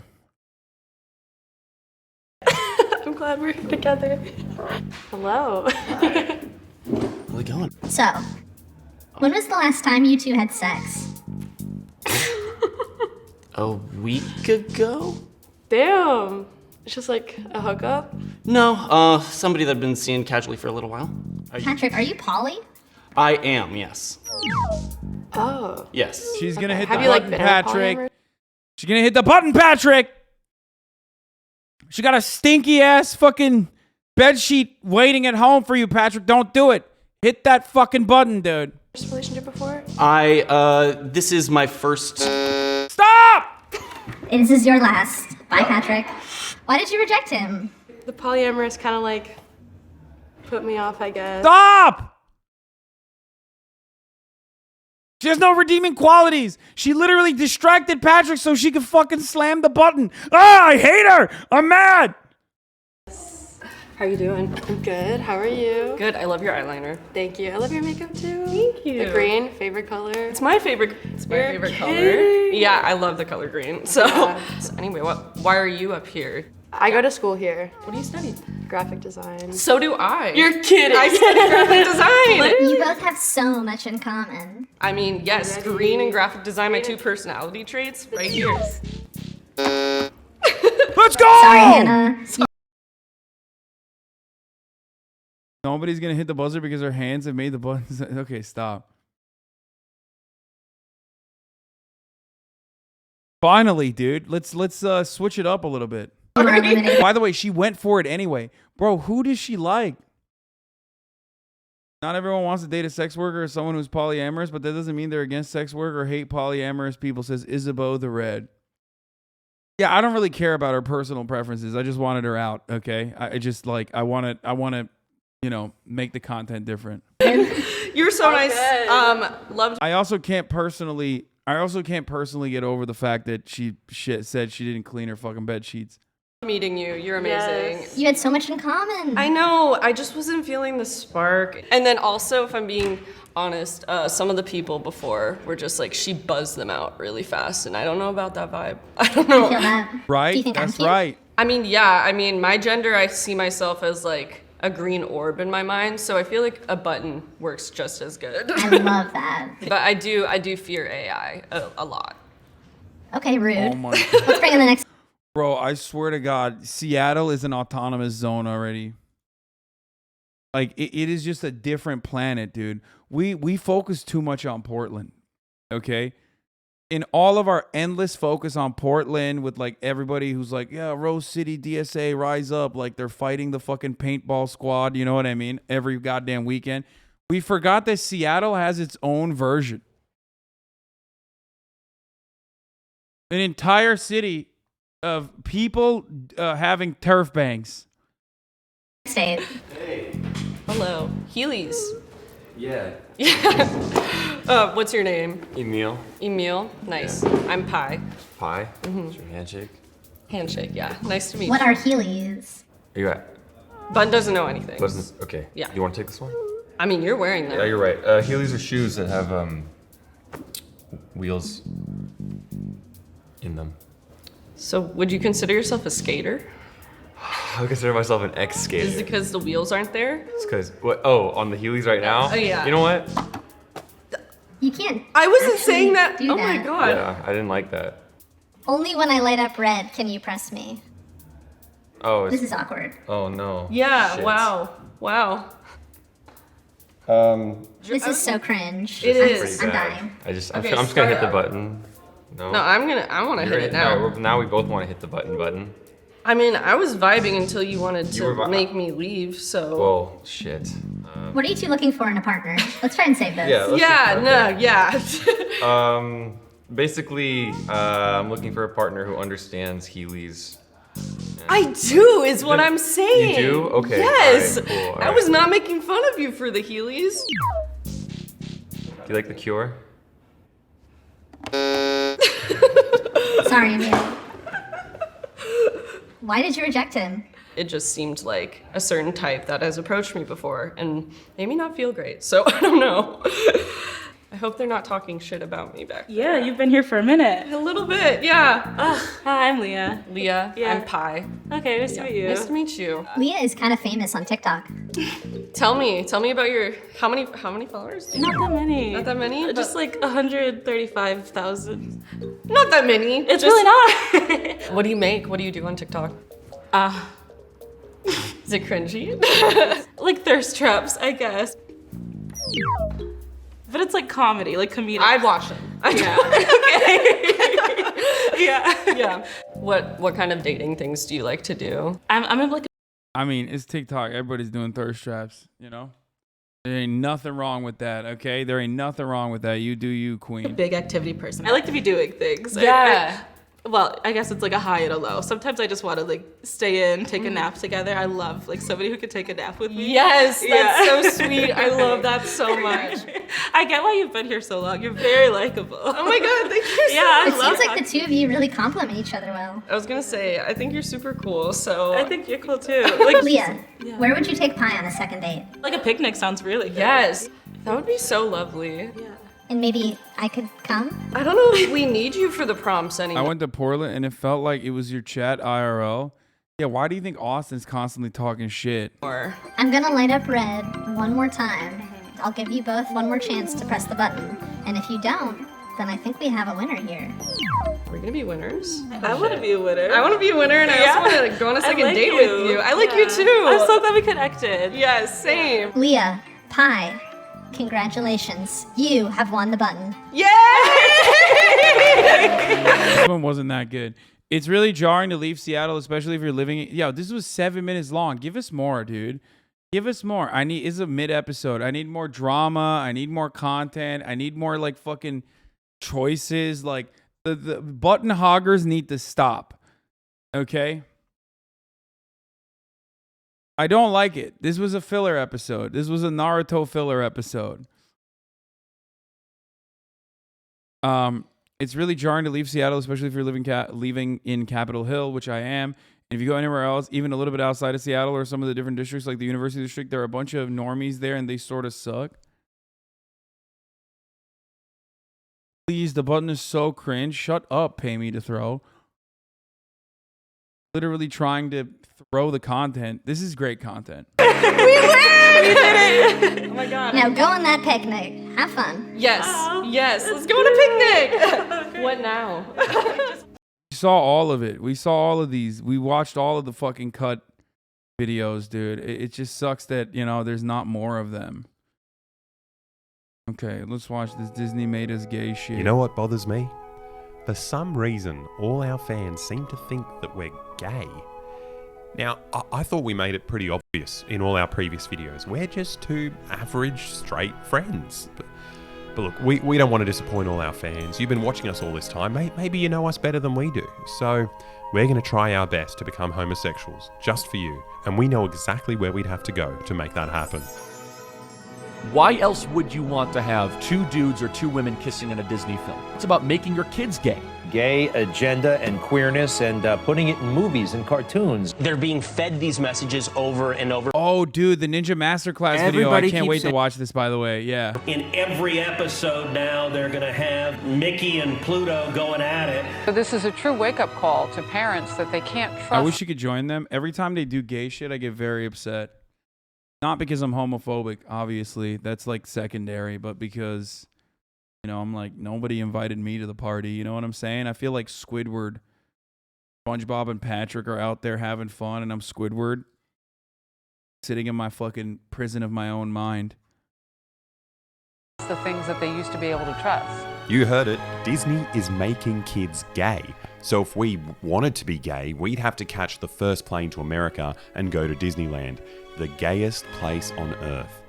And luckily, we had the help of 2 Americans, both of whom were married to women, which inevitably makes a lot of straight men start having second thoughts about their heterosexuality. Wait, but these things are enormous. If these don't make you gay, they're just giant cocks. I just want to sit on it. Yeah. Disneyland is making us gay. That's not even Disneyland. That's really? That's just the introduction to Orlando. Just Orlando's turning people gay. Look, Kevin's so distracted by the giant cock, he can't even drive. You're just can't even drive. He's so horny, he can't drive. So we all arrived at Disney and we were ready to start our new lives as gay men. But it was kind of hard to get in. The entrance was blocked by like hundreds of protesters. We assumed people would be upset because we came at a very delicate time. You know, every flag was at half-mast. This was the week that the US exceeded 1 million deaths from COVID. But it turns out that wasn't what they were angry about.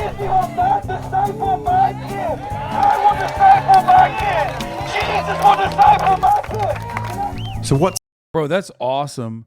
I didn't even realize they were that fucking bent. You know what I mean? Like that they, like people really do take the time out of their day to fucking go out and yell at Disney for being gay, which is funny because it's like Disney's been gay since day one, obviously. So where the fuck was this protest then?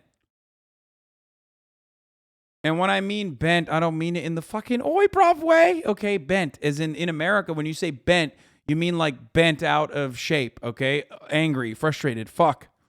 What seems to be happening is that Disney has made these people's kids gay and they're not happy about it. And they all came to Disney World to cast some kind of anti-gay spell on Mickey Mouse. And I want us to lift up our hands, and we're going to do this Old Testament song. I love that. 1, 2, 3,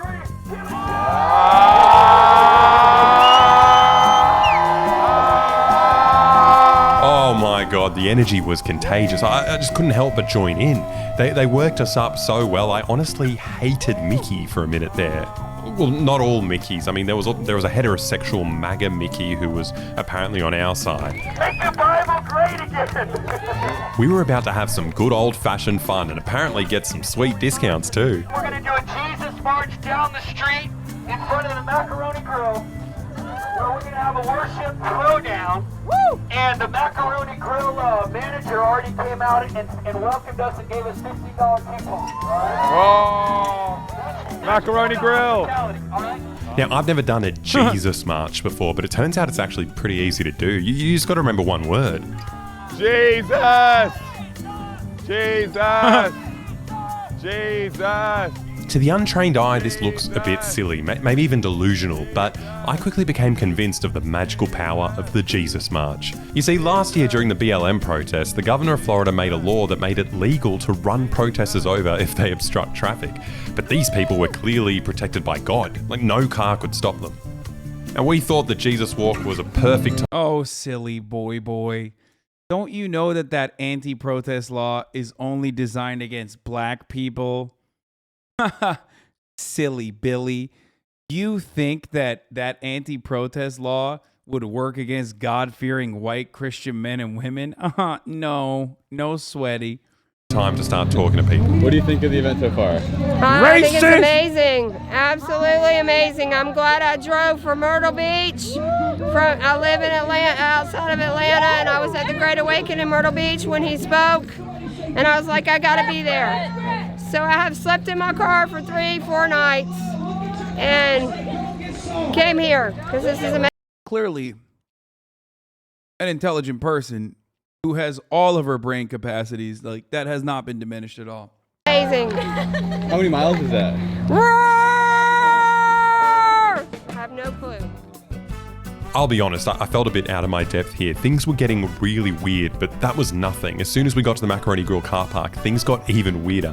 A man comes out with some kind of medieval horn and everyone goes wild. People were speaking in tongues, gyrating on the ground. This shit was sure to scare even the most determined homosexual. Honestly, I was struggling to fit in here, but luckily the leaders tell you exactly what words to shout. Somebody say desperate. Desperate! You're willing to lay it all on the line. Look at your neighbor and say, don't get soft. Go get soft. Apparently not everyone at the protest was shouting correctly, and the leaders could tell. I think the American collective consciousness just falling apart at a dramatic speed is creating excellent content, though. So for that purpose, I mean, for that reason alone, I'm so in. I'm so invested. I love it. You know, it turns out we had something called a Jezebel among us. We're fighting against Jezebel, and she's already been destroyed, and she can be destroyed again. Wake up, church! Wake up! Disney is approximately 1 kilometer away from this macaroni grill car park, but somehow Jezebel's satanic energy got in here, and then the man on the stage spotted it inside the mind of one of the women in the audience. There's a lady here. There's a lady here. Come on, come on, come on. So everyone had to crowd around and put their arms on her head to exorcise the spirit of Jezebel. We're destroying Jezebel in the body of Christ right now. I want people to get around him and start praying. Just get around him right now. Set him free, God. I had never seen an exorcism before. I mean, don't get me wrong, it was confronting, but I did get a bit excited witnessing Christian magic for the first time. What are we doing here today? Wait, I don't understand. Why is she waving an LGBT flag? What the fuck? We're just basically here to tell Disney we're just tired. I mean, just tired of them trying to indoctrinate our children. They want to brainwash them early enough that it becomes truth for them, the gay religion. They have a not-so-secret gay agenda. Yo, half these people look gay as fuck, by the way. What's going on with that? Like, when I see this person, like, what the fuck? They're like waving rainbow flags and shit. What happened? I thought the gays own that. What kind of cultural appropriation is this? I mean, like, gay culture is not your prom dress, sweaty. To propose and indoctrinate on little children. What's their indoctrination look like? How do we spot it? It's just, I mean, it's just like little subliminal things that they'll put into their movies. When you look at the movies, there's just subtle things about magic. Most recent one that I've seen, Enchanto, I think that's what it's called. It's got a lot of sorcery. Yeah. And dude, that's awesome. That's so sick. This got real. My parents wouldn't let me watch Hogwarts. My parents wouldn't let me watch Harry Potter because of the demonic energy of witchcraft in it. Enchanto! They got sorcery in them. then when you think that Walt Disney was a warlock. Yeah, that's crazy. It's like, really? All the Disney movies really have some sort of sorcery, things of that sort in there. That is very strange. I mean, it goes completely against the Bible as well. There's like magic, warlocks. You got a shirt that says demon killer. What's the best way to kill a demon? Oh, prayer. Jesus Christ, going in the spirit, you know what I'm saying? Come on, bro. That's so whack. Be like, drive a stake through its heart or something. What do you mean? Like... Come on, bro. You're wearing a shirt that looks way cooler than the things that are coming out of your mouth. You know what I mean? Oh, the power of prayer. That's how we kill demons. Like, oh, shit. I'm saying because it's by the Spirit of God. It's not through our strength. It's by the Spirit of God. It's the Spirit of God that kills the demons. It's the Spirit of God. So Disney was using sorcery to make their kids gay. I mean, it seemed believable enough, but I wanted to know why. Why are they doing it? Like, what do they want from the kids? So, I mean, I think there's just a greater agenda to world control, mind control. Step 1, make the children gay. Step 2, I don't know what step 2 is. Step 3, mind control and world power, world control. Okay, well, I feel like you skipped a couple steps. Like, how do we get to world domination if all the kids are gay? Separating the child from the parent. George Orwell talked about that. Why are they doing this? You know, to destroy our country. Yeah. To destroy America. Even the public school system. I swear to God, if I could go back in time, I would have fucking burned every copy of George Orwell's book. I don't care that he was like, he was based or whatever. I don't give a shit. It's just like, the permanent damage it has done to the collective consciousness of conservatives is too much. This is George Orwell, Factory, Animal Crossing. George Orwell, Animal Crossing, 1989. here is getting vile. What are the teachers doing in the schools here? Oh, wow. Well, basically what Disney's doing, they're basically grooming our children. And I have a 13-year-old daughter that I actually pulled her out of public school. Oh, wow. Yeah, and she's been homeschooled for 3 years now. We've actually taken our kids out of public school. Wow. I mean, it's not right. I mean, kids are kids. Let them be kids. Yeah. These people are so committed to letting he said, kids be kids, let them be kids, but not like that. kids be kids that every single parent we spoke to has yanked their kids away from all the other kids and schooled them at home. Now, I'm obviously not a child, but I'm pretty sure all the homeschool kids who were brought to this event by their parents were pretty grateful to be in the Macaroni Grill car park, listening to this adult tell them what to think, you know, instead of being indoctrinated at Disneyland. And it starts with corporations indoctrinating. That's the saddest part, dude. Jesus Christ. Homeschooling is like child abuse, I swear. I know this is the worst chat to say this in because I know a lot of you are products of homeschooling. Some of you recognize how permanently damaging that was. But the rest of you are going to chime in and be like, I was homeschooled because of reasons and it's all right, actually. But like, no, I swear to God, like, it is so bad. Kids at an early age. Which is also kind of funny because, like, you know, half of these motherfuckers were at the lockdown protest because they were like, we need to open up the schools again so we can bring our children back. And it's like, well, bro, you're saying that, but you're also simultaneously fucking homeschooling your children now.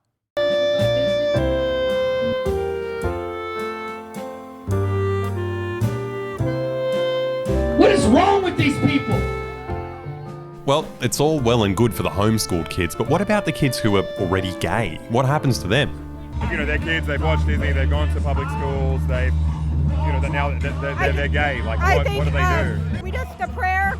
God's going to come down and deal with these people. People would talk about God dealing with the homosexuals, but it's hard to imagine what they meant by that. The fire of the Holy Spirit will come right now like a mighty rush of fire and will destroy any agenda, any demonic agenda. Fire! Fire! Fuego! Fuego! It turns out this is their... Dude, what hole do these motherfuckers crawl out of? Like, actually. Whenever I watch it like this, I'm so shocked that people like this exist. Even though I watch people like this for a living, basically, I still haven't figured out where the fuck these psychos come from. I guess Florida? Yeah, sure. Florida, that's a good answer, but... leader, Sean Foyt. Now, this is a guy who knows how to get everyone excited. Come on, we want everybody in the Macaroni Grill to hear us tonight. Woo! He's the straightest man in the entire protest. There's not a gay bone in this man's body. He's just a heterosexual man who has heterosexual sex with his blonde wife and makes blonde children. And he's famous for making enormous Christian concerts during COVID. In defiance of state orders to prevent the spread of the coronavirus, they came to see a controversial worship leader and political activist. Last night we gathered thousands of people that came together. The church showed up. Now, I didn't realize this, but it turns... Bro, he looks so gross.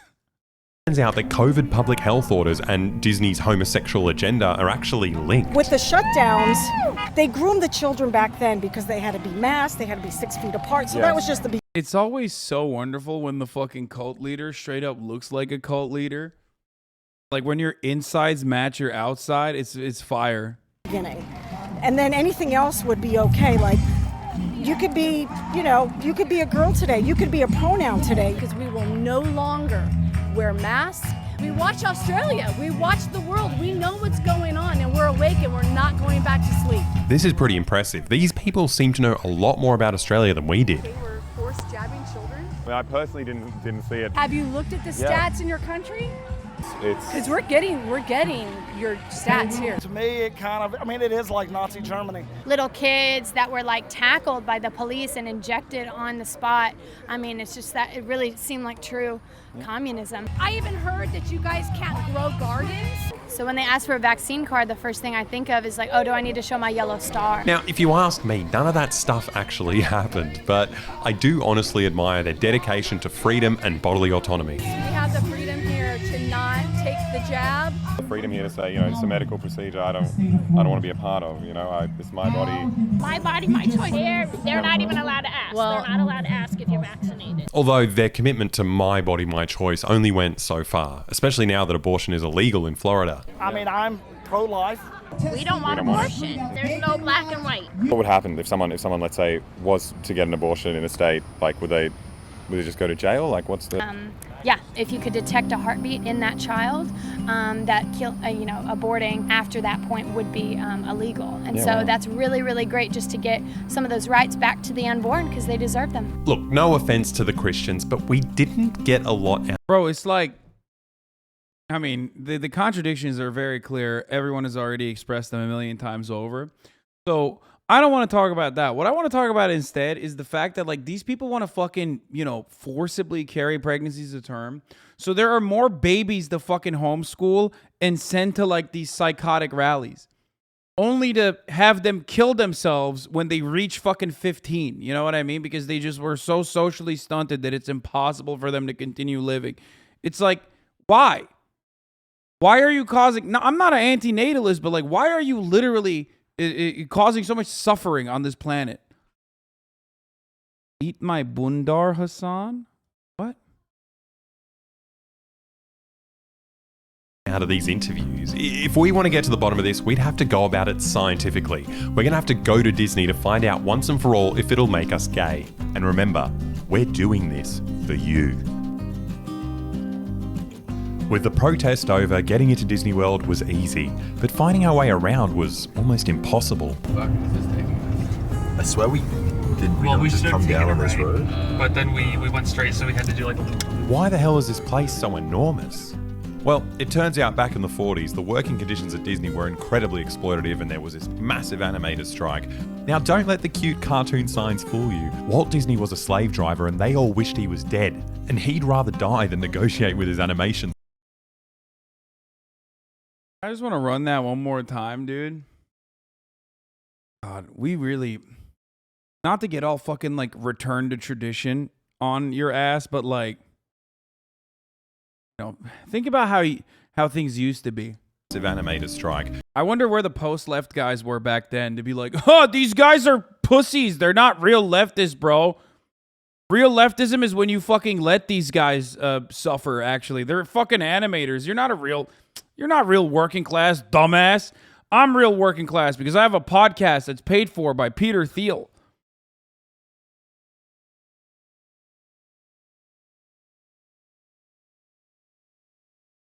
Now, don't let the cute cartoon signs fool you. Walt Disney was a slave driver and they all wished he was dead. This is pretty cool.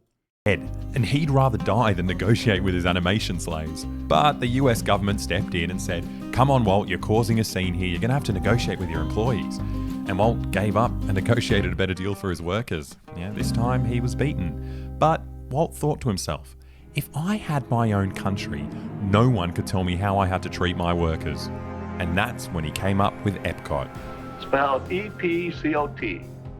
Experimental Prototype Community of Tomorrow. He wanted to build a giant corporate-controlled society with mass surveillance, no unions, no voting, no retirement, and run solely by Walt Disney. So he bought up 25,000 acres of land in Florida and struck a deal with the government, essentially giving Disney full control of his own tiny country within the USA. Now, I know what you're thinking. Buying heaps of land and making a corporate-owned dystopia is all well and good for Disney, but what about me?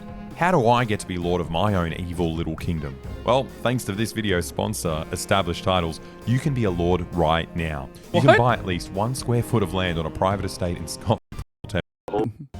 So go become a lord now. In fact, if you buy 1,089 million of these plots, you could be as powerful as Walt Disney himself. There's enough land here to hold all the ideas and plans we could possibly imagine. Now, luckily for us, Walt Disney died, and his successors scrapped the creepy future city but kept Disney World's bizarre status as one of the world's only corporate-owned countries.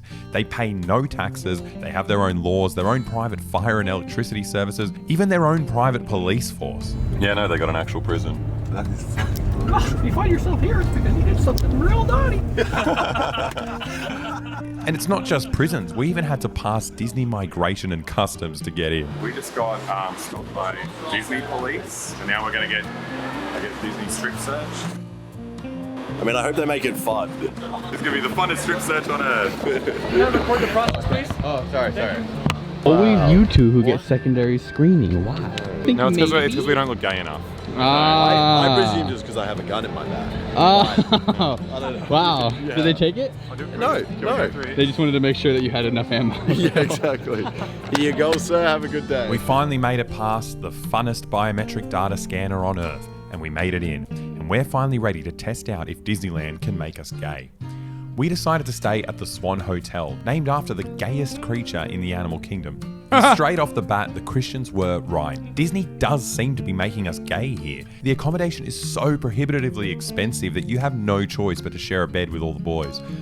But it's morning time and the experiment continues. Now, just because we're trying to radically alter our sexuality in one day doesn't mean we're reckless maniacs. We're going to be outdoors all day, so we've got to be sun safe.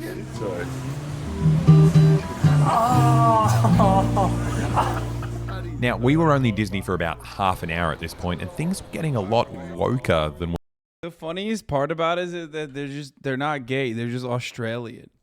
They're just lads. That's it. So they engage in the gayest shit possible. It's just the most average Aussie boy-on-boy experience that you can ever see. We expected. How impressive is this, guys? It's like the only city in America that has a mass public transport system. That's true. But I mean, that's practically communism, right? That's one step towards making everyone gay. We call it the commie gondola. Hi guys. The commie dola. I reckon that guy's coming on to me. Oh my god, I never thought about it like that. Epcot is literally a walkable city with mass transit. Oh my god, the only way you can fucking get public transit in a walkable city is if like some psychotic ANCAP purchases the land while simultaneously funding all of the other industries that make it impossible for other places to have that similar structure. I fucking hate America so much. Everyone just says hello to you. Every man and they says don't hi. say hello, they go, hello. They get reprimanded if they don't. Hello. Now, I thought these brightly dressed flamboyant men were obviously flirting with us, but it turns out they might not actually be gay. They just get fired if they don't smile at park visitors. See, every part of their lives is controlled here. You can't take any photos or talk about your job on social media. They have mandated haircut laws. They control your fingernail length, the underwear you wear. They even choose a new name for you. And it's one of the most surveilled areas on Earth, so the mouse will know if you snuck your own underpants into work. You know, at least after a long day of authoritarian scrutiny and forced smiling, you can get home and relax. But more realistically, you'll be sleeping in your car because they earn so little that 11% of Disney employees are currently homeless. So these poor workers get fired if they don't smile, but also 43% of them can't even afford dental care. I don't know what's going on here. You know, they definitely weren't making us gay, but they were making us cry. Don't worry, maybe it'll get gayer. On to the main attractions. Oh my god, the more I hear about it, the more fucking it's just the more maddening this content is. Holy shit. Also because it's literally so hot in here. What the fuck, Mom? Oh my god, Mom. Anne!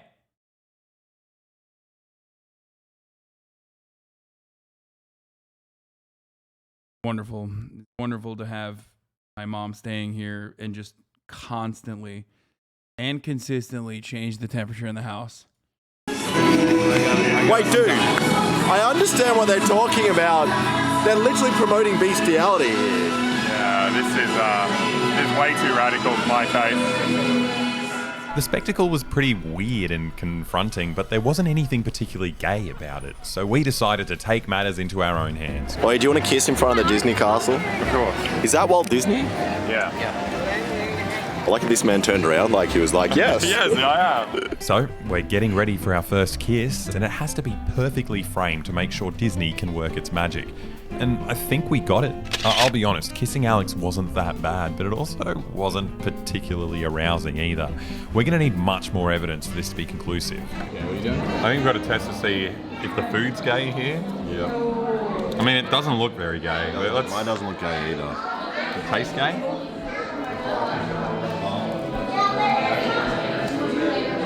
It doesn't taste very gay. Should we try kissing? How was that? I didn't like that. It was better than when we did it in the sun. But no, I don't think the food's very gay here. If anything, the food at Disney was aggressively straight. That's what a vagina looks like, William. Yeah, I think we accidentally ordered the straight ones. These are the ones that the lesbians are meant to eat. I'm starting to feel like Disneyland isn't making us any gayer, but we're not quitters. We don't give up so easily. Look, we were told that Disney grooves kids, right? So I'm sure if we go on a kids ride, we'll see it for ourselves. So we chose Small World. Did I miss it? Did I miss them kissing each other? Hold on. It doesn't taste very gay. Should we try kissing? How was that? I didn't like that. It was better than when we did it in the sun. But no, I don't think the food's very gay here. If anything, the food at Disney was aggressively straight. That's what a vagina looks like, William. Yeah, I think we accidentally ordered the straight ones. These are the ones that the lesbians are meant to eat. I'm starting to feel like Disneyland isn't making us any gayer, but we're not quitters. We don't give up so easily. Look, we were told that Disney grooves kids, right? So I'm sure if we go on a kids ride, we'll see it for ourselves. So we chose Small World, a ride full of animatronic children from around the world. I fucking love these guys, simple man. Kids ride about They're Disney great. and international children. What could go wrong?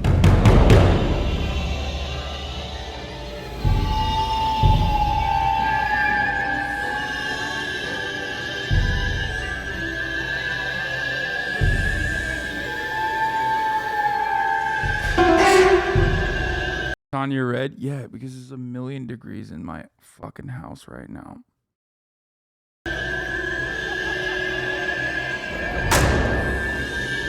Did you show the channel name? No. Oh, fuck. I accidentally did. It's Boy Boy. Why am I not subscribed to him? Boy Boy. Friend of the show, Boy Boy. And I did a thing. And also, other people in the video are, I forget the other dude, but Willie Mosman. Let's not talk about Small World ever again, okay? Luckily, there are so many other exotic parts of Disneyland to take our minds off it. I think we're in mystical Syria or Iraq or something. What's this place called? You got it. It's Iraq. It says here this is counterinsurgency land. Counterinsurgency land, sick. Sick. You get to kill Osama bin Laden at the end of the ride. Go blow up some weddings. Yeah, do it. Honestly, at this point, we were running out of hope that we'd ever become gay, but we realized we somehow missed the sexiest part of the map. We had to go to Squirt Mountain. Okay, let's go to Squirt Mountain. Squirt Mountain. Oh, by the way, you know what's funny about this? All you motherfuckers would make fun of me if I did an IRL stream and make these exact same jokes from top to bottom. Meanwhile, we're over here sitting, laughing, and appreciating the content. But if I did an IRL stream at Disney, this would be the exact same thing.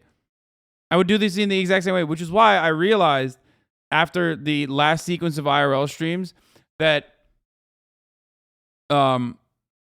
after the last sequence of IRL streams, that like I shouldn't fucking cave to the weird chat. Yeah, but they're actually funny. Shut the fuck up, chat. You don't know anything about being funny. We saw your fucking TikToks. I realized like I should just do what I do best, which is make political jokes when I'm, you know, when I'm doing my IRL streams as well. Kevin, have you ever been on Squirt Mountain? We're at Squirt Mountain. Oh, this is Squirt. Oh my god, what the hell was that? Did you catch that on camera? It got all over the camera. That was so sexual. The camera just spat in my mouth. Squirt Mountain, Squirt Mountain, Squirt Mountain, Squirt Mountain. Oh, it's wet. Surely, if we kiss on the big drop on Squirt Mountain, we will feel Disney's satanic gay sorcery.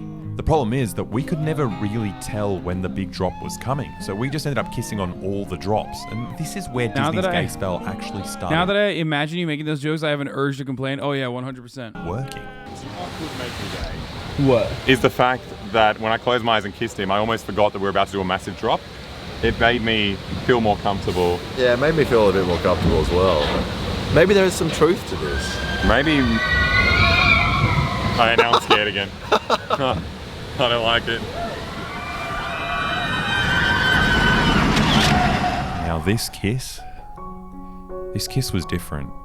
Wait, it wasn't like any of the other kisses. As soon as we touched lips, the screaming stopped. We were strapped into the steel contraption, hurtling down to earth, but in my mind, we were just gently floating, higher and higher and higher. We must have floated too high because tragedy struck. Oh, there's a chance it might hit us. Yeah, it's gonna hit us as well. Yeah, we're God! We're lightning. Oh my. God's punishing them for doing homosexual kisses. That's right. I knew it would happen. Yeah. You did gay too much. You do gay one time. You do gay twice. That's fine. Even then, you know, maybe God's like, all right, I'm having an off day. Didn't notice that. I'll let this one slide. You do gay 3 times. I'm coming for you. God. This is what happens when you kiss. Wow. You have anger. Also, how the fuck did William Osman bring a... How the fuck did William bring a bong with him to... Is that added in to the photo? Very much.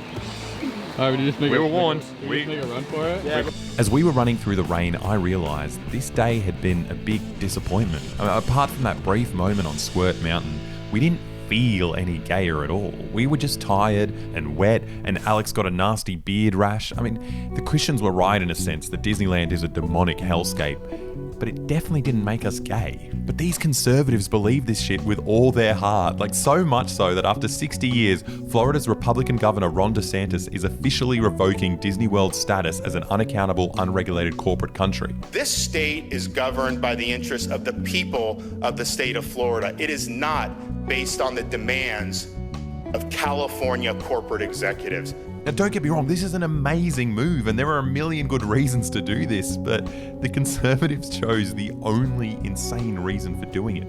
I don't get it. Like, do we cheer for DeSantis? Do we defend Disney? There's only really one thing I know I want to do right now. All right, get nice and close together. Yep. And then go a little bit this way, friend. That's right. Go a little bit this way, friend. Right there. You're exhausted. 1, 2, 3.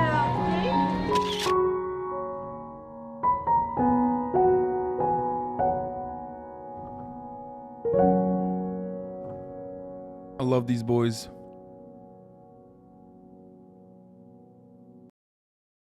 Wonderful, wonderful content creators. Boy, I did a thing. You know, they're great. All the fucked up things about the park interest me as much as the tech stuff. I mean, they put out bangers like this. Unfortunately, the irony, of course, is that how much free stuff can a fake politician get is like probably his worst video, in my opinion. But it got like incredibly high views. Like, it's his simplest video out of all of the really like complicated stuff that he puts out there. You know what I mean? I guess like North Korea haircut, 1.4 million. That's fire and deserved. But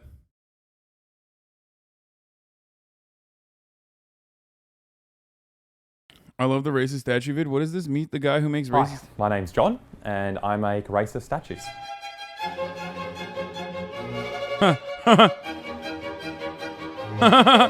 My great-granddad made racist statues, his dad made racist statues. I'm continuing a proud family tradition. Why do you make racist statues?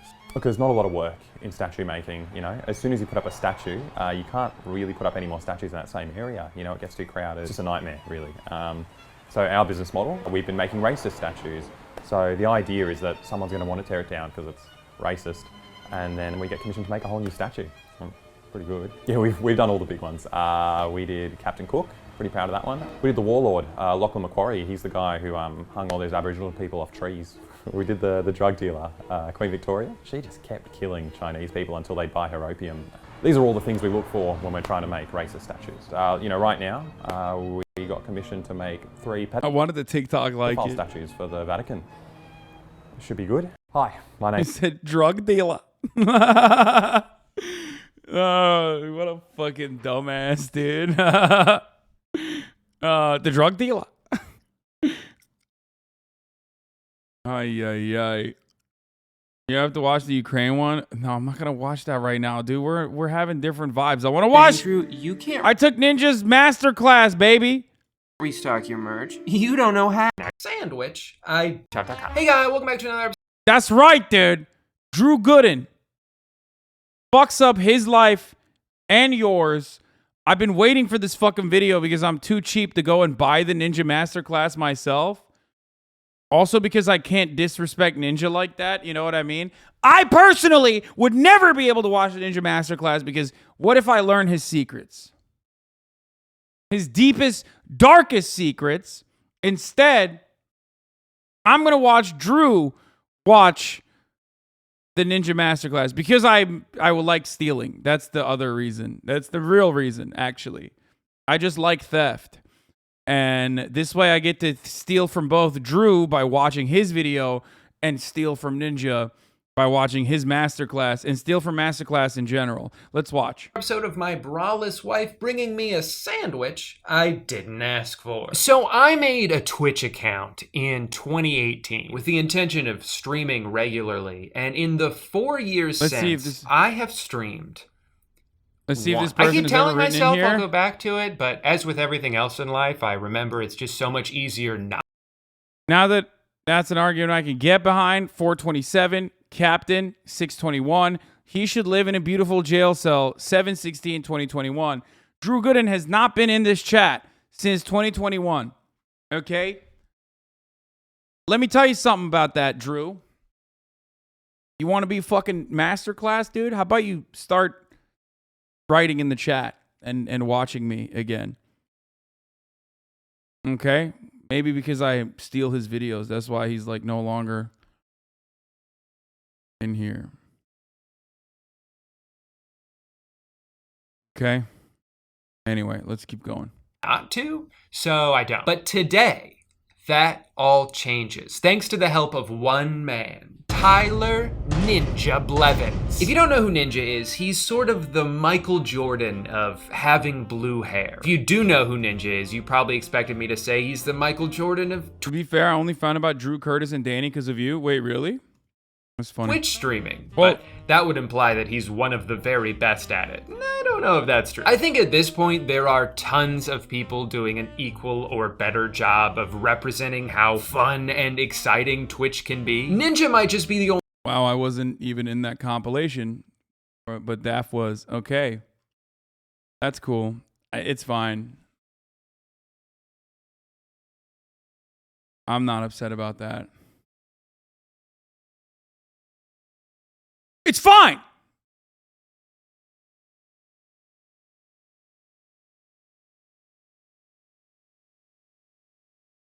Guess he just,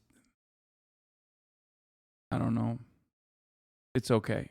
Only streamer that like your grandma has heard of because she saw him on Ellen. Since there's such a large portion of the general population that had no idea what a Fortnite stream was when their kids told them it was their new favorite thing to watch, I think someone had to be anointed as like the face of it. And Ninja is a high energy guy. He's very good at video games. He made himself super marketable and he used to stream all the time, which made him constantly accessible. He was the right dude in the right moment playing the right game, and to his credit, he totally embraced it. Not everyone in that position would have said yes to as many Check his logs in Dav's chat. I can't. things as he did. Sometimes it's actually okay not to do everything that's offered to you because you never know when you might end up unsuccessfully trying to cheer up a bunch of cold, wet New Yorkers by flossing like your life depends on it. I'm not seeing enough movement! As far as I can tell, Ninja is just a guy who got way Dav didn't mod. I'm taking my sub back. Sorry. Oh, he moved on to Dav, dude. I see how it is.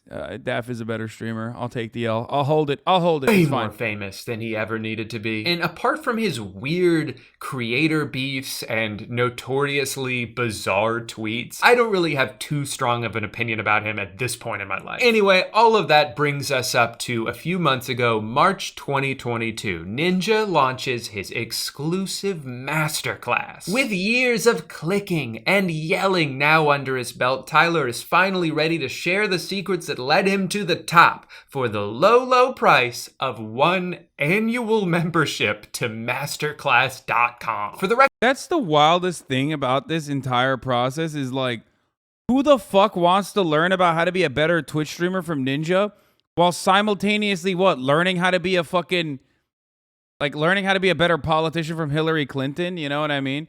Meanwhile, for the cheapest price of $5 a month, you can literally just avoid the ads at the top of the hour here at the HasanAbi broadcast. That's right. Because at the top of the hour, every hour, there's a 6-second ad break.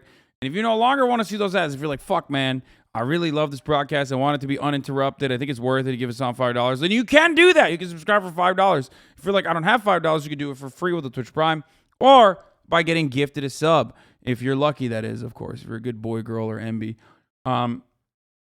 That's it. Here's the 1 minute ad break now. For the record, this is a 1-month class, but in order to take it, you have to be subscribed to the website for an entire year, which will cost you $180. A small price to pay once you find out they have classes from both Clintons. So you are— Yeah, that's what I'm saying. It's like, what?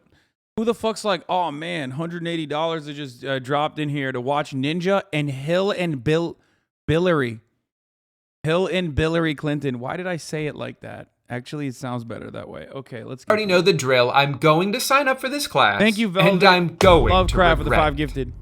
Full disclosure, I signed up for this already. I'm filming this intro after the fact. Can someone tell me why the fuck I bought the Duo version? Did I think I was going to be watching him on 2 devices at the same time? What would that even accomplish for me? So anyway, I spent $240 on this class. Most people will choose to spend a little bit less. Why is there a Duo version? Fun for the whole family? It's like when you and your... Why is that even an availability? That makes no fucking sense. Okay. One of the first things he gives you at the start of the class is a PDF document with all sorts of gaming and streaming lingo. I cannot overstate how helpful this glossary is. There are some extremely advanced terms on here that would have thrown me for a loop had I heard them casually used throughout one of the courses. You know, things like... Bro, if this fucking shit doesn't show me how to have a braless wife deliver me a sandwich that I did not ask for while I'm in the middle of carrying a league game, I will fucking lose it, okay? I will ask for a return on my original investment. Keyboard, YouTube, mouse. Apparently that's the thing that you click with, but I don't know. I'm still new to this. The true beginning of this class is a section that has equipment for all different budgets, links on where to buy everything, and honestly, that's a pretty valuable resource to have all in one place. But I can't help but laugh whenever he says something like this. You only need one monitor. If you can afford more than one, then that is definitely recommended. But if you can't afford 2 monitors... If you can't afford a second monitor because I made you spend the cost of one on this class, then you know what? That's on me. That's my bad. Sorry about that. That's kind of the irony of this whole section. I mean, the reality is like, what fucking Zoomer doesn't know how to Twitch stream at this point, right?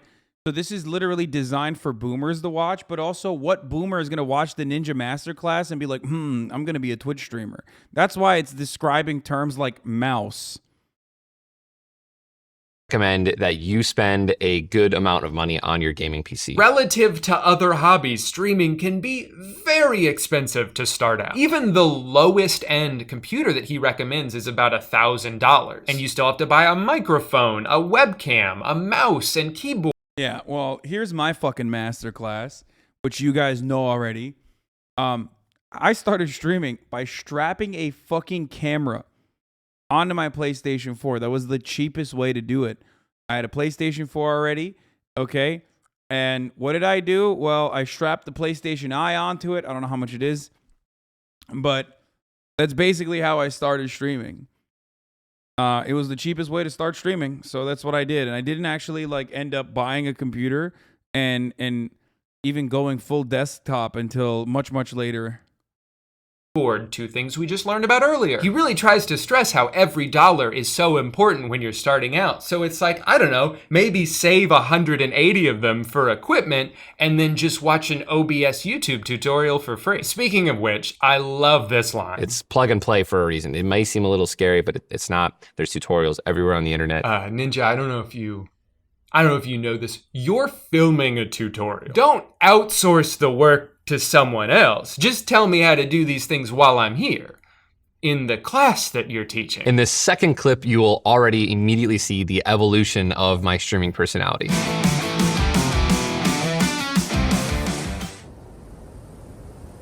What's going on, guys? It's so funny to hear him describe the things that he does well in like an analytical way. Okay, here we go. See, now it's okay. We're on a good lead. You can see I'm wearing my hat. I'm clearly doing a funny voice. And obviously you probably noticed as well that I will often make silly faces. So sometimes I'll do one of these, you know, or maybe. That's fucking nuts, dude. This is awesome. I'll hit him with one of these. And that's just one of those funny ass things. Yeah, Ninja, but like, it's like masterclass, but teaching you how to bait LSF. Masterclass, but also like Ninja teaches you to do remember when he did that thing where he was like making fun of thoughty streamers or whatever? Like, oh, this is how girl streamers are.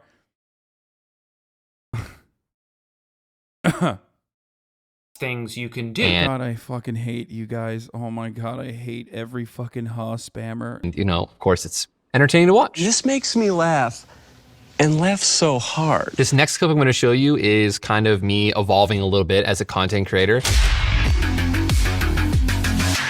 Hello, everybody. What do you guys notice that has changed? My background has changed. I had a better chair. Okay, so evolving as a creator means buying a more expensive chair. You don't need any of this shit.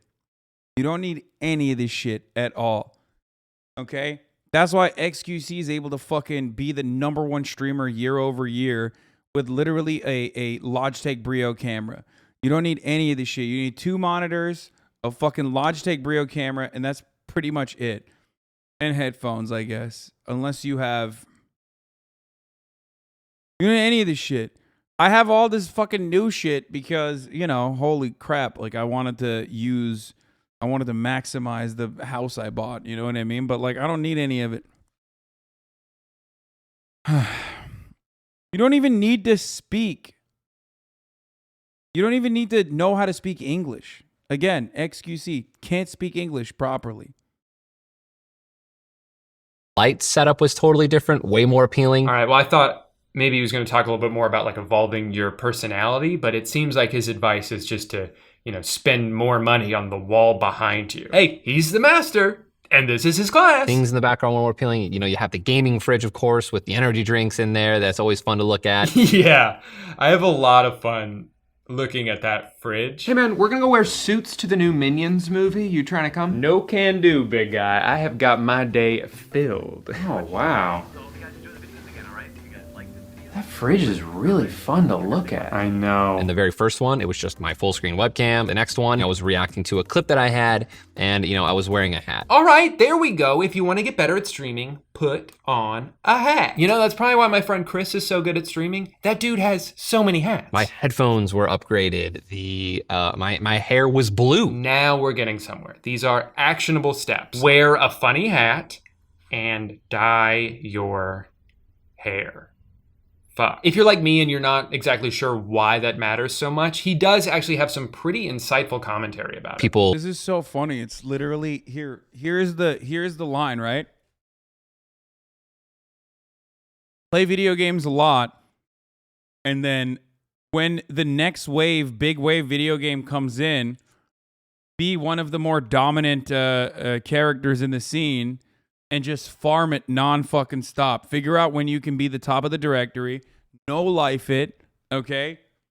And always try to figure out at first, like, what hours, what time zones you could be the top directory at or close to the top of the directory, and that will try to elevate you as much as possible. If you get in, if you're lucky and you get in before the meta, you can be one of the top fucking creators, except also you have to quite literally get, again, lucky and also have a life-changing, meta-changing, platform-changing, world-changing video game like Fortnite. That's it.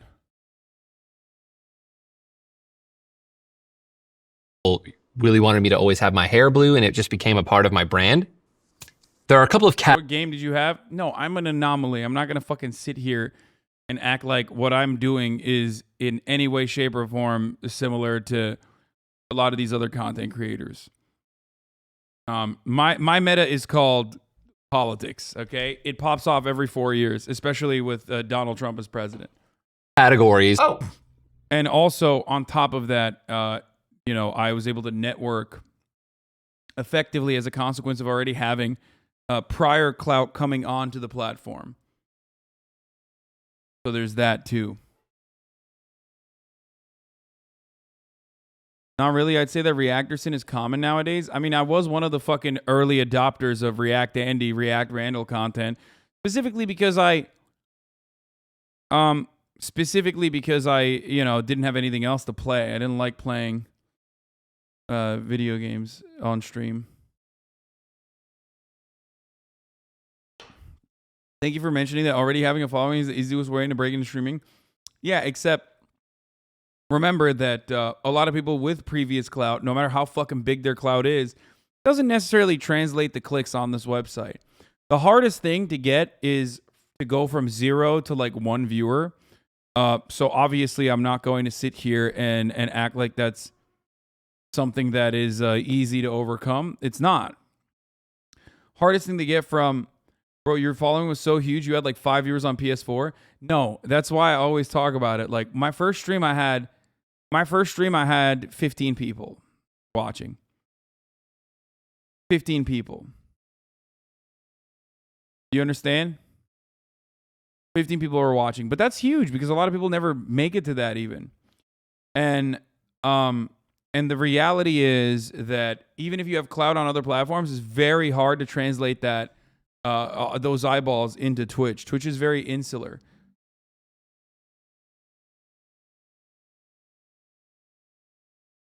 That's massive, Lamau. Yeah, but not every fucking 15 viewer Andy becomes a 31,000 viewer Andy, obviously. There was a lot more luck that helped me out along the way. That's my point.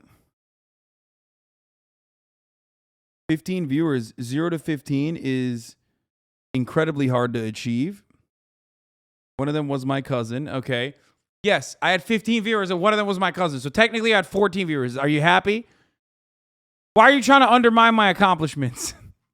That's literally true. I had 15 viewers and like probably 2 of them were the people that were on my stream. And then one of them was my cousin, okay. You got to do what you got to do. Fuck you.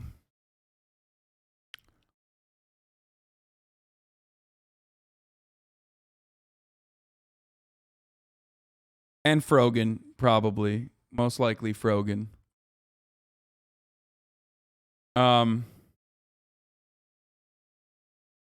Anyway, the point is the real reason why my like prior social media clout helped me was because it allowed people like the person who's actually about to walk in here right now. Literally right now. Austin, come in here. Quick. He just walked into my house. But straight up, Austin, it like genuinely helped me reach a much, much larger platform at the time. I think he had like 10K people watching him, which was huge for the moment. You know, his shows were popping. And it was a mutually beneficial relationship, but like that was a huge deal. Bye-bye, Anne.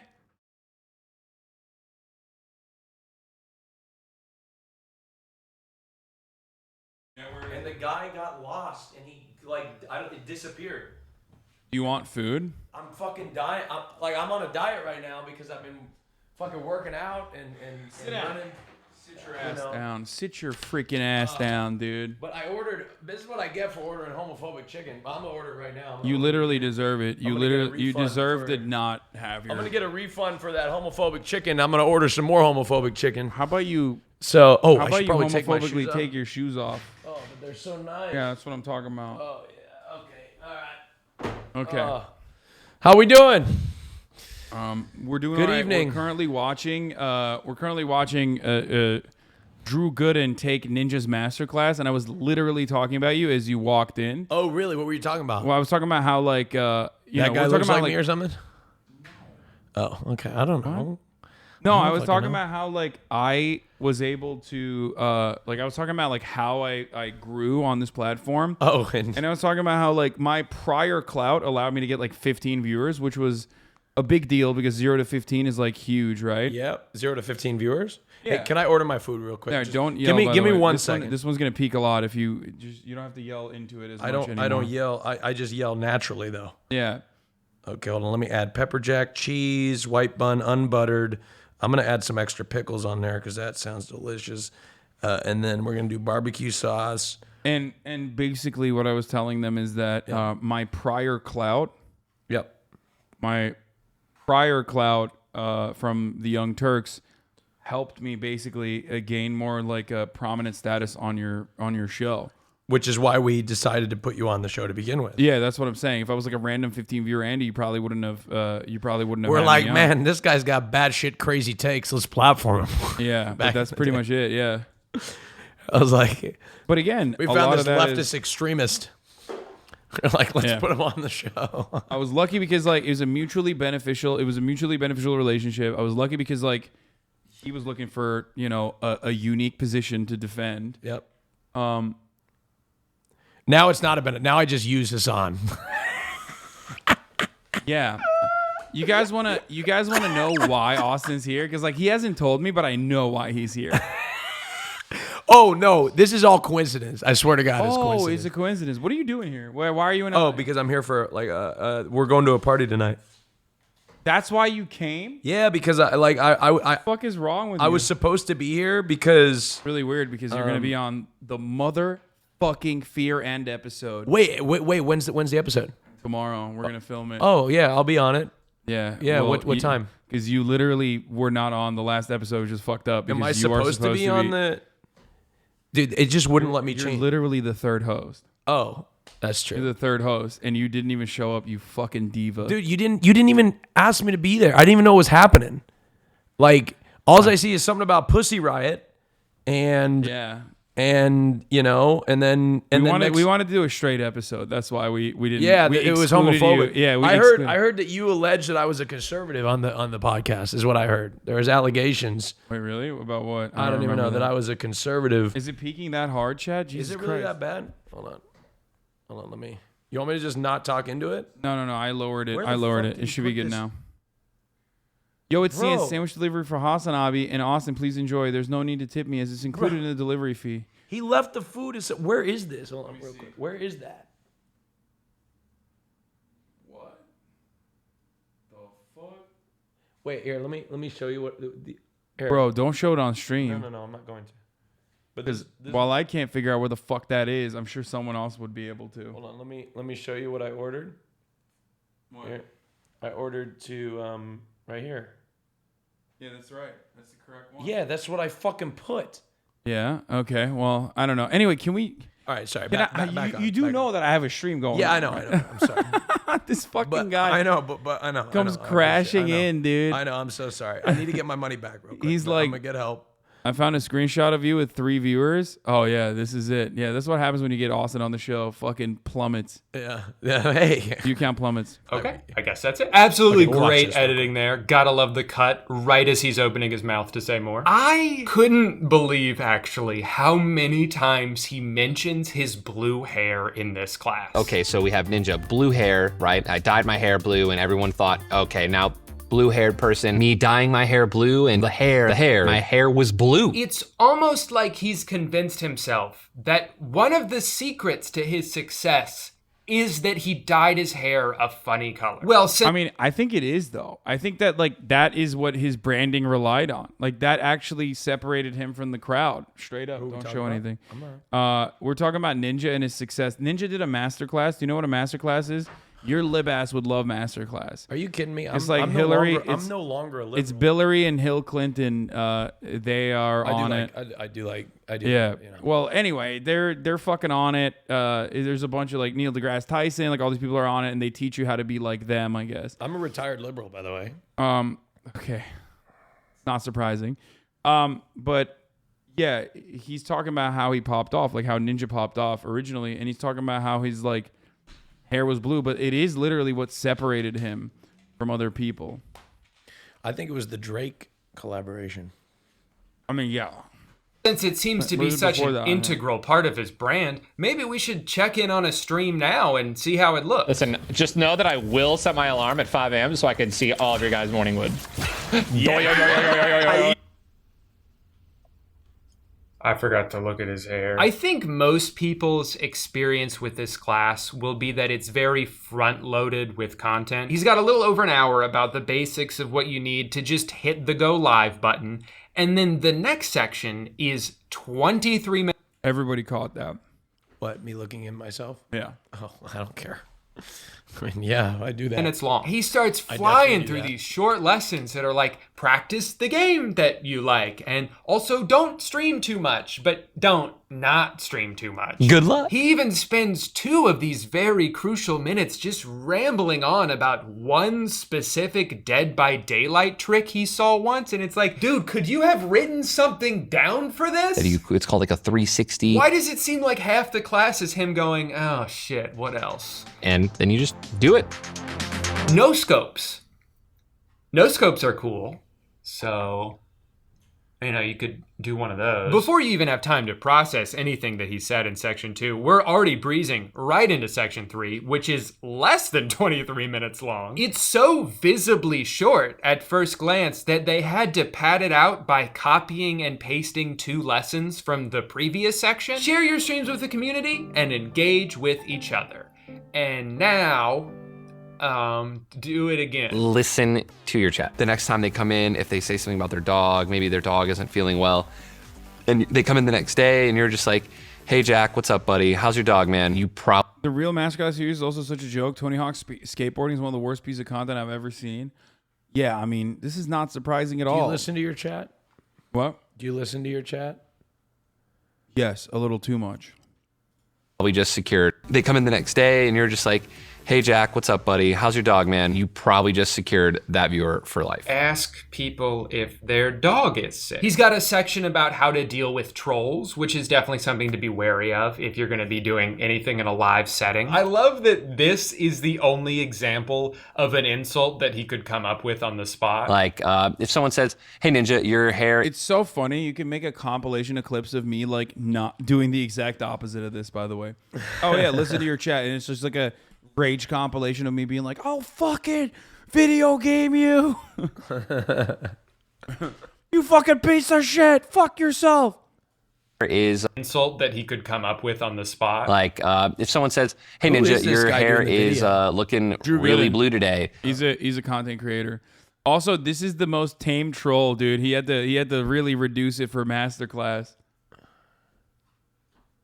Right. Kind of weird. I'd be like, yeah, that is kind of weird. Dude had one thing on his mind that day. Blue hair. I really liked when he went on this long explanation of how to ban people and specifically described each and everything to do. This guy doesn't really seem like a fan of But they never Ninja. showed his screen. I mean, you can kind of see it in this shot, but it's a little blurry. Oh, here, now they're gonna show us. So this user, I'm going to demonstrate how to ban and unban them. It is literally as simple as pressing 2 buttons.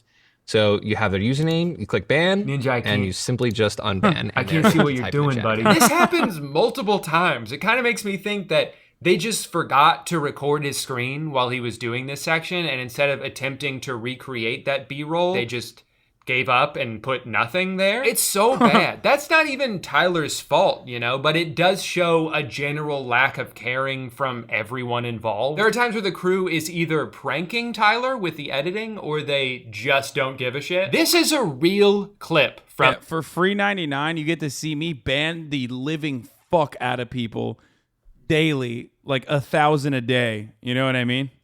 The masterclass. Talkies. Gaming is intense, but talkies are seriously intense. And that's not the original commercial. He doesn't shit and fart in the actual ad. Call out your regulars and loyal viewers. They'll keep coming back. What up, this? How you doing, bro? Fufo, I think the tier 1 sub. Make sure to always talk to your chat. After all, they're your friends. Welcome back, Dick Lord. Thanks for the 6 months. How's your dog doing, by the way? You don't have a then get one so I can talk to you. you now have a lot of pressure on you to set good examples.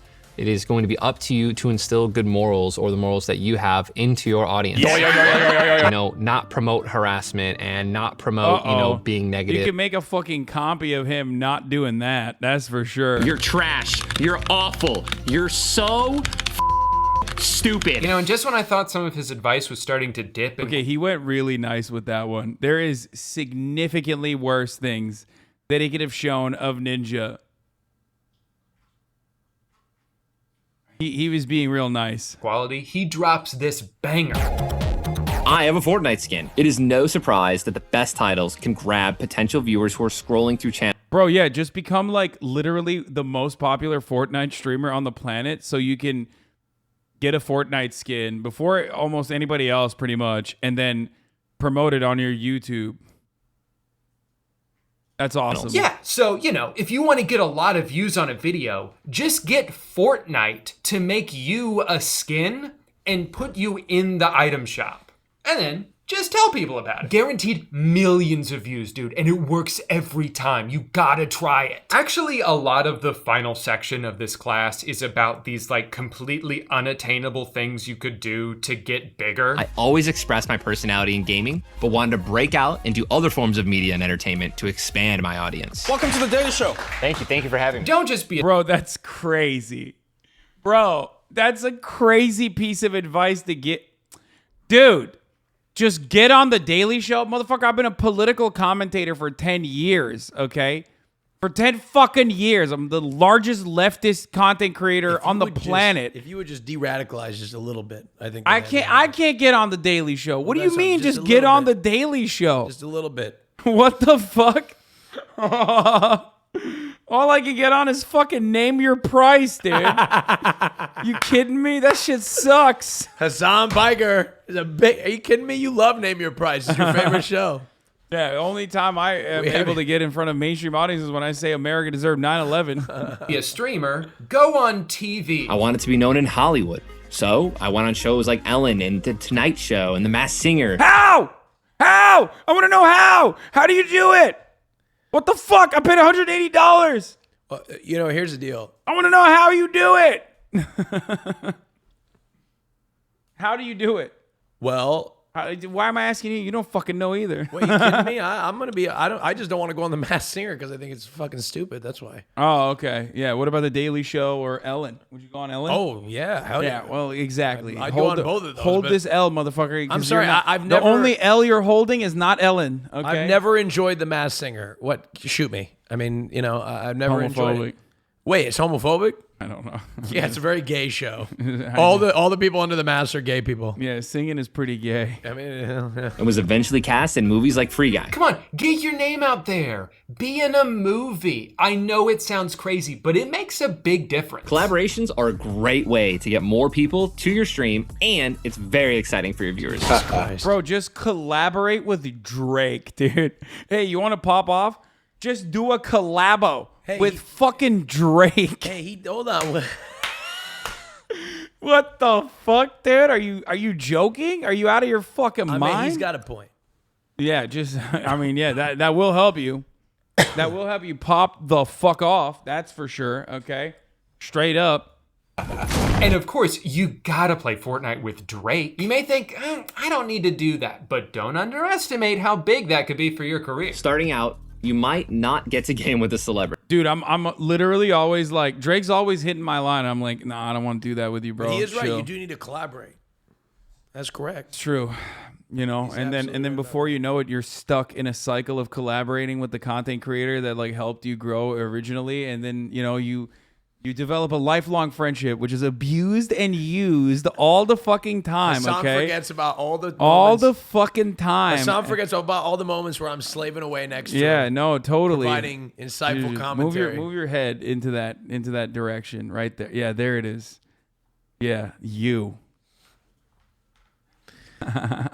I'm always here. I'm slaving away, providing insightful commentary. You're literally only here because and I don't you want to agree promote. I don't agree with some- most. No, actually, I didn't even think about that. Such a Trailer's lie. popping off. Such a fucking liar. I texted him this morning. I was like, "Yo, the trailer dropped." Like, Yeah. low key. Hey, but you know what? I already watched it. I'm already taking a lot of sacrifices. I'm a man of God, as you can see right here. Yeah, what's up with that? What's I don't going know. on? I just decided to put it on today. You know what it feels like? To me, it feels like camouflage. No, not camouflage. But it feels like I'm breaking the rules a little bit. Like I'm a bad boy because I'm wearing a cross. That's so funny and I that suck dick. you've literally kinked out Christianity. Yeah, like to me, it's like, dude, I don't know. Like me having sex with a guy that was wearing a cross would be so hot. I don't know why. Is that fucking weird? You are literally kinked out, dude. You are so. Oh my god. But Ninja, you just said I could. Where he could have at least stuck the landing a little bit with some Wait, please solid be careful. marketing. Oh shit, they're gonna fucking. Oh fuck, I'm gonna get murdered by. What? No, you're. Yep, the branding section at the end just annoyed me because of how unspecific everything is. It's basically just a long list of Tyler's accomplishments, most of which you're probably already aware of if you spent $200 to take a ninja class. He continually stresses the importance of branding, which I agree with, but doesn't give you any tangible steps on how to do it. And I don't expect this class to suddenly transition into a graphic design lesson, but you know, if this is Masterclass's definitive how to stream course, they could at least go into some detail about the basic stream assets that you need to make. Your subscriber emotes, your channel banner, your alerts, the screen that says starting soon or be right back. You know, all those things. It's amazing when you research the history of the Bible. To you. He barely even mentions any of those things. He's kind of just like, look at my logo. Little they talk about. Isn't it a cool logo? Joke's on you. It's not even my fucking logo anymore. I made a worse one. Oh, we're watching a video right now. Why even include a section about brand deals? This is a 30-day class. No one starting a stream from scratch is worried about doing a brand deal before they've even streamed for a Are you guys month. watching this? This is something that's going to be online forever and hopefully teaching people how to become amazing professional streamers for decades, for a millennia to come. Yeah, dude. 1,000 years from now. 1,000 years from now, people are still going to be watching this class. Voila. I think that a good portion of the beginning of Oh, this no course wonder they delivered is the food helpful wrong to because someone who I wants put to the start wrong streaming and they address have in. no idea what Whoops. to do. But it is very clear to Whoopsie. me that not nearly enough care or attention was put into this for it to be worthy of the cost. Also, like, I don't think Ninja is just this undeniably affable guy. He's just really fucking good at Fortnite. And you can't teach someone to be as good as he is. You especially can't teach someone to be really good at a brand new game and be better than everyone else at it before they've all caught up to you. Because that was kind of the initial wave of the early days of Fortnite for him. So to be someone who already has a net worth of like $50 million, and then you charge all your most hardcore fans off the promise that maybe they'll be famous like you, it's bullshit, man. This sucks. What I did genuinely You can never have enjoy too much the most money. about this was the community aspect of it. Like I said, there's a point where Ninja kind of puts the burden on you to support each other's streams, but for the most part, people did. And that's cool because it's pretty easy to get selfish when you're starting something and you're like, you know what? That's great. Yes, I you see literally that you're can. streaming. Guys, I love can you that for fucking take a joke? Just But lighten could up, all right? someone watch my Dude, are you kidding me? You're talking about leftist chat. They're like permanently fucking stuck. They're hard Somebody in stuck the chat was like, yes, you literally can. Yeah, I mean, dude, don't get started. Dude, Twitch chat is the worst place to ever discuss money because like most of the people in here that are adults are never going to chime in because they're already like they're making money, they're adults, they're normal human beings, so they're not going to write. And the people that fucking type half the time are going to be the worst neats. So the moment that you start talking about money, they're like, Like, there were people yesterday unironically advocating that, like, Brittany Griner should not be allowed to go to Russia to make, like, $3 million one summer playing basketball because she already makes $300,000 playing basketball in America. It's insane. Like, insane. Being like, aha, how dare she? Yeah. So, you know. Yeah, I can't believe that. I think, I think there's limit. Oh, one thing I'm against, though, is adding 87,000 IRS agents. That's what I'm against. Okay, dude, let's not get into that, please. So it was cool to see people go out of their way to compliment someone's setup or answer a question that someone had. But it's funny to me that potentially the most valuable part of the class is the one part that Ninja has no involvement in. There's so many cool people taking this class with all different kinds of content. I saw a Lego building stream. I saw a couple that streams at Disneyland. But my favorite streamer by far was this kid, Plushy Orca. If we don't get this dub, I'll eat a spoonful of mayonnaise. No spoonful of mayonnaise for me. Tell me that that's not the most badass clip you've ever seen. To their credit, the class does have its own TA that goes around, you know, interacting with people's posts, but it's never anything super specific to that person. What's your favorite piece of decor? What's your favorite conversation piece? What's your favorite piece or prop? Are you working on building connections in other communities? Are you working on building connections in other communities? Tom, are you building connections? Let's go. Anything else? Anything else? Anything else? And before you ask, the TA is not Ninja himself. Not that I would expect him to be, although it would be really funny if he was commenting on these in third person. No, the TA is a mysterious and unknown entity. It's AI, one who's right? really only there to make the community section seem more valuable than it actually is. The one silver lining with this course, if you spent... Bro, this is literally OnlyFans. This is just OnlyFans. Wait, no, people on OnlyFans, they're real people talking to you. No. Wait, what are you talking? I've had great conversations. Yes, you're having great kidding. conversations with a dude in I'm Bangladesh. just kidding. I don't ever. The only conversations I have on OnlyFans are when I like. I'm a big supporter and advocate for sex work. Go on. Okay, Explain. Huge and big supporter of an advocate of sex work. I've always been, right? And sometimes I'll request a piece of content. I've done it before where I'm That's just like, not that. Even that is not handled by. yeah, but I don't care who it's handled by. I just want a piece of content. I'm not talking to them. I'm just like, hey, do you have this?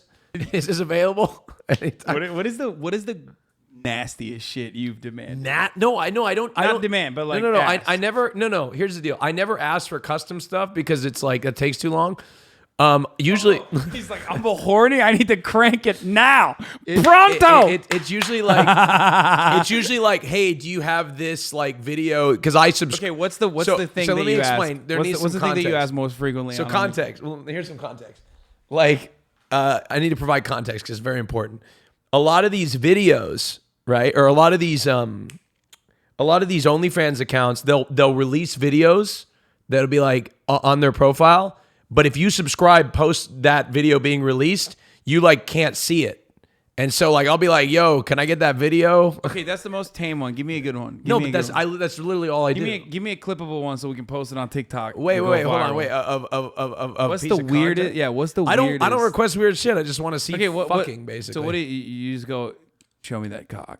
No, I don't explain. He's trying to get me. This is a gotcha. He's trying to get a gotcha. You get in there. You get in that TikTok. Okay, No. not TikTok. You get in that OnlyFans. You say, show me that cock. No, I never asked. No, I don't talk dirty to the OnlyFans account. It's like it's a transaction. Like, I'm not. You don't ask them to whip it out. No, because here's the deal. Because for me, I just want when I'm engaging in like a sexual thing. I'm just jerking off. That's just for me. I don't want like it's purely transactional. So you're like, hello, sir. Yeah, well, I would like to see butthole. Like I know they don't want. Like I'm just a blank profile with a fake name. I'm not. They don't give a damn about me. You know. It's like I'm not gonna show. You know. It's like going to a. It's like not. And there's nothing there's nothing wrong with them, but it's their job, right? You're like ordering a burger with a side of fries. Yeah, be like, one butthole, please. Could I please get it's usually like sex videos. Like I want the whole. Show me your fucking messages. No. Come on. Let me read one. No. Come on. It'd be so No. good. Are you kidding me? It's content. You motherfucker. Fuck no. Am I giving you my you're cut. OnlyFans You're cut messages? you're cut from the podcast. You're cut from the podcast. Fuck no. Come on. Just no. one. I have to read them. Okay, he's gonna literally let me read it on the podcast next episode. All right, yeah, next episode of the podcast. Yeah. Okay, fine. I'll look through it, but I'll select the conversation. I would never fucking expose. No, come on, bro. If it was like something fucking insane, I would ask. Well, but I don't ever type insane shit. It's like, yo, do you have any videos of the? It's literally very professional. Yeah, I want to see. Oh, come on. No, okay, we'll save it for the pod. I have to we'll log in. You're gonna see a lot of dicks. We'll save it for the pot. Yeah, I mean, I don't give a fuck. Wait, do you ever pay for stuff like that? I don't know why. I just enjoy it sometimes. No. Well, there's nothing wrong with it, but I have never. Look, I don't think I've ever paid. I don't think I've ever paid for. I would never pay for sex or anything like. Oh wait, yeah, what am I talking about? I've gone to a brothel. I've been to strip clubs and stuff. I've just never paid for online. I would never pay for sex or anything like that because Wait, I would. I don't have a problem with that. No. I have nothing.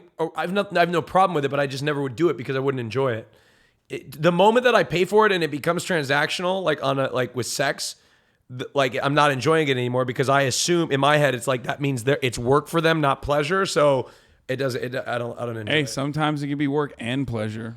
Yeah, but that's what they want you to think. Which is great, and I want them to make like a massage. Money. Yeah. You know? I want them to make money, and I support them in their grind. I support sex workers, yes. Yeah. Please support sex workers if/when you can. Yeah. I just don't have I do not have an OnlyFans. I don't have an account. And I'm not saying sex workers don't enjoy their job, right? But I also think that some may not enjoy certain clients, I imagine. And I just don't want to risk that. So for me, I like to buy like porn, but I'm gonna keep it 100. I feel like maybe this is fucked up of me to say, but I feel like I'm a pretty good client. Okay. I'm just saying. Like, yeah, you're come pretty on. good. Like, like I feel like I could, like lay it down. Well, it's not even just that, for sure, but also like I'm just saying in general, like I feel like he'd be the type of guy to go buy pay for go to Amsterdam, pay for a couple hours or an hour or whatever, and then just to prove that you could I don't know. I mean, for me, no. Hasan thinks he's doing them a favor. They're gonna fall. No, I like. I've done it in the past for the experience. You know what I mean? Just to see what it's like, just to experience it and whatnot. But I mean, I don't know. I mean, I've had plenty of sex with sex workers for free. You know what I mean? Your my food is right here. Your homophobic food is here. Go grab it. Can I grab it real quick? Yeah, go Keep grab talking it. about this. This is a great conversation. Okay, well. You can ask what Austin thinks of the Brant Boys straight baiting account. Wait, what? It's like gay guys straight baiting? Wait, what? Okay, we'll talk about that when you come back. Anyway, let's continue with the Drew Gooden video for almost $200 and you got to this point and you're like, that's it? Is that you're still able to watch a shit ton of content on Masterclass. It's just a matter of whether that's something that actually has... Austin's DMs to my OnlyFans? I'm gonna out him. I'm gonna out him for this when he comes back. Value to you, because it might not. You might have noticed Marquez Brownlee just launched his own course about video creating and posting, and I feel like this class is just so much beefier than the one I just watched. He has a 20. Well, guess what? You get to watch that as well as all the other ones, Drew. That's the beauty of Masterclass. Now it's turned to a hashtag ad for Masterclass, by the way. 1-minute video entirely dedicated to lenses. If you've ever watched his content, you know that he's extremely tech savvy, and he also has a much more natural teaching cadence with... Also, here's the other thing. Marcus Brownlee is like an actual content creator, whereas Ninja and myself, we're just fucking dickheads on the internet, speaking into a goddamn camera and yelling at fucking chatters and shit. So I think there's that. Like, Twitch streaming is the jackpot, but also in many ways the scummiest way that you can fucking... Twitch streaming is quite literally the scummiest way. And I don't mean that in like we're scumbags or whatever, but it's just the grimiest fucking way that you can earn a living as an entertainer. Wait, you aren't a content creator? No, we are, but the type of content that we create for the most part, like if I wasn't doing something that is genuinely fulfilling and compelling for me, like talking about politics, I don't know. I would feel really fucking shitty. And even then, I sometimes feel like you sometimes feel kind of shitty. Stop acting like it doesn't take effort. No, I mean, it does, but luck plays a real fucking huge, significant factor. But as far as like Twitch streaming goes, Hollywood character begging for dollars. I mean, that's a I've got a correction to make in your statement. kind of gross way to put it, but I'll just say it like this, okay? YouTube is TV, Twitch is radio. Yeah, I think it's kind of like that. I'm having deja vu. Did we already cover this masterclass? I mean, I made jokes about it. I made jokes about the masterclass when it first came out. The fact that you're saying this at all, you're the fucking man. I mean, I am very... I mean, I've talked about this before. Like, I think that we create a sense of, you know, shared perspective, a community. No, I didn't want to get one. I told him I don't want it. I tried to order him. Yeah, he asked. I was like, no, I don't want to fuck it up. This is how nice of a friend I was. I texted him while I was at 37,000 feet. I was already planning my meal. Yeah. Oh. Nothing is stopping you from streaming less and doing scripted videos again, bro. Yeah, but I love what I do. I like what I do. I just got a text from Gideon is banned in my chat because his fan base was fucking constantly calling me racist for the longest time. That's why we auto banned it, but we can unban it now. So there's Go a ahead. correction. I heard from one of my friends who's an OnlyFans creator that the vast majority of messages that are sent are from the creators themselves on OnlyFans. Yeah, because we're talking depending on the percentage, right? If you're in the top 1% and signed to an agency, most of those people don't handle their own communication. I'm talking about like, and that's the top 1%, right? So the 99% of OnlyFans content creators are small content creators, which is why they probably deal with their own messages. Mm-hmm. You know? Anyway, I follow the mom and pop OnlyFans creator. That's me too, actually. Yeah, you're always out there looking for... Austin wearing a cross necklace and eating Chick-fil-A is literally the gayest thing he's ever done. Yeah, what a juxtaposition, dude. He just, like, he loves sucking cock, but also at the same time wearing a cross and eating Chick-fil-A. Respect. Just sucking down on this fucking chicken sandwich. I'm so hungry. I've been dieting for like 3 weeks. OnlyFans is lame. The minute I see a famous person naked, they're boring. What? They're boring. That's why I'll never get naked. All right, let's continue with this The video. way he lays out information. Whereas Tyler, I assume, was just riffing things off the top of his head, which is probably why he constantly trailed off into silence. Streaming just gave me the platform to, and I think that's how, you know, but I mean, my recommendation is, But you know what? It's not fair of me to just sit here and criticize Ninja without taking his tips and tricks into the real world. So for the next 3 weeks, I will be following his advice to a T as I create my own Twitch channel and try to build it from the ground up with no promotion whatsoever. Hey, I did it. Now, obviously, I don't want this Twitch account to link back to me in any way. If someone finds my channel, I want it to be entirely organic. You want to do I'm going appeals? to try to create a persona that's both generic and yet You're still exposing me? true to my... God, man, Yeah. he's so good looking. Who? Those guys in there. Are you talking about Boy and I Did a Thing? Bro, look at this man. No, but well, look. He literally was like, he was watching them fucking... No, not like... It's too You are ridiculous, dude. Keep it in your pants. Bro, you cannot talk. You'll be like watching like a serious documentary and a girl will walk across the screen. You'll be like... And you'll do this. You do like your big eyes and you'll... Facts. That's what you'll true. do, you know? It's true. Yeah, You okay. cannot talk. Shut up. Shut the fuck up. This is my stream. You're not talk at all. Okay, hold on.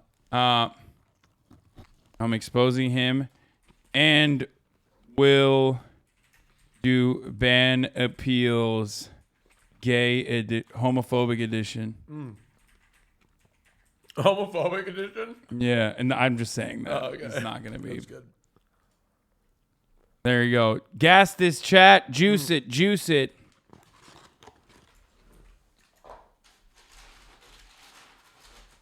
Yeah, we just watched this. Actually, this would have been great for you. When I was watching it, I knew that it would have been great for you to also be here to watch it with me because Disney made us gay. It was a great video.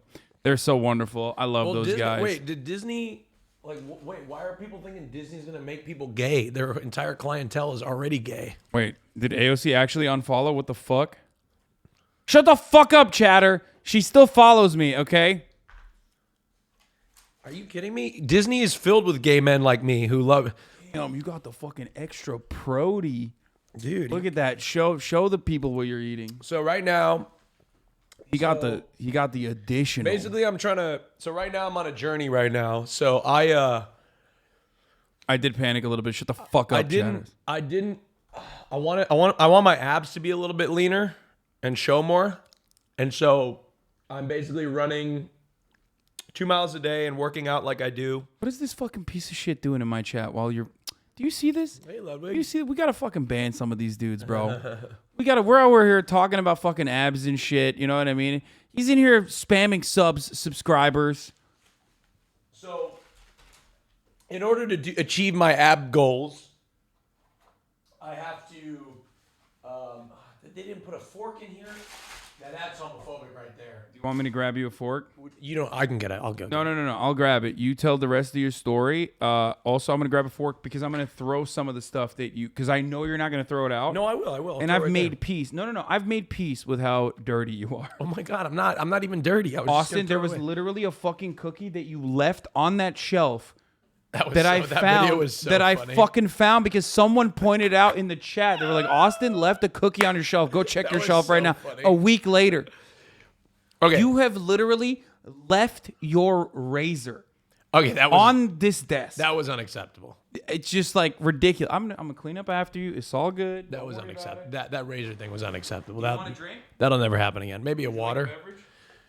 There's alkaline water here. It's very good. Here you go. Oh, thank you, sir. Here you go. So what I'm doing is I've come to a realization, and that is, if I want abs, I have to work for them. And I'm not. I crazy know. realization. No, but like I got to work hard. I got to like every part of my life. Yeah. And I do have abs already, and I've always pretty much carried them. But they're not like they're abs that you can like see in the right lighting in a mirror, and like I have to flex them.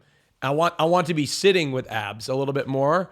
And so what I'm doing is I've been running 2 miles a day. I'm on a training program that I've always been on, but I'm essentially running 2 miles a day and just eating right. And a lot of that has to do with the risk with my metabolism is that if I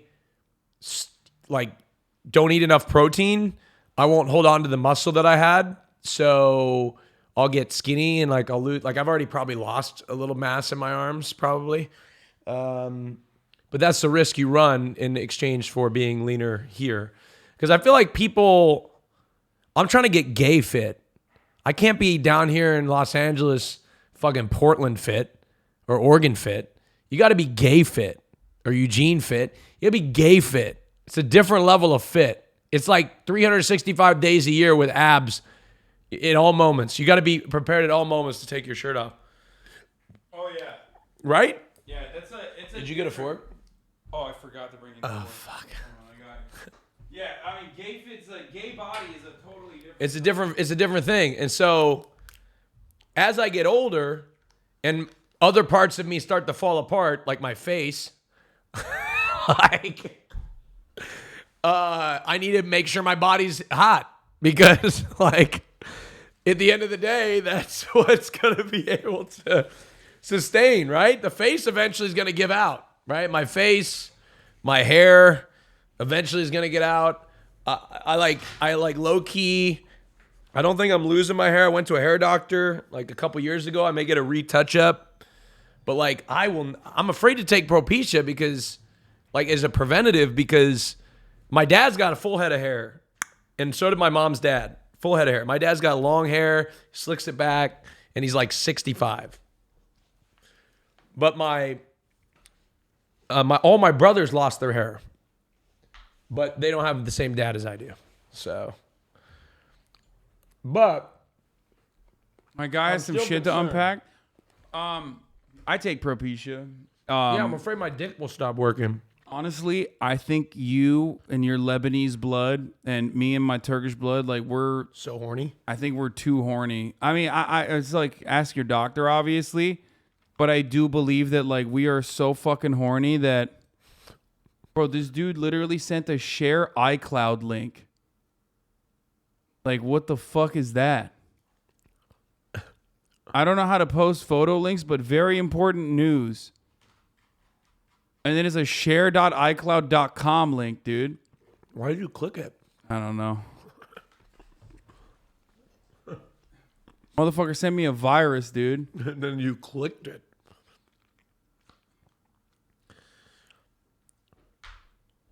Download it and give him your SSN. Yeah, you got it. But my trainer told me, he's like, you got to take a day off. I've been doing too much.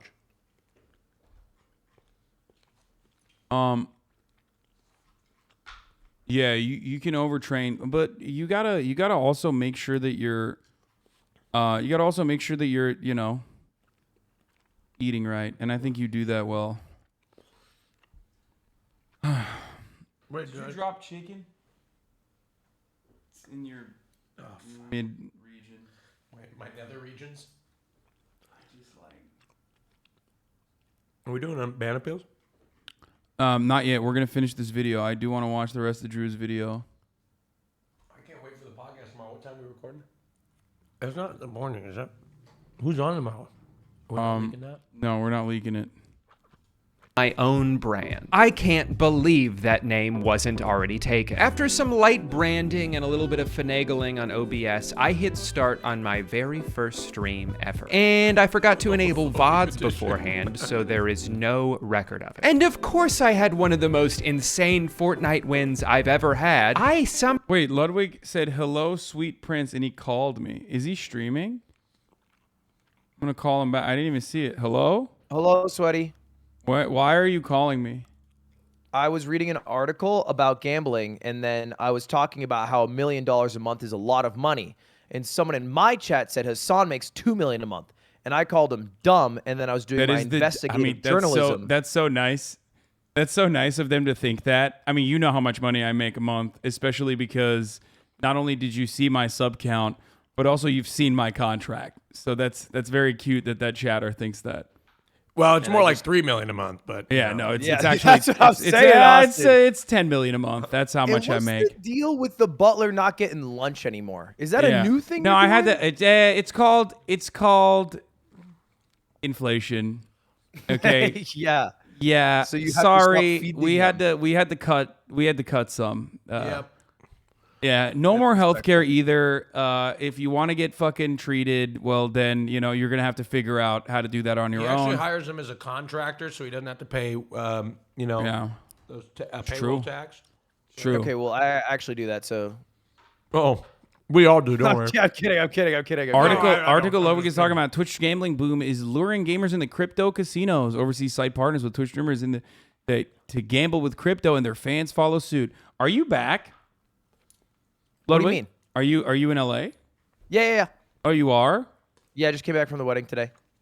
Huh, interesting. Okay. Want to hang this weekend? Hey, what? Yeah. You want to hang out tonight?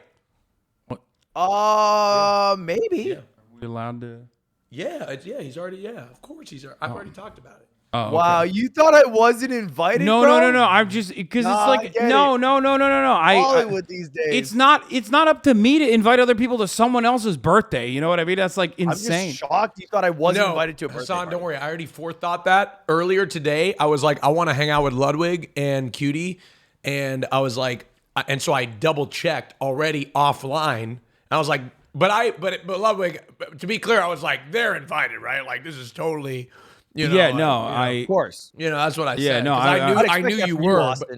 Okay, well, it's I not. knew you were invited. You know what I mean? I'm not gonna like third party invite when I'm like a fourth party invite. You know what I'm saying? Like it's just. I'm not gonna do Either that. way, Anyway. we can hang out tonight. That's the moral of the story. Oh, are you gonna be here? I'll come hang. Ooh, Yeah. sheesh! Wow, dude, weddings changed you. What do you, I went to one wedding and now You went to one wedding and now you're like a good guy. I ended up. I gotta. Instead of a bad guy, Okay, which you were my before. being a good guy or bad guy is not contingent on hanging out with you or not hanging out with you. No, it quite literally is. In my And also, in the moral hanging out system I with just you- made up, it's quite literally that's all it is linked to. You could burn down an orphanage and then hang out with me and I'd be like, good guy. Blood, Okay, good that's guy. the cutie with Taylor Swift. Solid good. Yeah. Hanging out with Hasan offline is like this. He drinks maybe one drink the entire night. He stands there like a fucking U-Haul truck. Everybody walks around him. I grab his shoulders a lot because they're big and I like touching them. He eats about 4 nicotine gums and then he heads off at midnight because he's like, well, I got to work out in the morning. This is true. It's also And true. that's it. And then, No, I'm And then gonna he's I'm gonna gone. bring the energy tonight, okay? I'm gonna be dancing my freaking ass off, No, dude, okay? you're always tired. You put everything into your chat and you leave nothing for the friends. That is true. That is literally true. and I do. You forget about all the women in between that are just always just like trying to. You know what I mean? Yeah. And then he face palms them and then he says, Butler Jeeves. And then they carry them away. You know how many women I've had come up to me and be like, I just never do this, but like, please. I'm just like, I don't fucking know. Yeah, that's why They I had to asked hire for a Hasan from specific you? butler for that. Yeah. Yeah. Specifically for Yeah, it's that tough reason. life.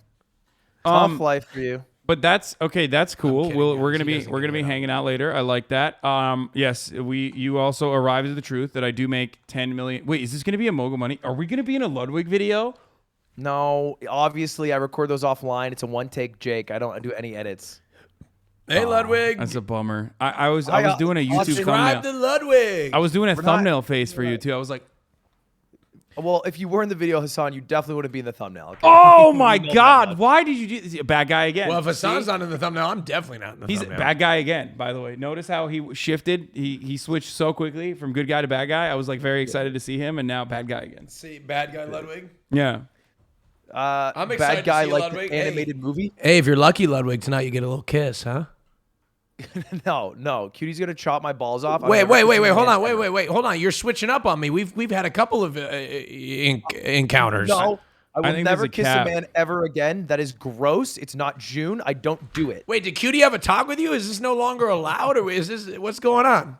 I only have my eyes for one woman, and she's a queen. Yeah, I know she is, but come on, just a peck here or there. I mean, you know. I get 1 month. All right, to forget it. stay I'll with drop Austin. it, Ludwig. Whatever. I get You 1 already month a had year. me. I don't need you anymore. There you go. You already had me. We'll What are stay you like? friends. What are you fucking catching We'll stay them? friends. You're Don't catching come them all running like to me. catching them all like Pokemon. What's happening? Yeah, it's the goal. She'll Wait. give you a hall pass. Don't look NFTs at the end. All right. All right. Well, you Bye, guys enjoy the Ludwig. rest of your stream. I'll see you all tonight. I also saw your text message. I have to check my calendar. Okay. We can talk Okay. about it later. All right. Because we'll hang Bye. out in person. Bye. Bye. He's gonna check his calendar to see if he's not scheduled to do a name your price. This fucking guy. It's true, literally. He's scheduled more Yeah, people. sorry. Than ever. My mom's I'm like, booked for hey. the next 3 My mom's months. like, hey, it's my birthday. Like, how are we celebrating? I'm like, I'm sorry, mom. I have to do name your price. I'm sorry. He asked me again. That's not that. Oh yeah. Damn, look at those fucking bazookas, dude. What? Yowza. What are those, dude? God damn. My man is fucking. Whoo, shit. been You got there. some big ones, dude. Oh, shit. God damn. If you want to see more of this sexy content at the top of the hour, you're going to have to subscribe, baby. Oh. You're going to have to Wait, pay for that. I gotta. Ooh, don't show it yet. Don't show it yet. I'm gonna paywall it. I'm gonna paywall it. I'm gonna paywall it. Okay. At the top of the hour, there's a 6-second ad break. If you no longer want to see those ads, all you need to do is subscribe, which you can do for $5 or for fucking free with a Twitch Prime. Yeah. Ooh, look at that. Or you get gifted a sub. Thank you, Gizmo Max, for the 5. Get the subs. There's a 1-minute ad break now. All right, you go. Oh shit. My triceps suck though. I need to No. You got the fucking horseshoe, my man. No, but see, my arms just sitting. They don't look as Crazy Panda, thank you for the 10 gifted. La Keisha, thank you for the 5 gifted. Ray Donnell, thank you for the 5 gifted as well.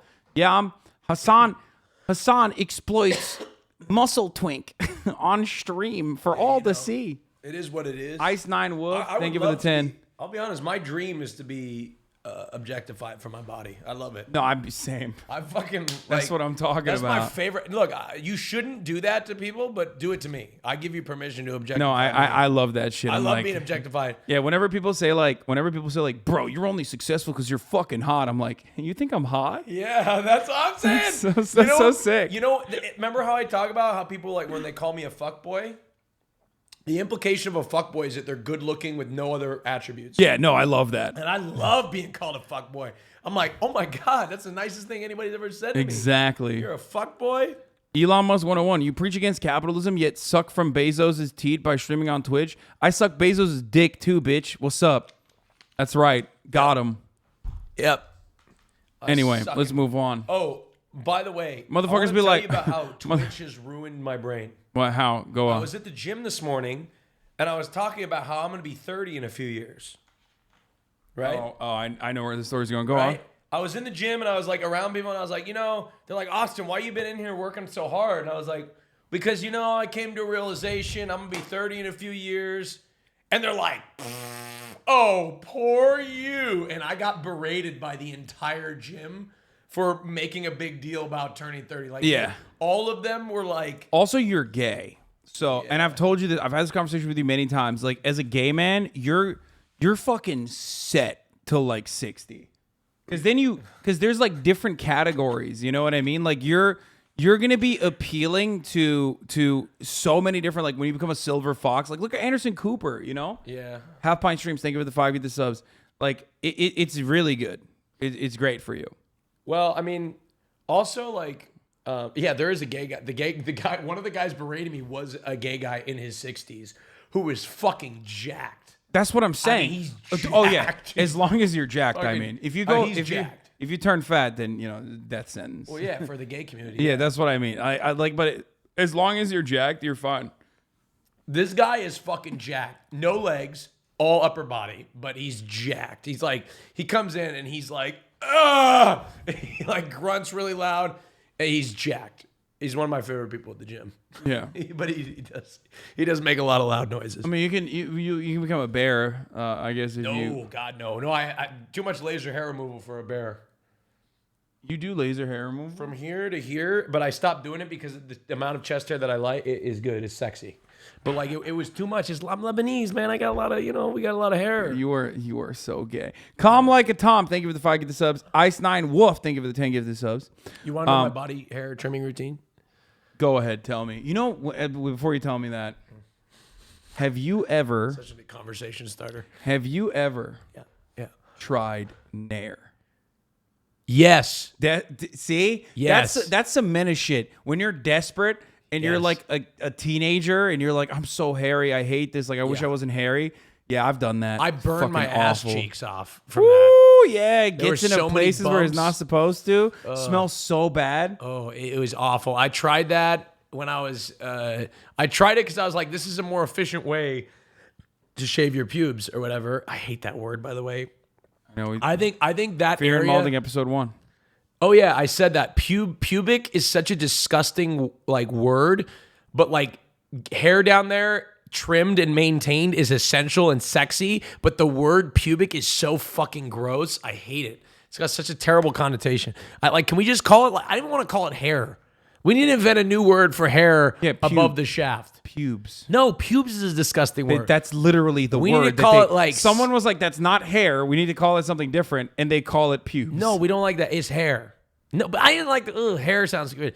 Let's go. Not dick beard. That's terrible. Dick hair sounds awful. Oh God, peach fuzz sounds like. I think you're conflicted. I don't know. Forget it. Someone said dick fur. What's your manscaping routine? I got like a body groom thing. Yeah, I got that too. And I just fucking I don't usually do my chest or my belly Oh, region. we know. No, but I did. I did before we went to Amsterdam in the UK, and it was terrible for like 3 days. I was so itchy. I'm probably never gonna do that again. But nowadays, like every now and then, it's like good to still like do a little bit of upkeep. I literally did it because I felt insecure because I have a lot of white chest hairs. That's the reason why I had done that. You could dye it. Yeah, no, I'm not doing that. Just for It's men. fucking insane. But yeah, as far as the PP region, fucking all gone except for like a V, I guess. Like I leave like a little bit. You do a V? I leave like, you know, I like to manscape a little bit. Wait, like so I'm doing design it? landscaping. You design it. Well, I just leave like a little landing pad. You know what I mean? But it's not like thick. I just leave like a little bit. Wait, so you're like bald with a V? Everything else is bald, gooch, butthole, everything. I just you shave fucking your butthole too. Yeah, 100%. Good for you. Yeah, 100%. That's sophisticated. Yeah, oh, of course. I'll tell you my manscaping routine. So down above the, whatever. Yeah, I got like a little Avatar style arrow. Down above the, you know what I mean? Trimmed, like pretty far down, pretty far down. Like not crazy, but trimmed. No butt hair, no whole hair, no trimmed. Like there's definitely no hair in this region right here. No hair here for none of it. Can't have that.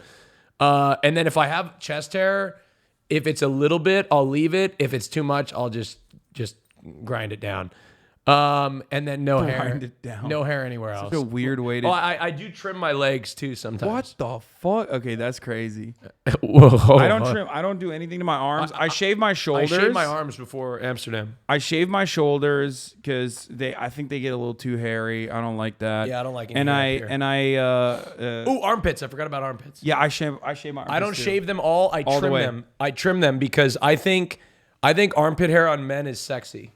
But not too much. It's got to be maintained. But I think just trimmed, not maintained. Trimmed. Yeah. Okay. Yeah. Trimmed, maintained. But I think armpit hair, and it's not all armpit hair is treated equal. Some people are, have less. But yeah, but I think why do you think guys like going like this? It's sexy. Like a lot of people like going like that. Why do you think that's hot? It's because that's like people like that, right? Yeah, your legs are hairy. Where do you stop for your ass? Like around. I don't have a fetish. I don't have an armpit fetish. I just do like. Do no, you? it's not the bicep. No, it's the. Why would you? Come on, I know a lot more about men than a lot of you. Okay. What's most open post on Reddit is about how I didn't know there was a word for that. A pit pig. No, apparently there is. Like there are. Wait, hold on. You want to see this? Hold on. A pit pig. I found out this actually. So I looked up. I googled Hasan armpit or HasanAbi armpit. I guess. Pit pig. HasanAbi showed his armpit. Okay, so that's like a YouTube video, which is wild. Okay. It's got 34,000 views. That's nothing, dude.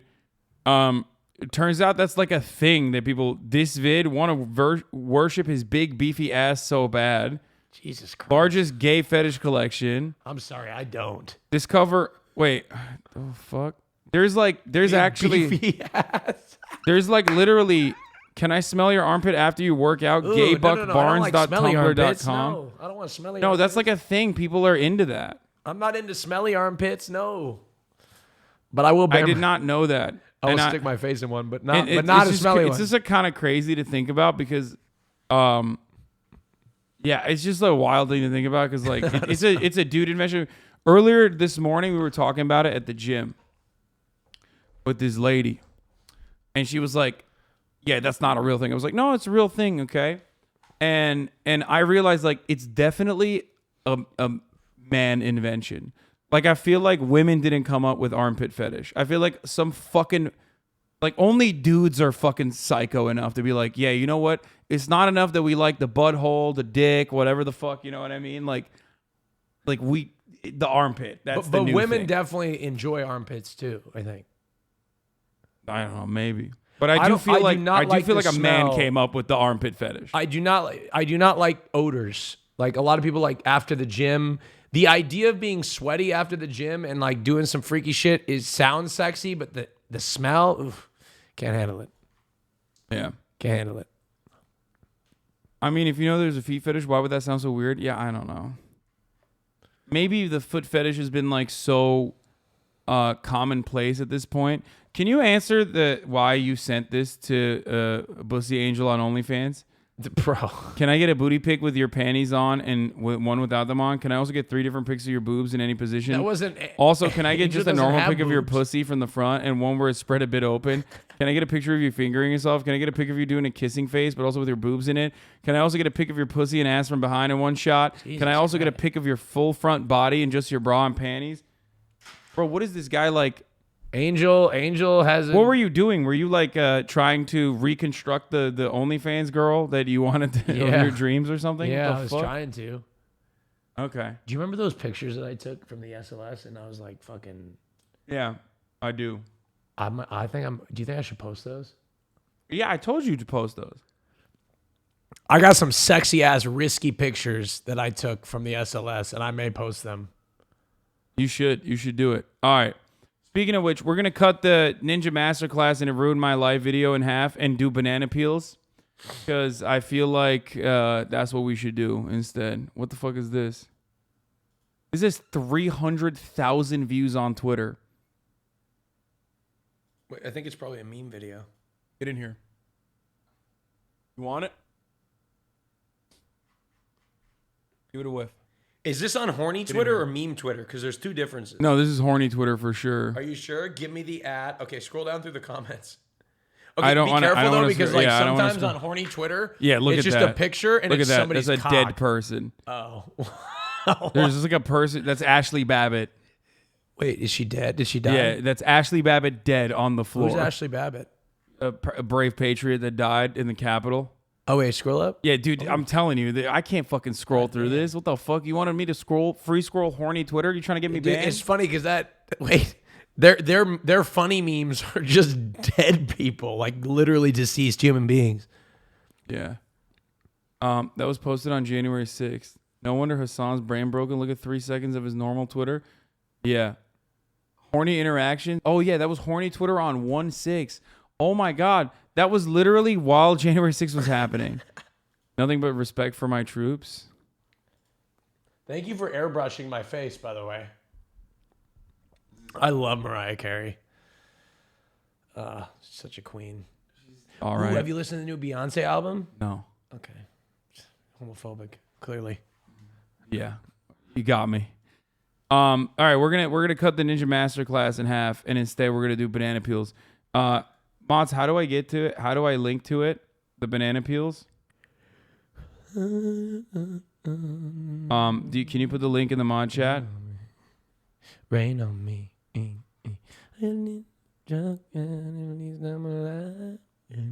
Thank you.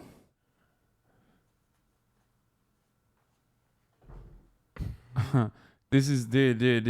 Here's a new one. One of the latest ones. 22 minutes ago, as soon as I said banana peels, some motherfucker wrote. Hold on. Let's hide the PFPs like this. And then I need to take a master class on how to find the banana peels. Yeah. I think it should be fine if we do it like this. Yeah, whatever you want to do. Oh, I'm gonna try to hide the PFPs real quick as well. Hold on. Let's do the W fucking banner. Unshackle the W banner and put it up here.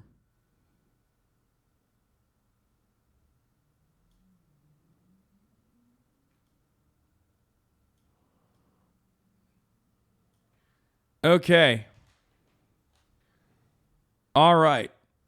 Okay, we're doing it. We're doing banana peels. Let's go. Let's get some W's in the chat. This person says Sweden also has a fighter jet. On pause. Worse than train wrecks. Don't skip. Finish the clip. Monka W. Stand in shade. You are giving him too much attention. Reddit Pepe Live. Pepe Live Reddit. I got deja vu now. Ego hurt Sag. Lake McGroove band Rapid. He says, I said his ego was hurt after XQ put him in B in the tier list. Didn't think it was that bad. What are we thinking?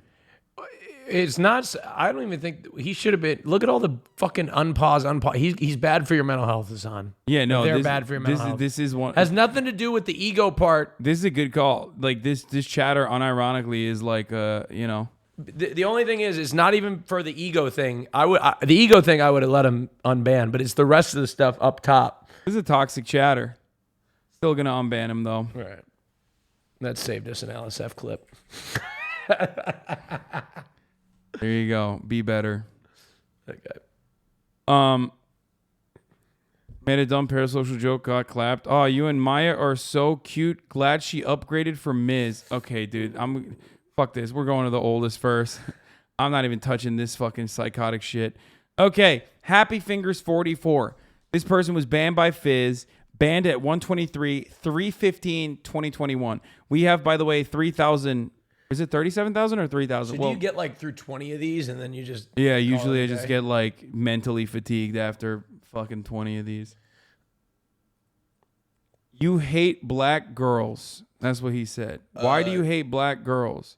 People Baba, sorry Hasan, I was trolling. Okay. I mean, what a weird troll. Very, very odd troll. All right, it's been a while. Here, we'll unban. I don't know why I'm in You're a good... all about you're about rehabilitation. Yeah, I mean, it's been a year, dude. Read the mod comment. Why do you hate black girls? You hate black girls' context? So someone was saying Candace Owens is a white supremacist. Oh. I could see him. Sending him an unban. Does this character also think America deserved 9/11 like Hasan? I made a funny joke. I was actually funny. Calm down. Wait, that is actually not that bad. Obvious troll. Oh. I mean, yeah, I'm gonna deny this person. Wait, why? Normally, because this seems like first fucking comment, dude. I bet this person, this was a great, like, this was probably like a sock account. You know what I mean? Which is weird because it's like,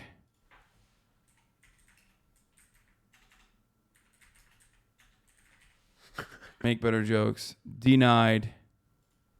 Oh, this is in Turkish. Erdoğan'ın köpeği muhalefet HDP'ye destek veriyorsa ne olmuş? Abisini seviyorum, öleceğimi hissediyorum, helal et. He's got a battlefield in Turkish. No, I fucking banned him because he was, I don't want to say it. He was talking about video gaming himself in Turkish. Oh. Abi siniyorum, ABD'ye geleceğim, daha rahat ol adamsın. Vallahi ben de utanıyorum şu an, aynı sen 10 defa yazdığım için canın sağ olsun, banladığın iyi oldu. Para yok, bağış atamıyoruz, bizde dolar zaten burada görmüş. Amına koyayım trollerine inanma abi, ben de ölmem inşallah, sende çok hayalim var abi, sevgiler. No, he's just saying like, he said, I love you, I feel like I'm gonna die. There's a lot of trolls in here. And then he says, I didn't die, I'm alive. I'm going to come to the United States of America and I'm going to go find porn stars with you. You're the man. Which is why I banned him. Okay, I'm going to unban him. Salak şeyler yazma chatte amına koyayım. I said, don't write stupid things in the chat, you fucking idiot. Can I yalamak your yarrak? Which means, can I lick your penis? Orospu çocuğu, oyun oyna orospu çocuğu. You son of a whore, play a game. You son of a whore, play a game. Can I yalamak your yarrak is like the weirdest way to say that too. It's like half English. Abi kusura bakma, sol elle yazıyordum, copy paste rahatıma gitti, lütfen affet. I unbanned them. This person... No, he's saying he was jerking off while writing. That's why he was writing with his left hand. So I was just copying and pasting. That's what... Allah'a emanet ol. God, you need Jesus? I said, yeah, no, be with Allah. Be with Allah. Yemin ederim neden banladığımı bilmiyorum. Sanırım Türk var mı Are demek all these in yasak. Turkish? I don't know why these are so many Turks. What the fuck? Why did he get banned? Whispered me a screamer jump scare. Wait, what? He fucking... That's why you banned him? Wait, there's another one in Turkish. I'm gonna aç orospu. Open your pussy, you son of a whore. Okay. So many horny Turks. Trans rights omega lol. That's what he said. First log is transphobic. I just banned immediately. Deny. I can see how this can look bad. All right, so let me explain things. Oh, this guy's about to fucking rap, dude. Okay. All right, so let me explain things. I'm a trans myself, Pog. And what I meant by that is that trans deserve rights. And I used the omega lol emote rather than Pog because I think we can all agree that the new Pog champ is just of questionable quality. I don't mean that trans don't deserve rights. Being one of myself, I am really sorry about that mistake. What the fuck? Wait, so they tried to use Omega Lol Learn as a to substitute use for PogChamp? Better emotes. Cat a Bing as mom. Learn to use better emotes. You fucking normie. I mean, it's reaching, but could have been during the time they were testing the new PogChamps. Yeah, probably. My roommate wrote this message, and Hasan's mom would probably smoke me in 1v1. Your mom is a bitch, bro. Yeah, no, that's not happening. Wait, hold on. Wait, 1 second. He said your mom is a bitch, bro. Oh, yeah. No, but I was just, yeah, you don't fucking. No one disrespects Anne. Denied. Okay, we're burning through these. Abi senin DC'de Amerikan amcığı var mı? Yazdıklarım için pişman değilim. Hala yazmadıklarım. What did it say? You're the only one that bans this. What did it say? Okay, he's saying Kürt var mı? Abi senin DC'de Amerikan amcığı var mı? He says, yo, older brother, my friend, is there American pussy in DC? And he didn't even say he said amcık, which is like a weird way of saying pussy. Are Turks too. like that horny all the time? Yes, bro. It's so nasty. What the fuck? And then you know what he wrote in his appeal? He said, I'm not sad about what I wrote. My mind is still on what I have yet to write. God damn. You're gonna. Oh fuck. No. Your Turkish. Your Turkish Hayvan. reflex. I said Hayvan. Fuck Armenia. My bad, dogs. I wasn't expecting to get banned for this, to be honest, since it's basically just an F word, lol. Would really appreciate the unbanned fellas. What the fuck? I don't. This is another Turk. Bro, too much Turk posting, bro. Dial back the Turk posting. Okay. 911 ABD'nin 15 Temmuz'u. Damn, I can't even participate in it. Are you going to talk about the Hulk bond case? Why don't you talk about the Hulk bond case? It's about USA also. I'm sorry after that. I will just talk about politics. I unbanned him. No, he was just asking about like one specific Turkish fucking case that I'm not going to cover in the middle of like, you know. Why did is this like unban appeals, Turk appeals, dude? What the fuck happened? Send it to just in case. I was quoting Bill Hicks, bid on gays in the military. I don't want to stand next to the gays when I'm killing kids. It does sound like a quote of like. Yeah, it does. That's. I think that's fine. Weird as fuck logs. Well, P here. It is kind of. Look into my blue gem. Clip for PDV. Just clip aim press. No problemo. Chill out, dickwad. I don't even know if this person's on the. Sometimes we ban people. Sometimes we ban people for their own benefit. You know what I mean? It seems like it's one of those. Like, meow. This guy's not speaking Turkish. I'm going to deny it with no answer. That's how AW court works. He's defending his client. That's what he's doing wrong. That's how a court system works. What's your idea? Luckily, this isn't being decided by your opinion. Yep. Arguing with you about the case shouldn't be a ban. My only point is that even lawyers have to defend scumbag murderers. Okay, you know why we... Context in the Chauvin trial. Oh, I see. No, because like, I understand how the fucking legal system works. I'm still shitting on him. Okay? And the reason why we're not going to unban him, we're going to deny him, is because wannabe debate pervert lawyer edition. There you go. No debate lords. Turn your cam off. I'm tired of your dumbass face. Mods, his cam was destroying the RP immersion. I simply don't care for Piker's heart rate, but I understand the coarseness of my comment, and I'm able to refrain. Do we even unban this guy? He's probably... I'm going to unban him because he's... Wait, he's been banned one time. Okay. This is an RP frog. I'm going to unban him because I don't do RP anyways. Lamau. Yeah, let him go. Hayırlı kandiller. Did you see Emrant? She slept 8 hours on stream. What the fuck? Are you watching porn? Sea Türk var mı? Said, are you watching porn when Hasan was watching the Derek Chauvin trial but not showing it on stream? The Emrant shit is cringe. Okay, we'll unban him. He's Turkish. He can't help himself.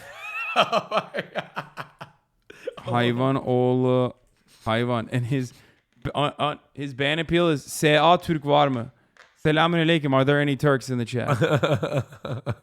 Hasan abi bana $750 yollar mısın rica etsem? This guy just says give me $750.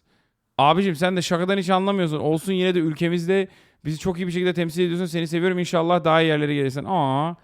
He said he was just joking and it's all good because you represent our country very well. Oh. Okay, unban. Abi bana 100 TL. This guy's asking for 100 lira.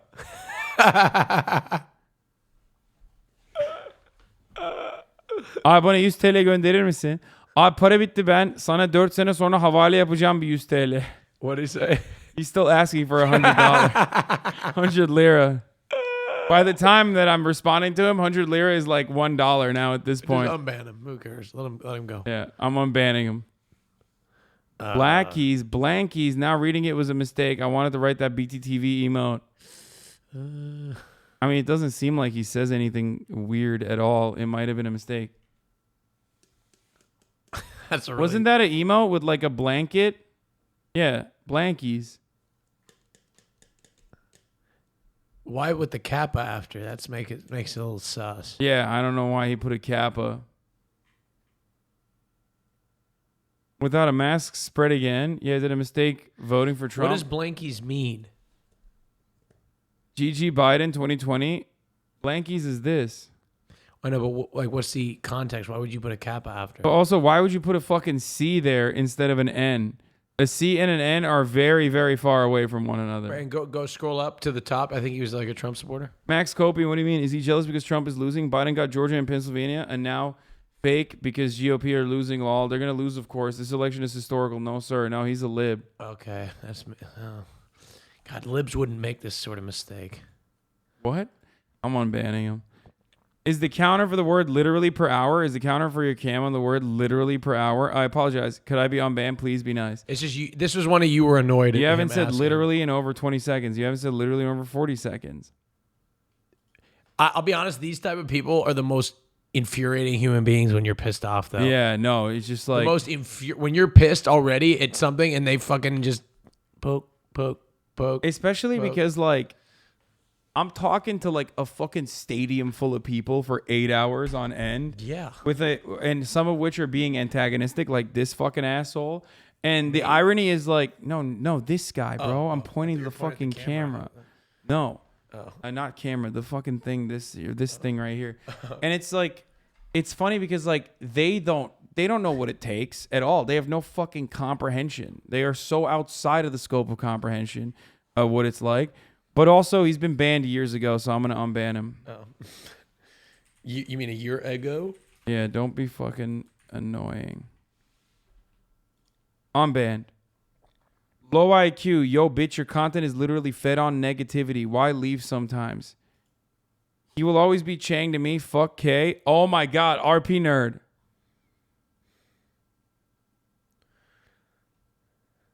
RP nerd. Your content is full of negativity and drama. Ex is CIA. Why he got banned the first time? Cry more, kid.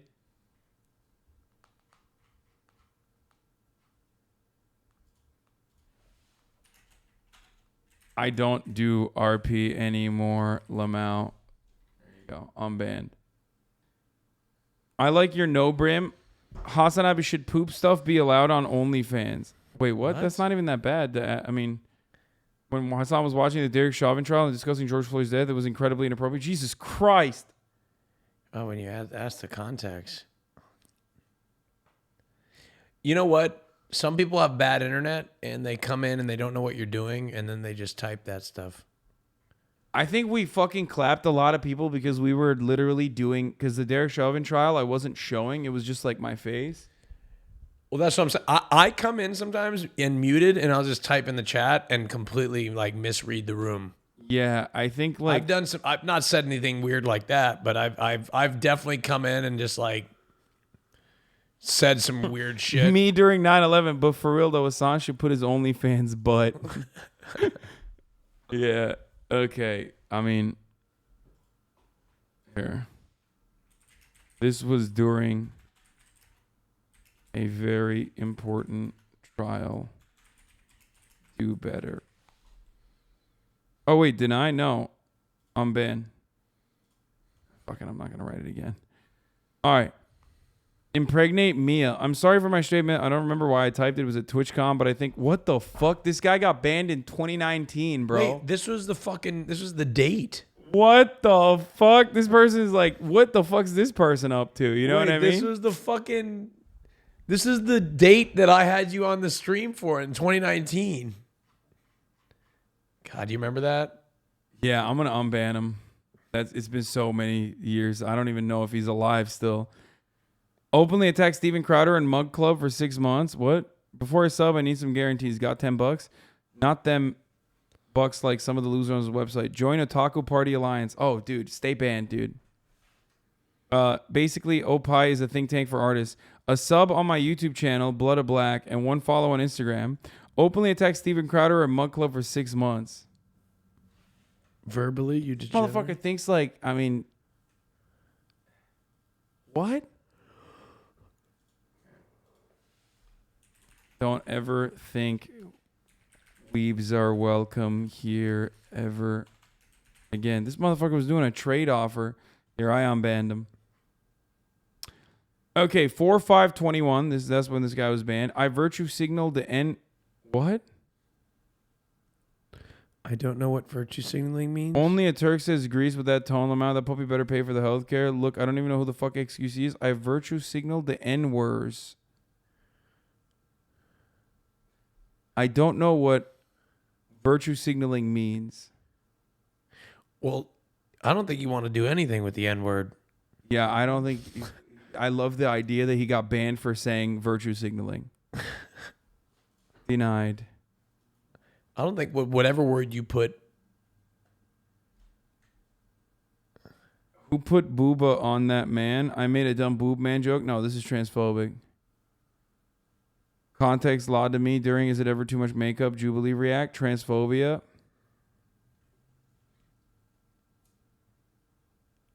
I mean, what do we think?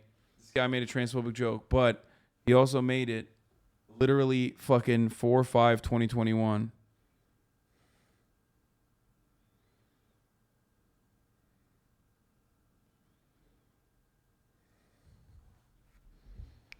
This is a safe space. I know, but like what? So the way I usually go about this, 2 bans on transphobia. No, 1 ban. Only 1 ban on transphobia. It's just context. Nice bathroom. There's 2 mod comments because they wrote the comments. But he got banned 1 time, I think. Wait, what? No, this is 7/23. Oh, no, this was written after the fact. Lol, this is not a safe space. All right, we're not doing it. Denied. Transphobia is not okay. So usually if you write an apologetic, like I understand what I did was wrong kind of message, and while you were being transphobic, and it's been a long ass fucking time, I'll usually unban you. But the fact that they just said it was a joke and it wasn't. Yeah. Like, oh, I'm sorry, it was just a joke. Millions of women wear makeup. Why is Jubilee trying to push a pro-trans agenda? Sorry, I was being a dumbass. I won't be a transphobic dumbass anymore. I've learned my lesson. P.S. The shapeshifter thing was about people with and without makeup. I simply repeated something Hasan said. I understand the comments I made after were inappropriate, though. My sincerest apologies. I missed chat. See, this is just like that. Literally, fucking a person who I will unban. Pog you. This experience. Nice to have you back. There you go. That's it, right on the money. What kind of mental illness meeting are they doing? What did I get banned for? The girl literally talking about mental illness being a major factor for what girls do. Maybe I phrased it wrong. Sorry. This is the most cowardly fucking thing, dude. I wonder if they've said anything transphobic before. I don't know. Sad.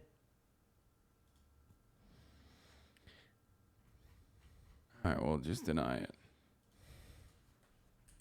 You were being transphobic. I can't tell if they were.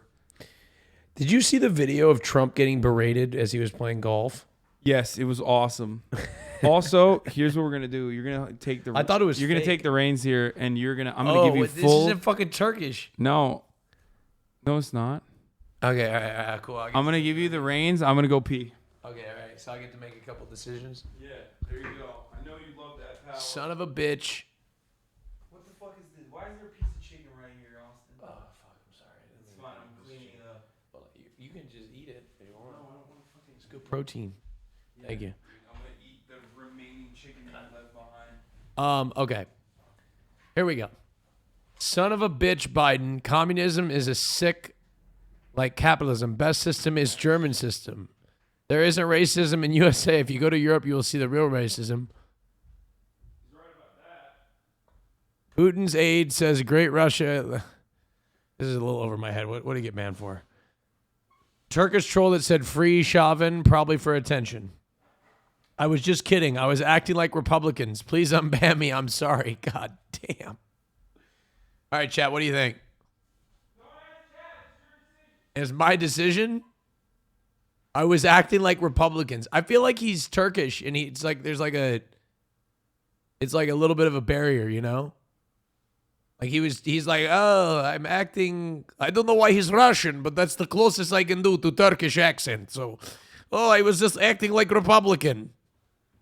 No, yeah, that's all right. All right. Okay. She Pepela.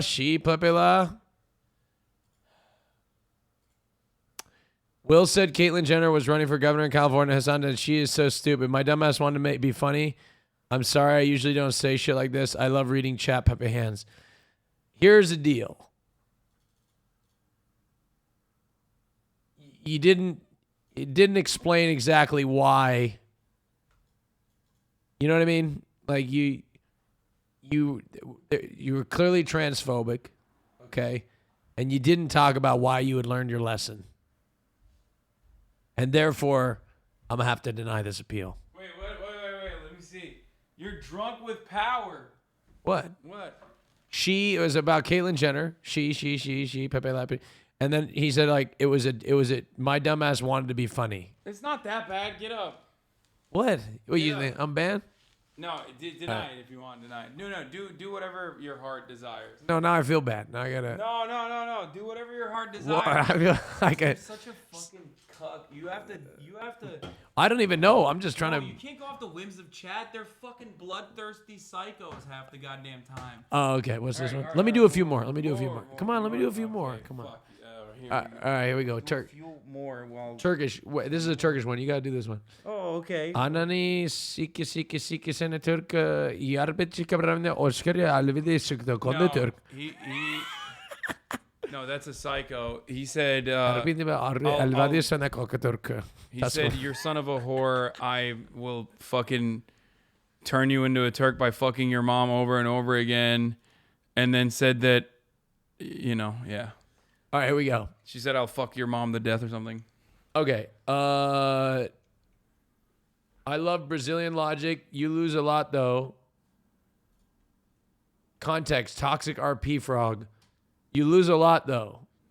Scuff boys. Nah, keep him banned. Some of these fucking... Wait, I was going to... Oh, sorry. Go ahead. I didn't think that this was that bad. No. You lose a lot, though. Here's the thing. In a lot of instances, like what these guys are, they're so fucking toxic. They only come into my chat while I'm playing RP, only to be like dickheads. You know what I mean? Because like I'm like from an opposing faction or something. So they're like, I mean, they're never gonna come in anyway. Do whatever you want to do. I was gonna unban them because, like, I mean, it's just like, What are you gonna tell him? Yo, don't be toxic, please. Sincerely.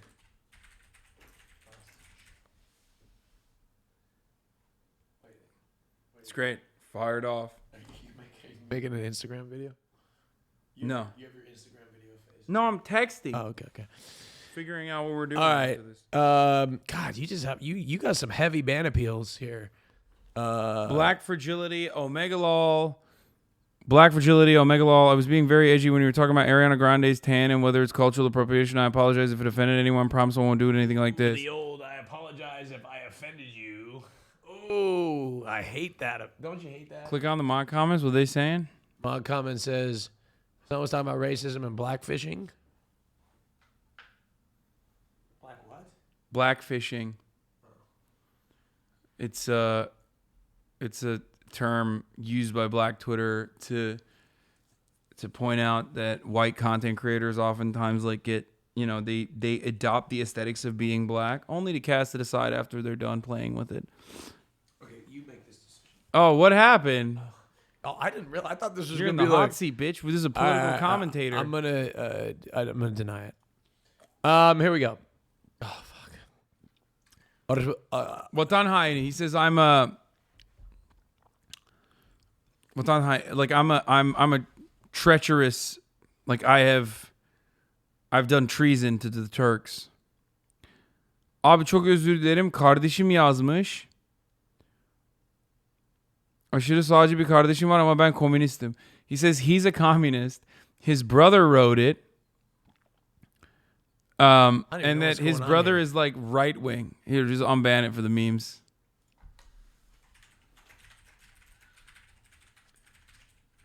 I don't speak Turkish. Austin show. All right. Lady boys.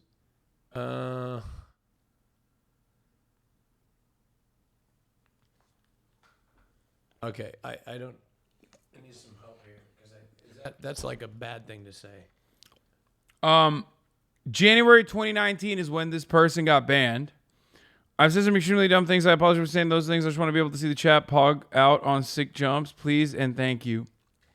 I mean, it was 2019. It was a different time. Yeah, no, I mean, it's not that it's a different time, but it's been so long, especially if they were banned in 2019, they fucking waited for years to be able to even have access to the unban appeal, so unban them. But write something thoughtful about, I hope you're no longer transphobic or something, you know.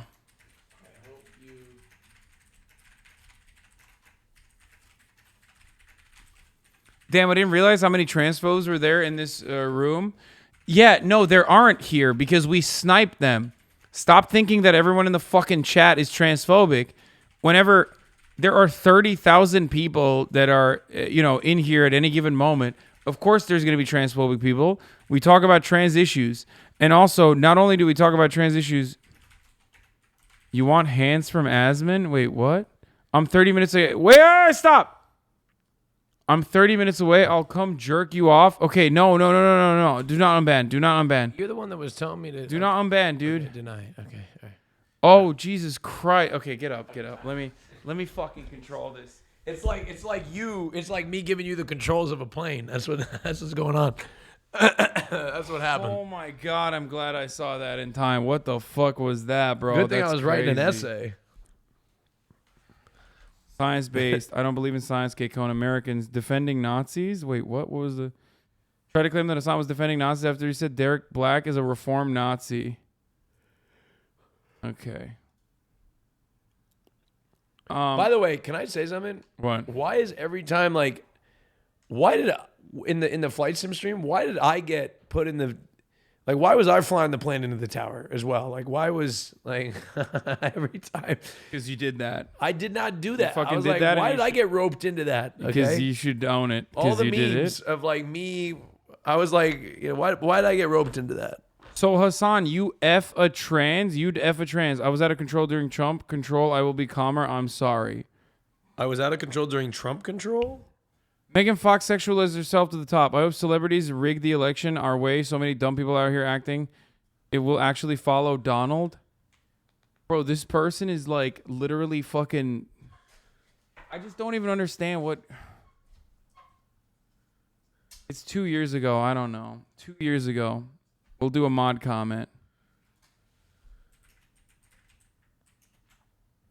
Okay. Second chance. But perma if he acts out.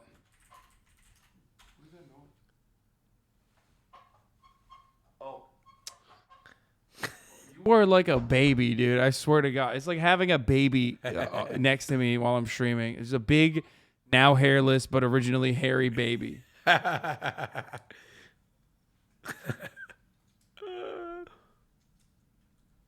Anyway, okay. This person said, shooting my shot for a manual ban appeal in Austin's channel. It's been over a year and I fucked up the on-ban request back then. I'm begging. Brother, we don't even look at our ban appeals. Brother, why would you even try to get unbanned in Austin's chat? Like, he streams once every 3 months. And he doesn't even look at the chat while he's streaming. No, I do. I have it up. I have a monitor for chat in studio. That's insane. Yeah, we have a monitor for chat. Are you kidding me? Name Your Price Season 2 is coming back August 11th. Wonder who one of the guests are going to be. Who? Well, I'm not going to tell you. I'm not going to tell them. They have to wait till Monday. I wonder who it would be. Yeah, I wonder who it could be. Who's fucking... Why do you go on people's streams ever? Oh. All right, Hasan's one of the guests. Oh! All right, he's one of them. How crazy! In person for the first time. All of Name Your Price Season 2. But the two other guests, I'm not telling you. Two of these guests, like, unprecedented.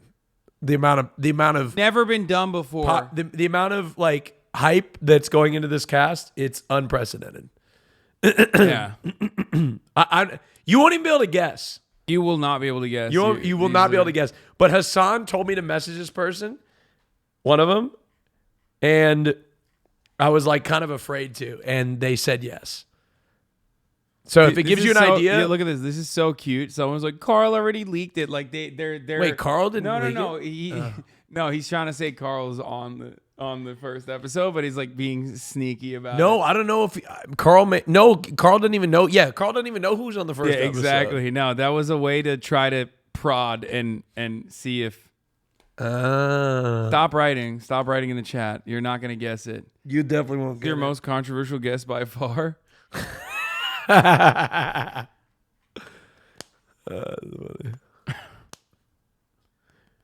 Bro, oh God, I love Dua Lipa. Sometimes all you need is yourself for real. You know what I mean? When you got no one else.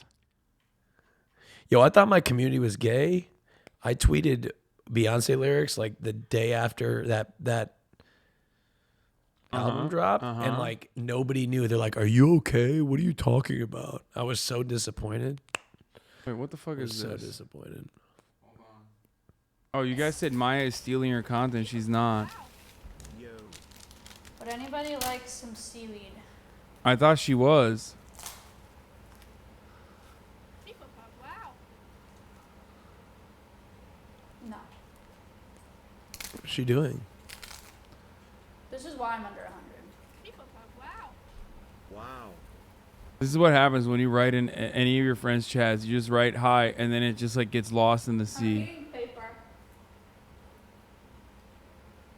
I got a fever. Hi, Hasan. Hi, Maya. Whine about it.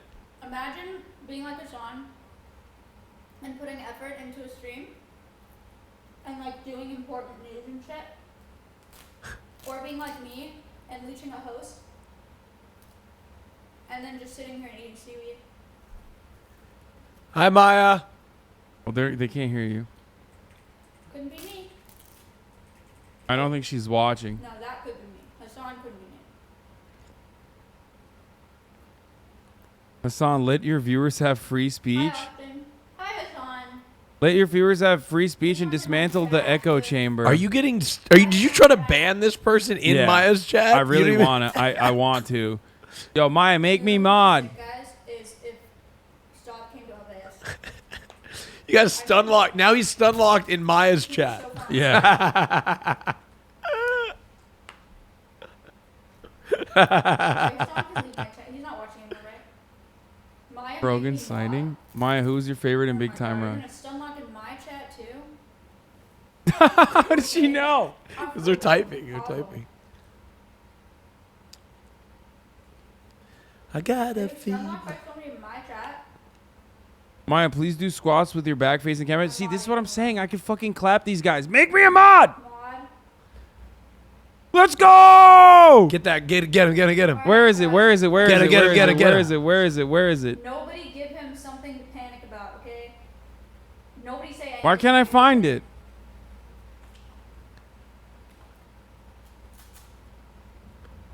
Why can't I find it?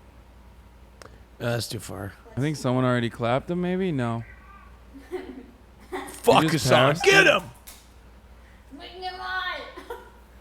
Fuck the echo chamber, bitch. Okay, here, you get timed out. Okay. Where's the fucking Fuck creepy- the echo chamber, bitch, as they shout from their echo chamber. It's so fucking I think they got clapped. Hella people are getting clapped already. Oh, here it is. First time chatter. Boom! Banned. Blasted into space. Maya, please do squats with your back facing the camera. Let's go! Yes? Oh, this was the other one? Are they being cringe? Nah, I don't care about clapping him. All right, I'm out. All right, I'm done. Bye, Maya. Brogan, Maya, who's your favorite in Big Time Rush? Oh my god. We got dinner in an hour and a half, by the way. I know. I'm gonna end it soon. I want to get a couple. You don't have to end it. No, it's cool, bro. I get it. I get what you're saying. You're like, hey, why don't you end it right now? What would you do if I just got up and punched Obama in the face? What would you do? Be great content. We can make a TikTok out of that. Dude, I'm TikTok now. I'm a TikTok boy. Wait, how many followers you got on TikTok? Not that much. It's like 200K something. What the fuck? Are you kidding me? Your TikTok's gonna catch up to mine. My TikTok's just filled with clips of you. Yeah, Will too. Did you see this? Bro, No. Will's like, bro, my TikTok is popping off. I was like, oh, really? That's cool. That's sick. And then I looked at his TikTok and it's all fucking... Hey, what the fuck? It's Bro, all why our is my shit not podcast. It's literally all our podcast. I'm at 247K. Yeah, dude, your TikTok's popping off. Mine is like stalled out at like 200 And get this. This motherfucker's posting clips from the TikTok. I mean, I'm happy for him, obviously. But this motherfucker's posting clips from the TikTok. 4.5 million views, bro. Wait, am I? Oh my God. Wait. Yeah, you're all over it too. Wait, hold on. Let me see what they say. No one likes attention more than Austin. Yeah, he's just been fucking blasting TikToks of all of us without us knowing. That's so funny. And then I asked this dude to fucking hit up Courage, and then he forgot to hit him up. Anyway, it's fine. For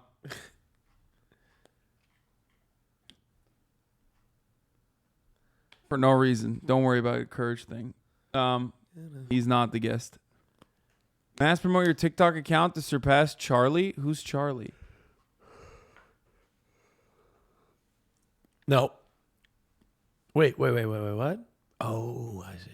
What do you mean? Never mind. I want you to tell me who the guest is tomorrow. I'm so excited. Okay, I'm gonna unban this guy. Are they famous? Tomorrow, are they famous? Yeah, really famous. Wait, really? Yeah, like the most famous. Wait, really? Yeah. Wait, like, you serious? Yeah, 100%. Look how excited he is, dude. Look at his face. I'm not telling you shit. Don't be trans. You know what? I'm not gonna unban him. Actually, I'm gonna keep him banned. Denied. This is where the fatigue sets in. You don't even have... Rail me. You make me wet. Rail me, please. Lamau, I'm sorry, says waifu Kayla. Wife. Don't be trans. No, I was gonna write don't be transphobic, you fucking assholes. It's so funny. Got him. We got him. Boys, we got him. Stop being horny in chat.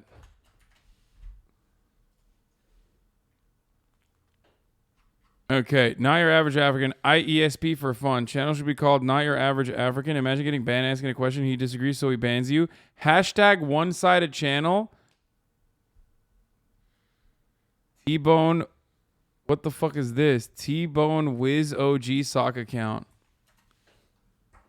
Oh, fuck. Where are we? Oh, my God. Oh, this is one of my favorite things. Okay. Are you guys ready for this? This is when fucking dumbasses openly fucking mention their sock account to another moderator after they get banned. Half the time. Is that your stomach growling? Yeah. Holy shit, that was loud, bro. I don't eat takeout anymore. I think I'm a little, I don't know. Bro, don't give up the trick, please. Okay, well, they're still so stupid, they'll keep doing it. Bro, why did he resist? So they just hope they don't get shot? See, this is what I don't understand, okay? What are you doing? Sorry. I accidentally hit my Spotify. Why do you want to be unbanned so bad, you fucking weirdo? Denied! By the way, I have a gavel for this. Oh, you do? Yeah. The Honorable HasanAbi Hyper Ban Hammer. Oh, that's awesome. Do you ever use it? Order! Order in the courtroom! I don't think anybody else should be able to touch it except you. Okay. Order! Order! That's so cool. It doesn't even break either.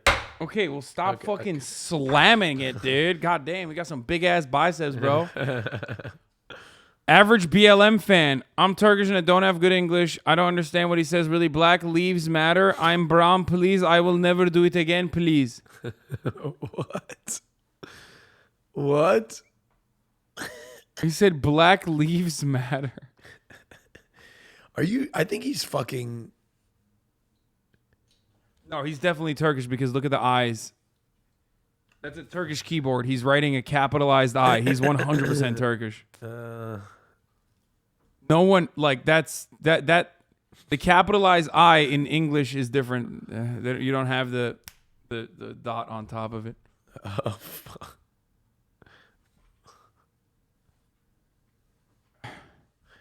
There's Turks in here that are telling you to unban him. Salak. Unban. Mal. Türkçe rap aç kral. Ramazan geldi. Haso. Koca götü erit. Koca götü erit. I was kidding. You know I love you.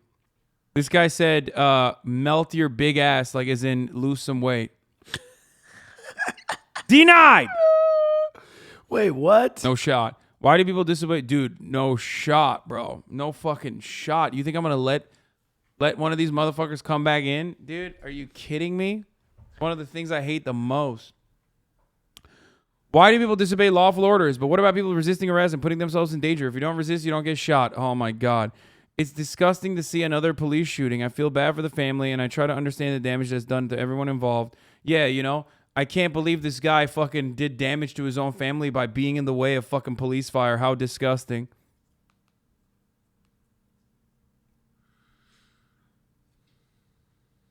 He's right. I wasn't meant to be hateful, even though I can see it look otherwise, especially with everything going on. We're all at a breaking point. I don't want to be a bad person. I listen to a fair amount of more right stuff, but I like trying to hear both sides and appreciate your political takes because it makes me more aware.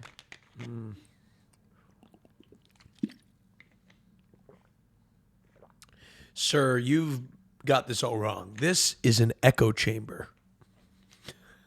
I'm kidding. I'm joking. Bro, there's hella fucking right-wingers in the chat right now. There's a difference between being a right-winger and like chiming in an adequate way versus being a right-winger being like, oh, that black guy that died, well, it was his fault. You know what I mean? You know what? Here you go. Okay. I'm going to ban Austin by the end of this. Don't look at my logs. They're deranged. Such a cuck to the police. My logs are deranged. The victim. Oh, no. What did I say in your chat? Have more empathy for the victims. I've probably said some hot takes or something. Vladimir is a man, baby. I'm truly sorry about what I said. I didn't mean to offend. I was referencing Austin Powers. I see how rude and hurting what I said could be. I'm sorry. I understand if I don't get unbanned because saying sorry doesn't heal wounds completely. I just want people and you to know that's not who I really am nor how I really act. Oh, he was basically okay. So there's a skit in Austin Powers. You know what I'm talking about? Yeah, we know, old man. Okay, dude. Okay. Okay. Fucking old ass dude. Bro, at least I wasn't born in the 80s. Okay. I wasn't born in the 80s either, so I don't know what you're talking about. Whatever. Why do you act like you were born in the 80s though? Bro, I'm a man of culture and taste. 2019, this man was banned. Once again, a Muslim shill. I'm really sorry for my terrible behavior in the chat a few years back. I've grown a lot and I realized my comments were uncalled for, immature, and deserve my ban. I still enjoy Hasan's content. I rarely comment as I'm mainly a lurker. Forgive me. Holy shit. 2019, this man was banned. I think he knows it. A successful case of rehabilitation. We're unbanning. Order! What were you going to say? What were you going to say? I was going to say, I think he knows it needs another 3 years. But that's You're fucking brutal, bro. I don't even know her Twitch. You were obviously sarcastic about that. She definitely cried because of the amount of hate. I don't even know her Twitch. I assume. Wait, what? Hasan, mods banned that fucker. Okay, boss. Context, Evil Shatner was crying because of how much love she was getting. This person was trying to spread misinfo and saying she was crying because of hate. What? RP? I assume there was going to be chat hoppers who were like, you are so dumb for doing that. She started crying. That's my reasoning. Won't assume. Okay. RP frogs are a different breed. Komik Milan, at Hasan. Don't speak bitch. Hasan kendine basan. Anla at dedim diye mi banlandım? I'm so sorry. Çok özür dilerim. İngilizcemi geliştirmek için giriyordum bu yana. Hasan severim. İyi günler, iyi Ramazanlar. He's just trying to fucking speak better English. Oh. You tell me, literally agreeing with everything you said, but disagree with destroying people's stuff. And all I asked was, why did he resist? Which was the current discussion at the time. No one should die from resisting. Unfortunately, some butthurt mod disagreed or read my comment on context. Go figure, so they muted me. Always a fun debate in this channel, ... But dude, why does he say this? Who doesn't know criminals? How would you not know? Get notified. Should excuse he resisted. Why did he resist? It's so funny. Oh, this is the guy. This is the same guy.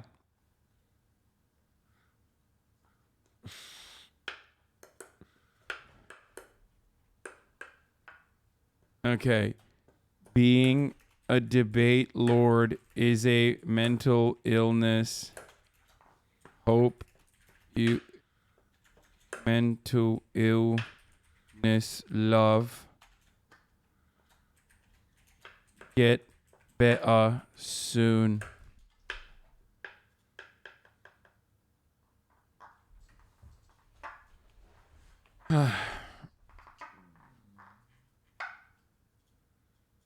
Yikes, take a week off. What'd they say? They just said yikes. Yeah, 7 days. I said mental illness love. Got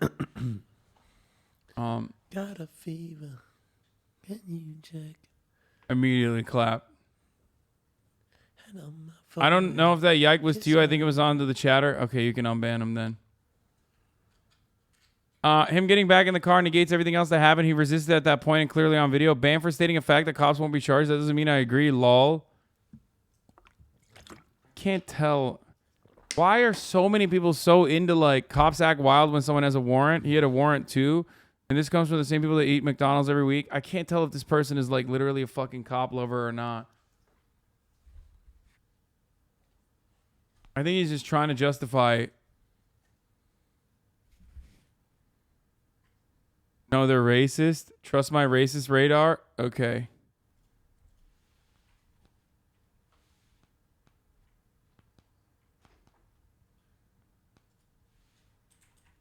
Nice bathroom. Blocked you as a racist.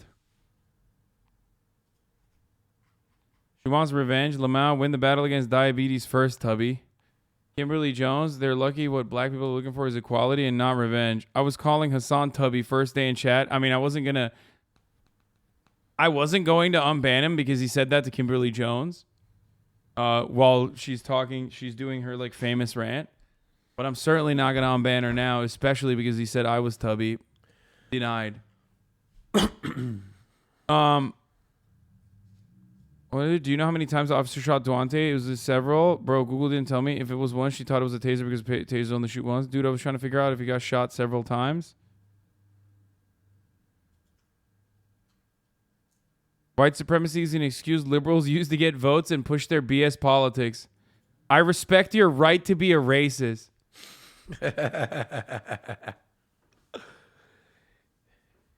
See, now, this is what I don't understand. Like, why does this guy want to come back into the chat? Trump train. Woo! You know what I mean? Like, I just don't get it. I don't understand. Best you stay banned, I think. We're gonna win so bigly, folks. No, like, here's what it is. Here's what it is. Here's what it is, okay? I say this because, like, he's probably going to come back. He's going to say something racist again and get banned immediately. And I don't understand because, like, we are so fucking fast with it.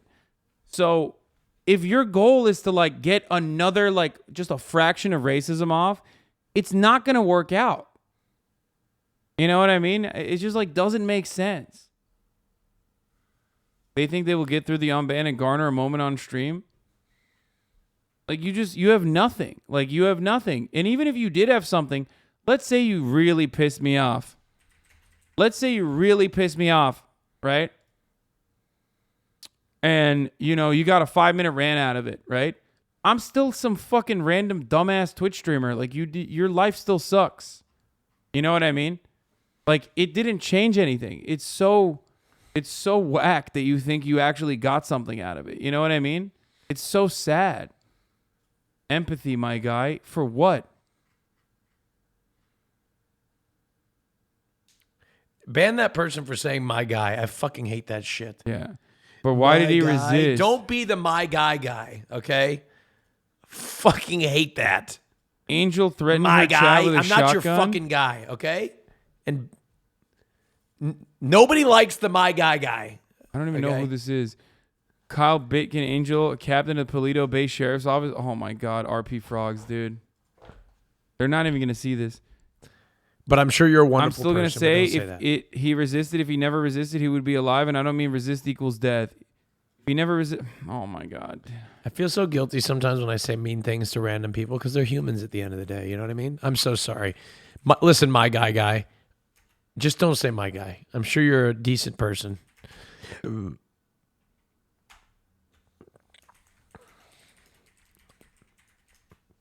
But fuck you for saying my guy.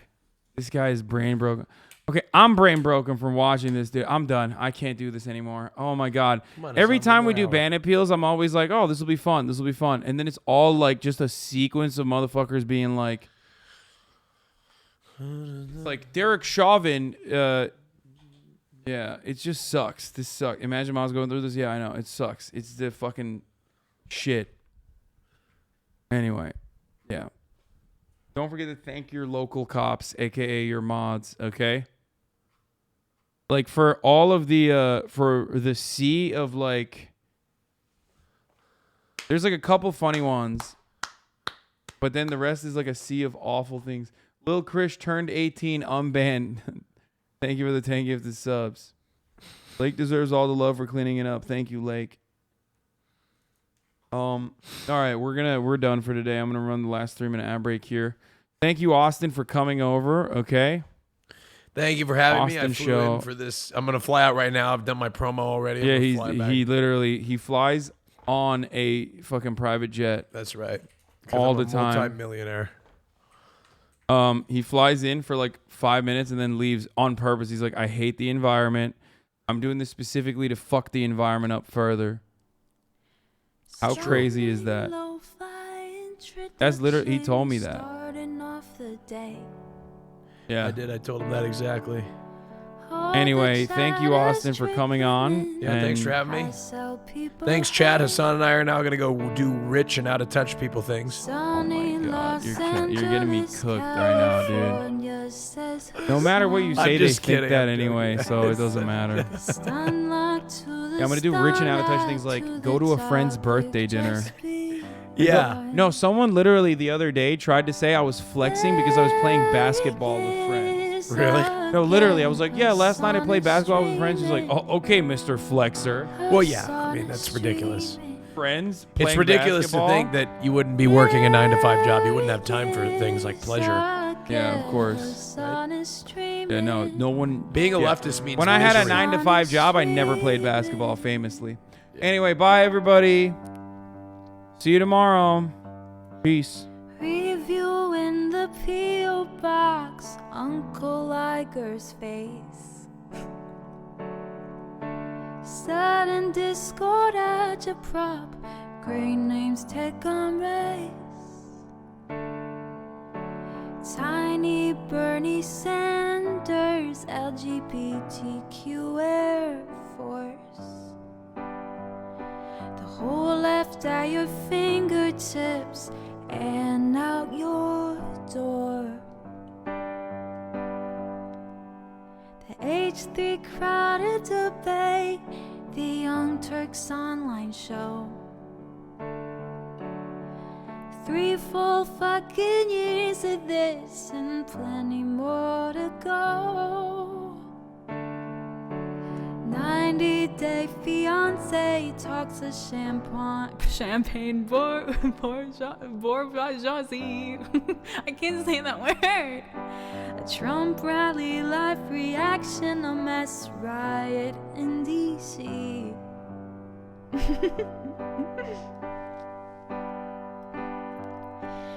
There he is again, Hasan is streaming. Hasan is streaming.